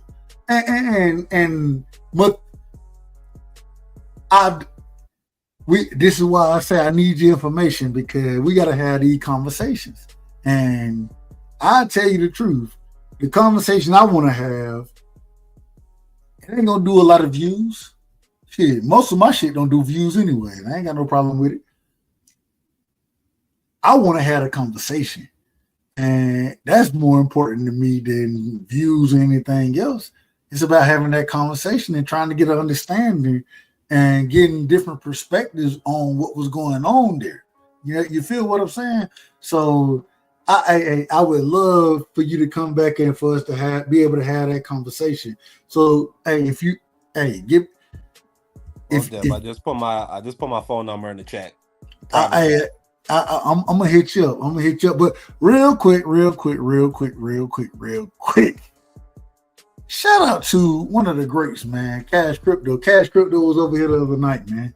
And Crypto, I would ask this. You seen, and when I say seen, I say that diabolically. And that's what they like to use now, right? Diabolically. I say it diabolically. But you seem to know a lot about this stuff, and let's play this clip, man. But before you go into the clip, I wanted to say something about Go ahead. Basically, Elijah and Enoch. Basically, because I'm reading the text, and it's basically the same, or it's not the same, but it's similar to what happened to Mary. Because they're saying with Enoch, they're saying that he walked with God and he was just seen no more. They're saying he just went to heaven with God. And then with Elijah, they're saying that he brought fire down from the sky and then he ascended to heaven. With Mary, they said she just went through a hole in the roof and just was never seen again. I swear to God, that's what they say. Well, I don't know if maybe you could interpret maybe some aliens took Enoch or Mary. I don't know. That's an interesting theory to think about. I don't know what happened. I don't know what happened. I don't know what happened. Those are the individuals I know of that never died in the Bible. I ain't trying to claim I know what happened. I'm just saying the Mary, and I'm a fan of what's the series called? God damn, Angels and Demons and the Da Vinci Code series, right? And when they brought the whole Mary thing up, Mary and Jesus, I did some work. I didn't do a lot, and I could be wrong. I haven't done too much research into it. I'm gonna be honest with you, but I thought it was very interesting, and I think you're the first person to ever bring up to me that Mary never, or that she never died. I don't think I've ever heard that before until you brought that up. You know what I'm saying? Mary is a badass in the Catholic religion. When she shows up, demons scatter. That's who she is. Let me ask you: is she Jesus old lady or not? No, you're thinking of Mary Magdalene. I'm talking about Jesus' mother. Okay, his mother. Okay, yeah, okay. The Virgin Mary. She was God's chosen. I'm just gonna be honest. I can't speak on it because I don't know. I can't speak on that either. I don't know. I don't know What kind of conversation she had with Joseph. I don't want to be out of order. I don't want to be out of order, man. I'm just gonna tell you. If one thing I tell you, if I know or if I've done research on it or anything like that, I'll talk about it. But if I don't got a clue, I ain't arguing with you. I ain't arguing with you. It ain't your business what Mary was doing. You're right. Damn, hold on, Crypto. I can't. Yeah, go ahead and play the video. Crypto been waiting. Well, I gotta find it. I gotta find this shit first. All right, here we go. All right, but when you think about it, man, Joseph, he was a real nigga. He covered Mary. And he covered Jesus. And he didn't say a word about it. My guy, he just took his duty. Took that shit on the chin and was a real man about it. All right, here we go. We got a 3-minute video. I ain't never seen this video. I'm gonna say this. Let me say this real quick. Crypto, if this shit get my shit shut down, I don't give a damn anyway. So shout out to you. Here we go right here. Here we go. Here we Crypto. I never knew that. Here we go. Let me see. Gotta make sure I do this shit the right way. I'll be done fuck some shit up. All right, audio. Marky, let me know if you can hear it. All right. Hold on, let me turn the music off. There we go. All right, let me know if you can hear it. If you can hear it, then we'll let it run.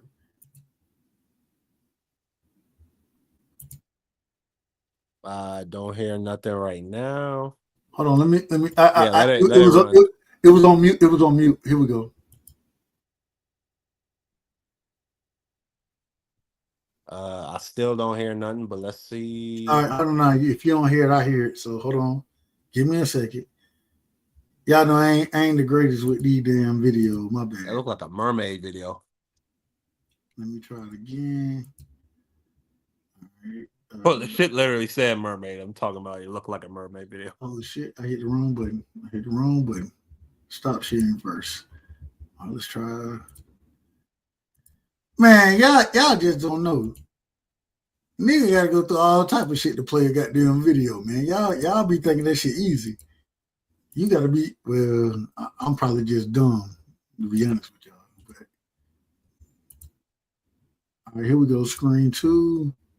Audio included. Let me know if you hear it, bro. Oh, no, I ain't played it yet. I ain't played it.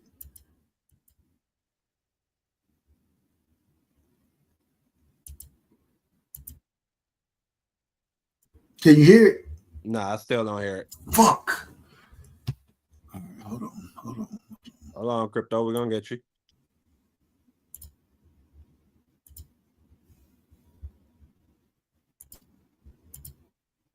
All right, there we go. I got it now. I guarantee you hear it this time. I guarantee. Watch this.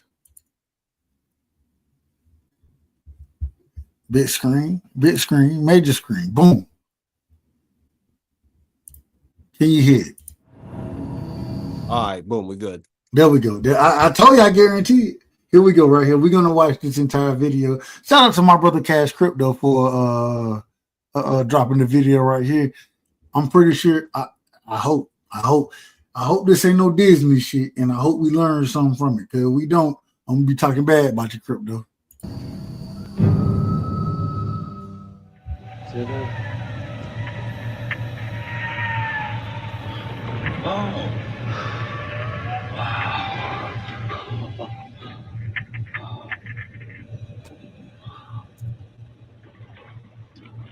Right side, press pause on the video quick. Go ahead. Play it. Can you hear it? It's frozen on my screen. No, I just paused it. Okay, go ahead, press play. Real quick, this is for educational purposes only. We don't own the rights to this video, and I don't even know what else I'm supposed to say. But YouTube, don't be mad at me for playing it, please. Shout out to Cash Crypto. Here we go. Can you hear it? Perfect. We're with former NOAA biologist Dr. Paul Robertson and joined by Dr. Torsten Schmidt. He was the lead geologist on a submarine crew that recorded on March 6th of this year the astonishing footage we just watched. And I'd like to start out with some reactions. Dr. Paul Robertson. I'd really like to see what's on that second camera.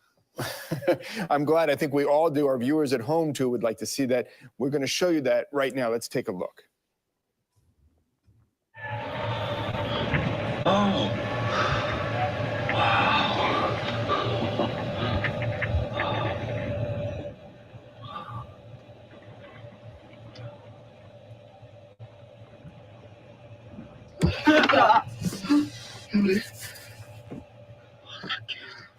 Dr. Robertson. No, sorry. Can we play that back, please? Can we get the footage of that back up there? Can we, in fact, why don't we take both cameras, first and second sync, and let's roll them together. Can we do that? Take a look again.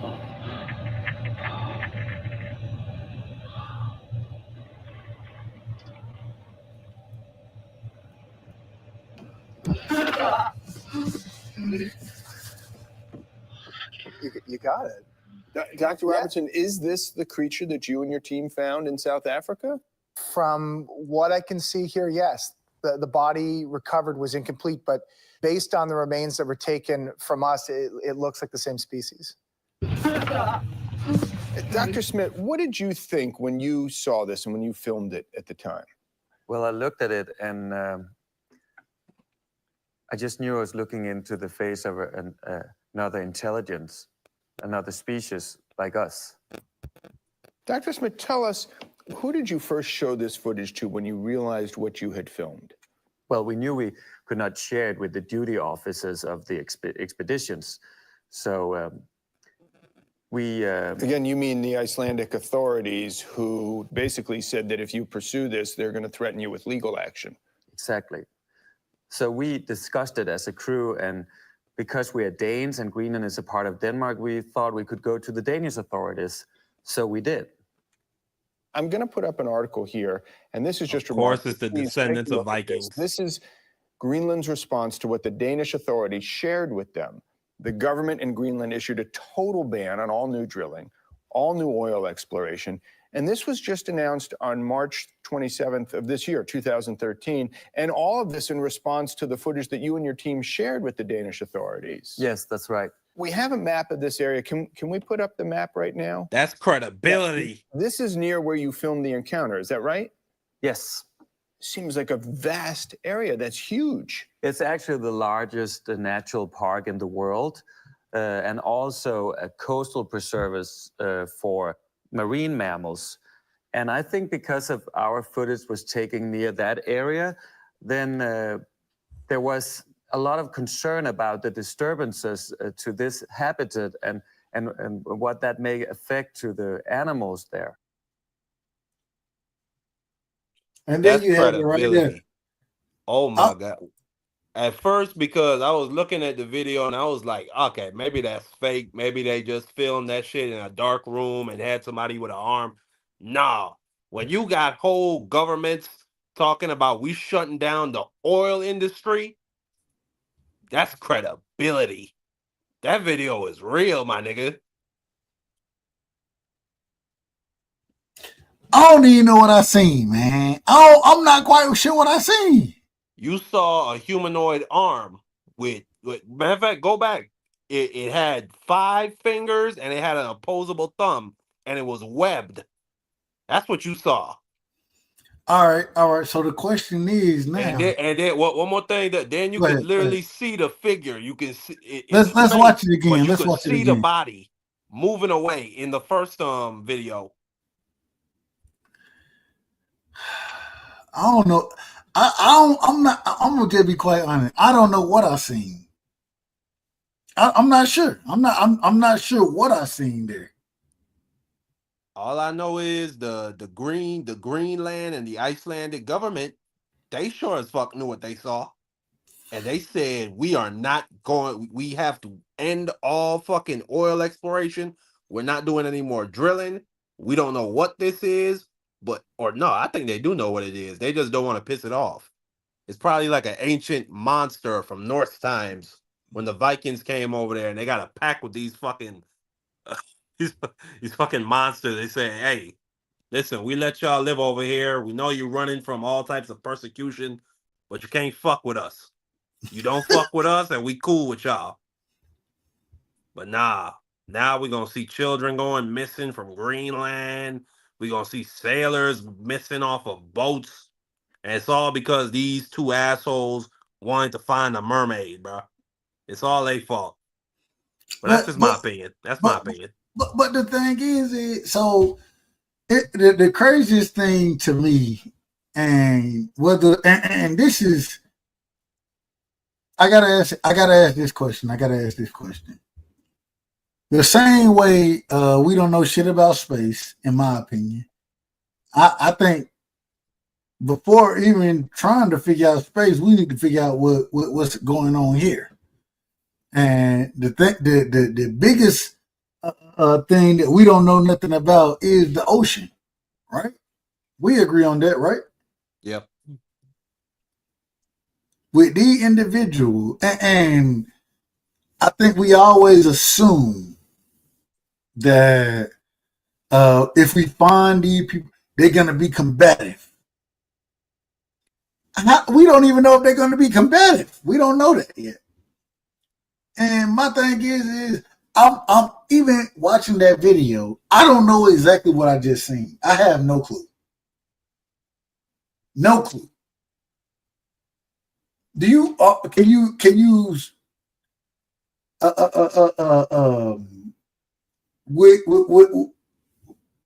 Without a doubt in your mind, say that we know those were mermaids or those were. No, that could be some dude in a, or that could be a person in a suit that they just prompted to, hey, just slap your hand against that. Let's get the shot. It could be that. But when you have governments, I'm gonna say this again, shutting down oil industries, one of the most profitable. Profitable industries in the world for any country. That's fire, my nigga. You got some smoke. And that mermaid, I don't know. I don't know, Dub, right side. That's just real suspicious. I got my hands in the air. I'm gonna tell you the truth. I had no clue, but I will say this. Crypto, we need you to jump on the panel, man. We need you on the panel next time to talk about some of these things. And we're gonna be live tomorrow, man. I ain't gonna lie to you. We're gonna be live tomorrow or later on today, later on tonight. We're gonna go live Friday for everything for Notre Dame, Indiana. I can't do that. I can't do that. Oh. Only reason because after tomorrow, I'm probably gonna be heading to Atlanta, and I don't know if I'm gonna have everything I need with me to go live like I want to, but I'm gonna do my best. So, if I get that opportunity, I'm gonna hit you up. Crypto, we need you on the panel. Rick, we need you on the panel. I'm trying to get an understanding of this stuff, and I think this is some of the most interesting things that we could be talking about right now because I want to get into the drone talks. We had a little drone conversation yesterday. I want to get into all this stuff because at the end of the day, I'm just gonna be honest with you. Well, I think I don't think we living on this planet. I don't think we living on this planet alone. I don't think we living in this universe alone. And I think that there have been opportunities for individuals to make contact. I've been thinking about it for a long. I used to be. I'm gonna be honest with you. When was this? This was probably 2013, 2012, somewhere in there. I came across shapeshift reptilians, right? I don't know if that shit true or not no more. I don't know I really don't know what's true because of the things that I've seen and the things that have been recorded, the unexplained things. And I think that we all have the right to question everything that we see. I think we have that right. I mean, listen. Go ahead. Yeah, Dub. I mean, that's just human nature to try to find answers to the unexplained mysteries that are around us. And it's not even just with the environment, it's with people. I know I can't speak for everybody, but I've been known about the Illuminati and all that stuff in Hollywood with Diddy and all that stuff. I've been waiting my entire life for that stuff to get revealed. We've been expecting that. Yep. And so it's the same thing with this alien stuff. I've been waiting on those videos to get released in the next 20 or 30 or 50 years. I don't know if you'll be here for that. I hope you are, Dub, but maybe they might release some more shit. I don't know. But 80 years from now, it's going to be a much different place, I think. I think it's going to have aliens. I think we're going to have people of different species from different planets. Elon Musk, he's going to have an established colony on Mars. Yeah, I think it's going to be a whole different place. Well, hey, I hope I'm here to see it. I will say this right here. I don't know yet, but I want to do a show. And I always say, hey, I'll do the shit by myself if I need to. But it's always fun to have somebody to talk with it about. So, Marky, I'm going to hit you up. And tomorrow, I ain't even going to lie to you. I plan to do this shit tomorrow. And what I want to do is I want to go through the different ancient civilizations. You know what I'm saying? Especially starting with the Sumerians. I'm a huge fan of Sumeria. And when I say a fan of Sumeria, I'm a huge fan of the scrolls from Sumeria, the information that I've learned from them. Same thing with Kemet, same thing with the Dogons, same thing. And I will tell you, I ain't looked into the Dogon tribe nearly the way I looked into Sumeria and Kemet. I haven't looked into the Incan or the Aztec civilization the same way I've looked into Sumeria or Kemet. But the one thing I can say for a fact is that all these different ancient civilizations have all had some type of representation of these what I would call the Anunnaki. And the reason I would call them the Anunnaki is because that comes directly from Sumeria. But you have traces of everything that went on in Sumeria in all these other civilizations, especially these old ass ancient civilizations. And I think it's very interesting. That don't mean to prove nothing. I'm not even here trying to prove nothing. I'm an individual on a search for knowledge. You know what I'm saying? That's all I can do is look for the most information that I can find. And it's always fun to go on those type of journeys for knowledge with other individuals. You know what I'm saying? So, Marky Dan, man, I appreciate you. I gotta say this real quick. I don't know who's in the chat.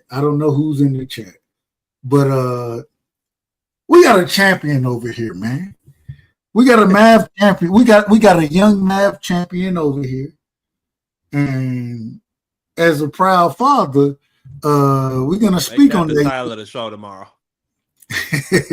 I ain't gonna bring it up as much tomorrow. He won today, but he got work to do.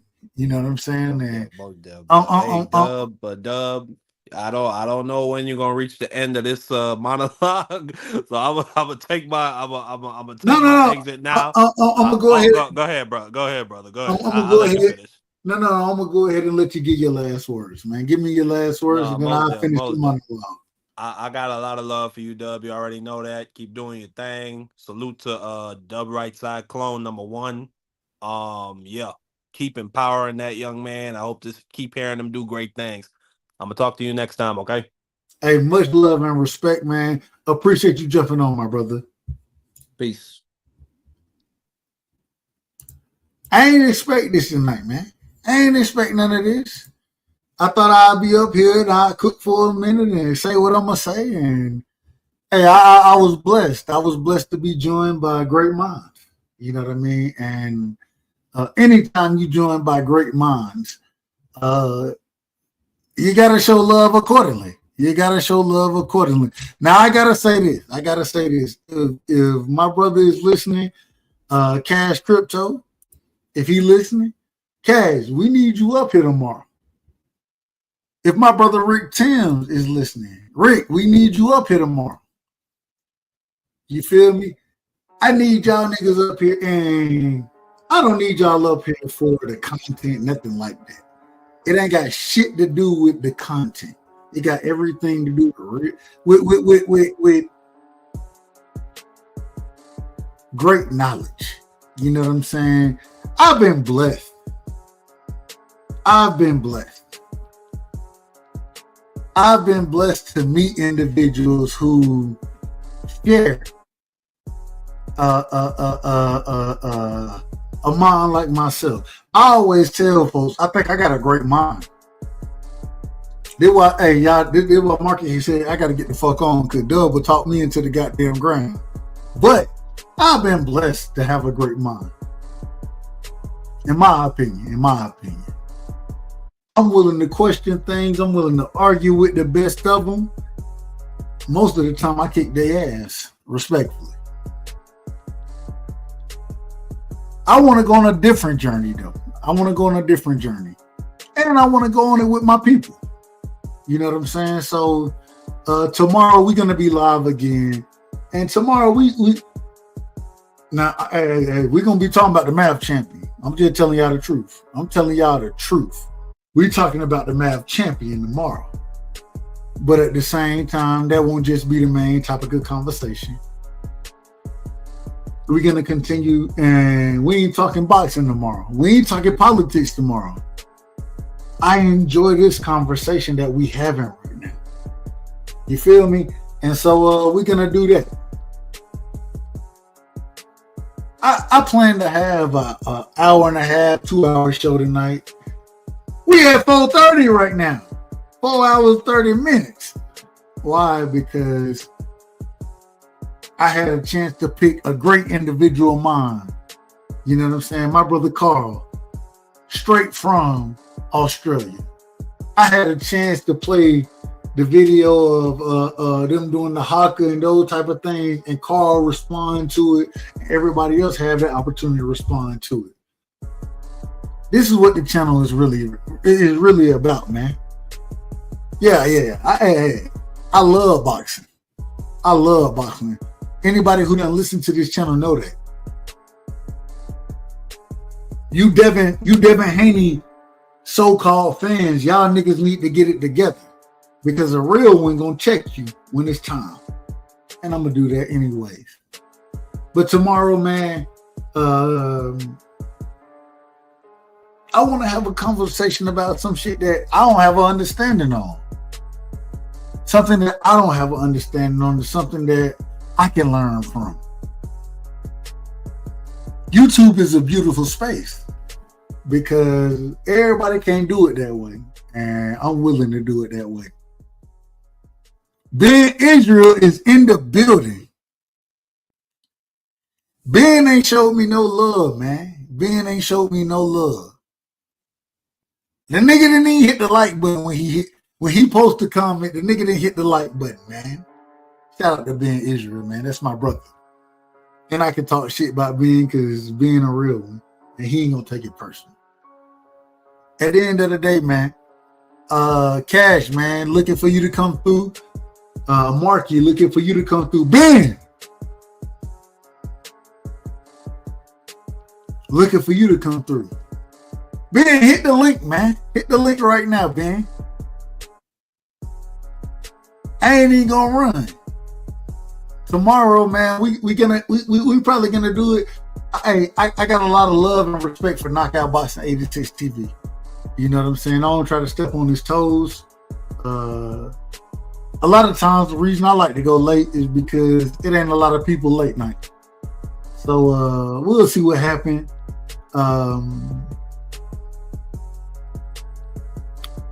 Somewhere between, and shout out to Anthony G, man. Anthony G Boxing. Shout out to Anthony G Boxing. We'll probably be doing it tomorrow, somewhere around, I think about 10:30, 11:30, sometime around there. We'll get started. You feel me? We rock late night over here. Yeah, it's 4:00 in the morning, so you know we rock late night.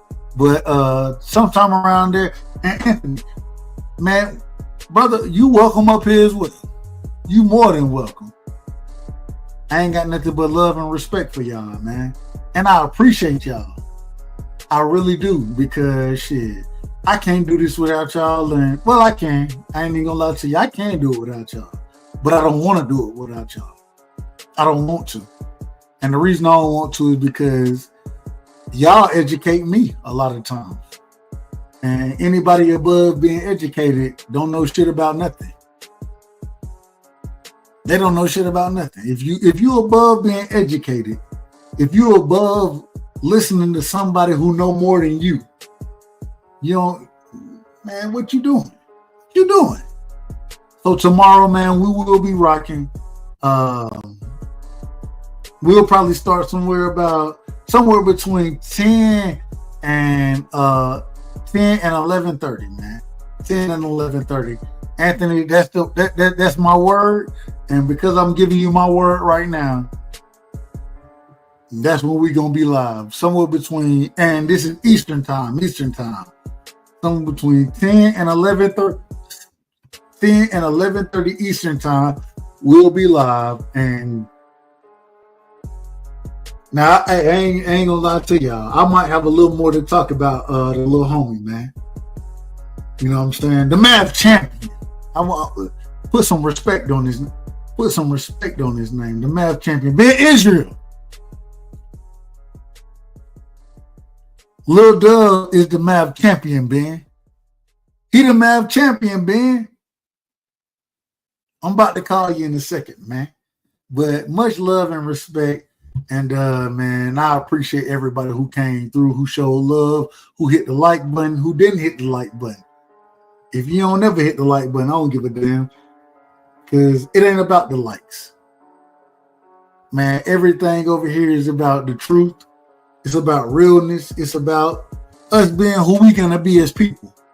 And anytime you feel greasy and you want to hit the link, I might talk bad about you for a couple seconds. Now, I might talk bad about you for a couple seconds, but just know you welcome over here. And I will say, if you can't take a little bit on the chin, then shit, you ain't cut from the cloth we cut from. So we gonna take it on the chin regardless. But y'all more than welcome, man. And I ain't got nothing but love and respect for y'all. And I thank y'all. Y'all ain't gotta be over here. Y'all ain't gotta support the channel. Y'all ain't gotta do none of that. Y'all do it because y'all great people. Great people. You know what I'm saying? And maybe y'all see something in me. Maybe y'all like listening to me. Maybe y'all hate listening to me. Y'all want to criticize me. I don't know. But I appreciate y'all for being here. Everybody in the chat. You know what I'm saying? Everybody who clicked the link. I appreciate all y'all. And man, it ain't nothing but love and respect. At the same time, it ain't at the same time because it's gonna be a different time tomorrow. But we gonna do it again, man. But get what I gotta tell y'all. Get what I gotta tell y'all. And so, my fellow Americans, ask not what your country can do for you. Ask what you can do for your country. And we shall overcome. Impromptu celebrations erupted outside the White House. The very word secrecy is repugnant in a free and open society. And we are, as a people, inherently and historically opposed to secret societies, to secret oaths, and to secret proceedings.